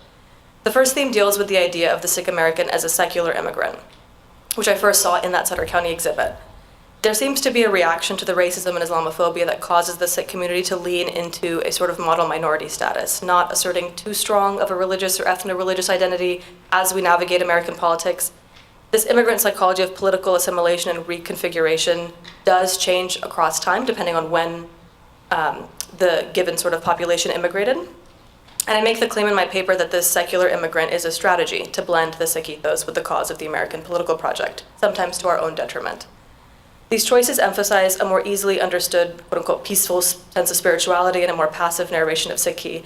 In the contemporary era where Islamophobia is prevalent, post 9/11, there's been an emphasis on narrating the Sikh way of life as one that's compatible with American culture, with patriotism, and with peace. Sikh American organizations like Sikh Coalition and SALDA work to integrate Sikh Americans and Sikh culture into this more broader rights-based multiculturalism. The second theme is the presence or the absence of militancy politics or separatism as a historical moment or as reverential exhibit. In secular spaces, this type of radical politics is not present. If we are talking about Sikhs being integrated in American multiculturalism, we are not talking about Sikh sovereignty. These spaces are often more internal, meant for Sikh audiences. And the third theme, which is predictable, is the emphasis on the Sardar figure, so the presence and absence of gender. Women are present and vital parts of every chapter of Sikh diasporic history, but their faces and stories are often missing. I took these observations and then went to Punjab to see where similar narratives might show up. So these are photos from museums that are attached to Gurdwaras. The left is Dukhnavaran Gurdwara in Patiala, and the right is Sisganj Gurdwara in Delhi. I took the photo on the left as this painting of Mata Sahib Kaur is the only woman in this room of dozens and dozens of portraits paintings. And this is an entirely different topic, but the way she's depicted dressed in blue with upward turned eyes and halos is almost exactly the way Virgin Mary is depicted in Renaissance art, which is an entirely separate and fascinating trend in Sikh art in general. And then on the right is the Paimati Das Museum, which actually Kanika Singh is an Indian scholar who's written extensively about this museum and its commission and origin story. But this museum is full of those traditional historical Shahidi type paintings. This is the Central Sikh Museum in Amritsar, which is accessible from inside the Purkarma of Darbar Sahib. So this is a museum space that blends the public with the sacred. In one of the first rooms of this museum is the second photo, which is a glass case with every bullet casing and artillery shell that's ever been found inside the complex, over the course of multiple conflicts, but of course emphasizing the attack in 1984. This space thus exists to serve as a testament to the survival in the face of an attack by the state, which again raises the question of where is the homeland? If not here, then where is it? And on the right is the Virasat-e Khalsa Museum, a massive multi-million-dollar project in Anandpur Sahib that I examined in my paper as a diaspora-facing museum. When you visit this museum, if some of you have, I'd be curious to hear your thoughts as well, but it seems clear to me that this is not for people who are from Anandpur Sahib. This is for people who are coming from the diaspora, who are doing a type of pilgrimage to Anandpur Sahib, and this museum's for them. Even though it's meant to be a heritage and history of the Khalsa Museum, the history ends before partition. There is no discussion of the relationship between Sikhs and the Indian state, not in 47, 84, any other time. There's no mention of women except for one small space that describes sati, if you can believe it. And once you reach the last room without talking about contemporary history, there's a plaque that talks about oneness and Chadha Kala, as if to say, and now we all hold hands and everything is great, which felt strange to observe. And so these patterns I saw in the diaspora, I saw reflected in these diaspora-facing spaces. Even identity being I saw in diaspora-facing spaces, the identity that was being constructed in the US is being reaffirmed in certain select spaces in the homeland, often in places where diasporic folks will visit. Even if it's not a reflection of the sentiments of the majority of Sikhs who live in India, its existence shows the feedback loop of visual and narrative culture. So the questions that I'm leaving us to consider regarding how we want to shape Sikh narrative identity going forward are, how can we be more imaginative and creative as we develop a self-concept for the transnational Sikh nation? If not a nation state, how do we serve the Qaum? How do we do Panthic work in service of a transnational Qaum? How do we tell our story in ways that do it justice? We're a complex and dynamic people. How do we tell our story in a way that honors that platforms all of our voices, Sikhs of different genders, of caste backgrounds, political perspectives, and all of the other differences that make us a multifaceted community? And so these observations of secularity, militancy, gender are all things to consider now. In the post-9/11 world, even 20 years onwards, I think still there's a heavy focus on educational or PSA-type content in the United States. But considering current events, targeting and demonizing the Sikh separatist movement, I'm thinking about throughout the farmers' movement, the invoking of a Khalistani identity for the purpose of delegitimizing the movement, with Amritpal Singh's election in 2024, and also with the assassination of Hardeep Singh Nijjar in 2023, it seems that the ask of the Sikh community is no longer as simple as explaining who we are, it's explaining what we are standing for and what we're fighting for. So whether or not the desired focus of the diaspora is a piece in the multicultural puzzle, or it's voicing desires of nationhood and separatism, global forces are once again asking the Sikhs, who are you? And we have to continue to be thoughtful and as inclusive as we can, as expansive as we can in our answers. Thank you very much.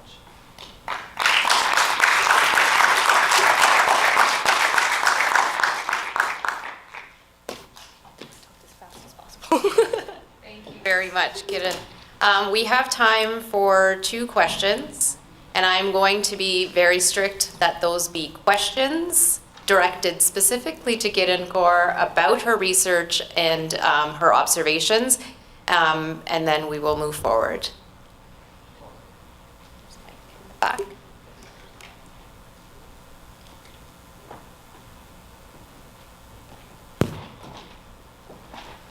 Thank you, madam. That was a wonderful presentation. My question stems from my recent observation when I visited Amritsar, my hometown, to Golden Temple. I noticed that there in the Langar Hall, there were as many Sikhs as non-Sikhs present.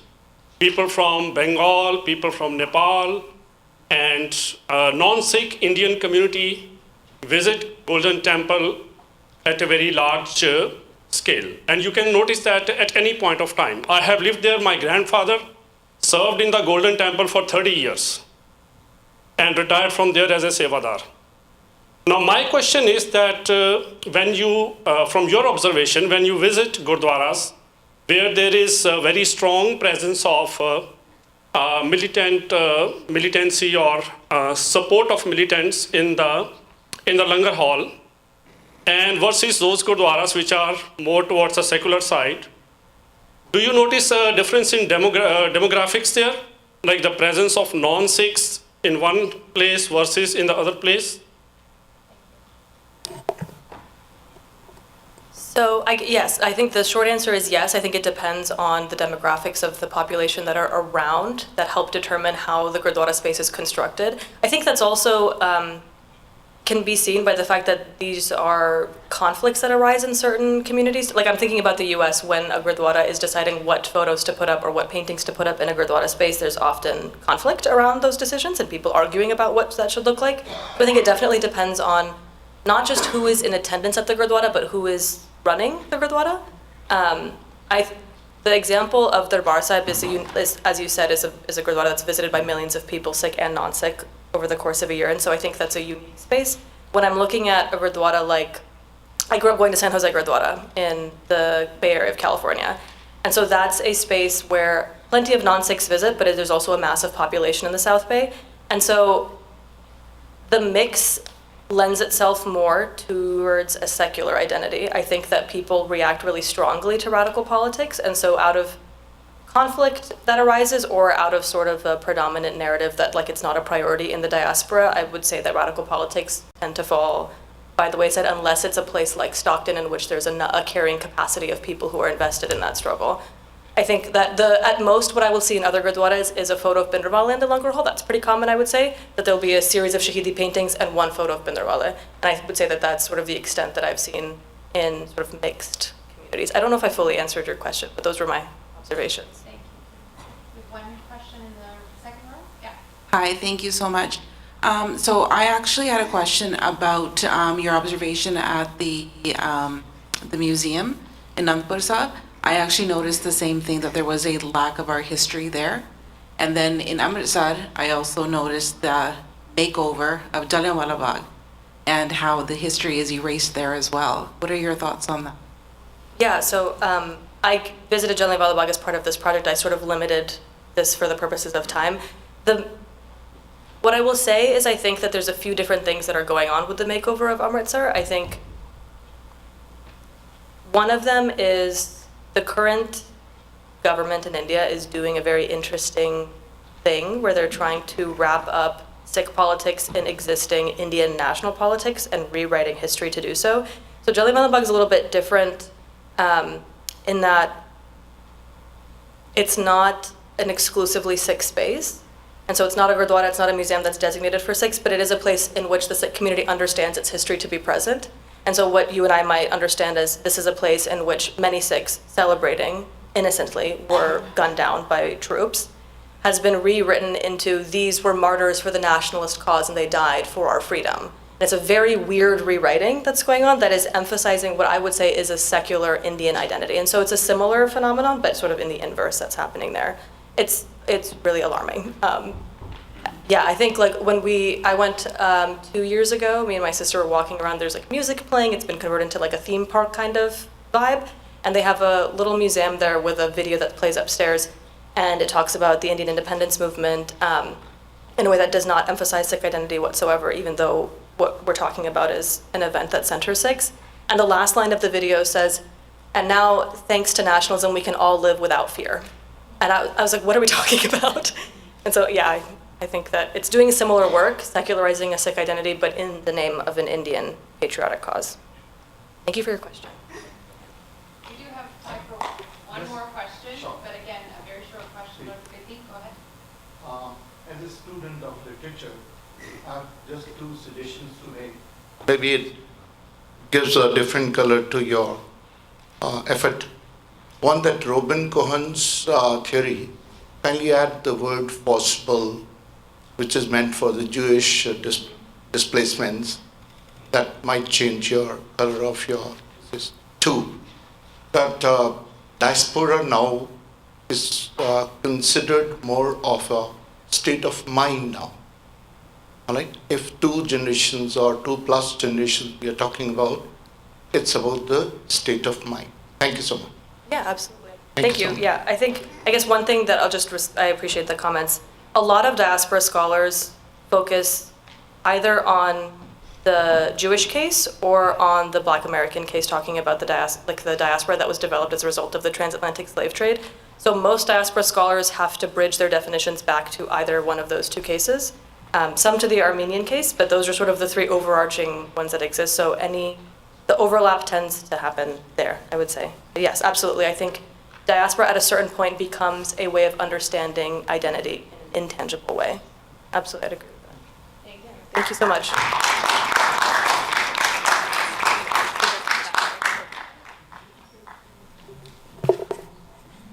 Thank you, Kiran. That was a very enlightening presentation, and I'm always amazed at the eloquence and the creativity that some of the women in our community, most of the women that I've met over the last couple of days present.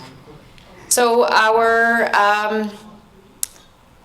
last speaker for today will be our summary and our closing remarks. And to synthesize today's ideas and guide us forward, we are going to welcome back Dr. Satpal Singh, our Summit Academic Co-Chair and Professor Emeritus at SUNY Buffalo, an interfaith leader, survivor of the 1984 Sikh genocide, and a dedicated advocate for peace and scholarship.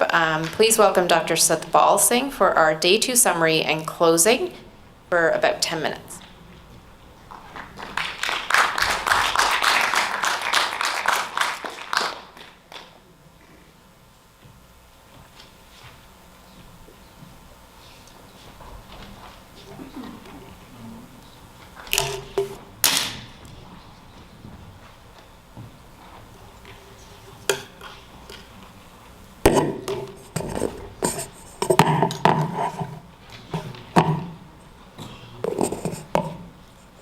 ਸਾਡਾ ਇੱਕ friend ਹੁੰਦਾ ਸੀ ਉਹਦਾ ਜੋ behaviour ਹੁੰਦਾ ਸੀ ਜਾਂ output ਹੁੰਦੀ ਸੀ ਅਸੀਂ ਉਹਨੂੰ ਕਹਿੰਦੇ ਸੀ Pantor Singh so I hope I don't become Pantor Singh hair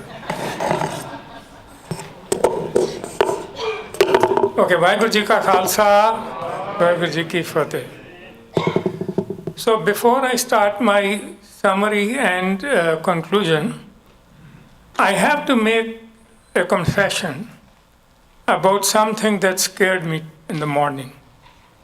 And that, as you can imagine, came from the field of artificial intelligence.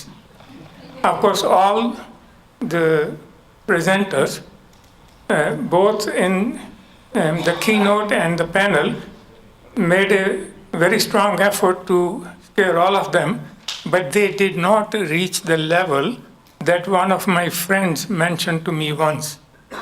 He said he had a friend who worked very diligently in artificial intelligence world, and he made a machine that he thought would be really good. And at the end, he asked the machine, "Does God exist?" And the machine churned and churned and churned and searching, just like Dr. Harjinder Singh said in the morning. And at the end of a couple of minutes, it says, "Now it does." And so he became panicked and he wanted to press the button to shut it down. A lightning bolt vaporized his hand. So that really scares me about artificial intelligence. Because we talk about consciousness, feelings in the AI and so on. So actually I'm here not to tell you silly stories, but also to summarize the proceedings in the last 2 days. And I must admit, it's very difficult. It's amazingly difficult. Why do I find it difficult? How do you summarize an ocean? In the last 2 days, I've been swimming in the ocean of pearls, and I'm not just trying a hyperbolic expression, and I'll tell you why. In almost all the presentations, and I should say all the presentations, I found a very clearly linked to one thread. Everything was Rolana jinu kande mankiyan di mala nu was in that sense in one single theme. And so rather than summarizing each individual's presentation, I'm going to focus on that issue, and that is what can be labeled, and I think it was labeled thick space. And I'll explain it a little bit because it encapsulates all that has been happening during these 2 days. So look at these terms, and for this I would read from here because there are so many items. I don't want to miss at least some of them, if not all.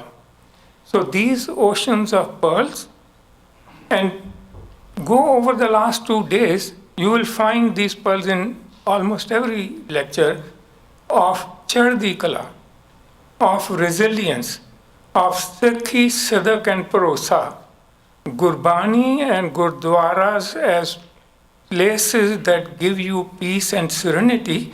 And in the context of, or in the terminology that was used today, like spiritual clinics, the concept of Sant Sipahi, embracing Hukam, while you are still doing the best to navigate challenges that are almost impossible to challenge. Look at all the presentations yesterday and tomorrow, they all have that.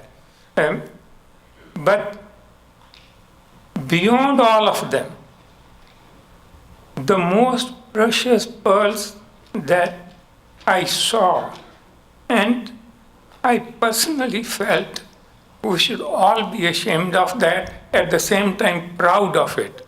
And that is the pearls of pride in our daughters, all the daughters that spoke here, in what they have been achieving despite the shackles we have imposed on them.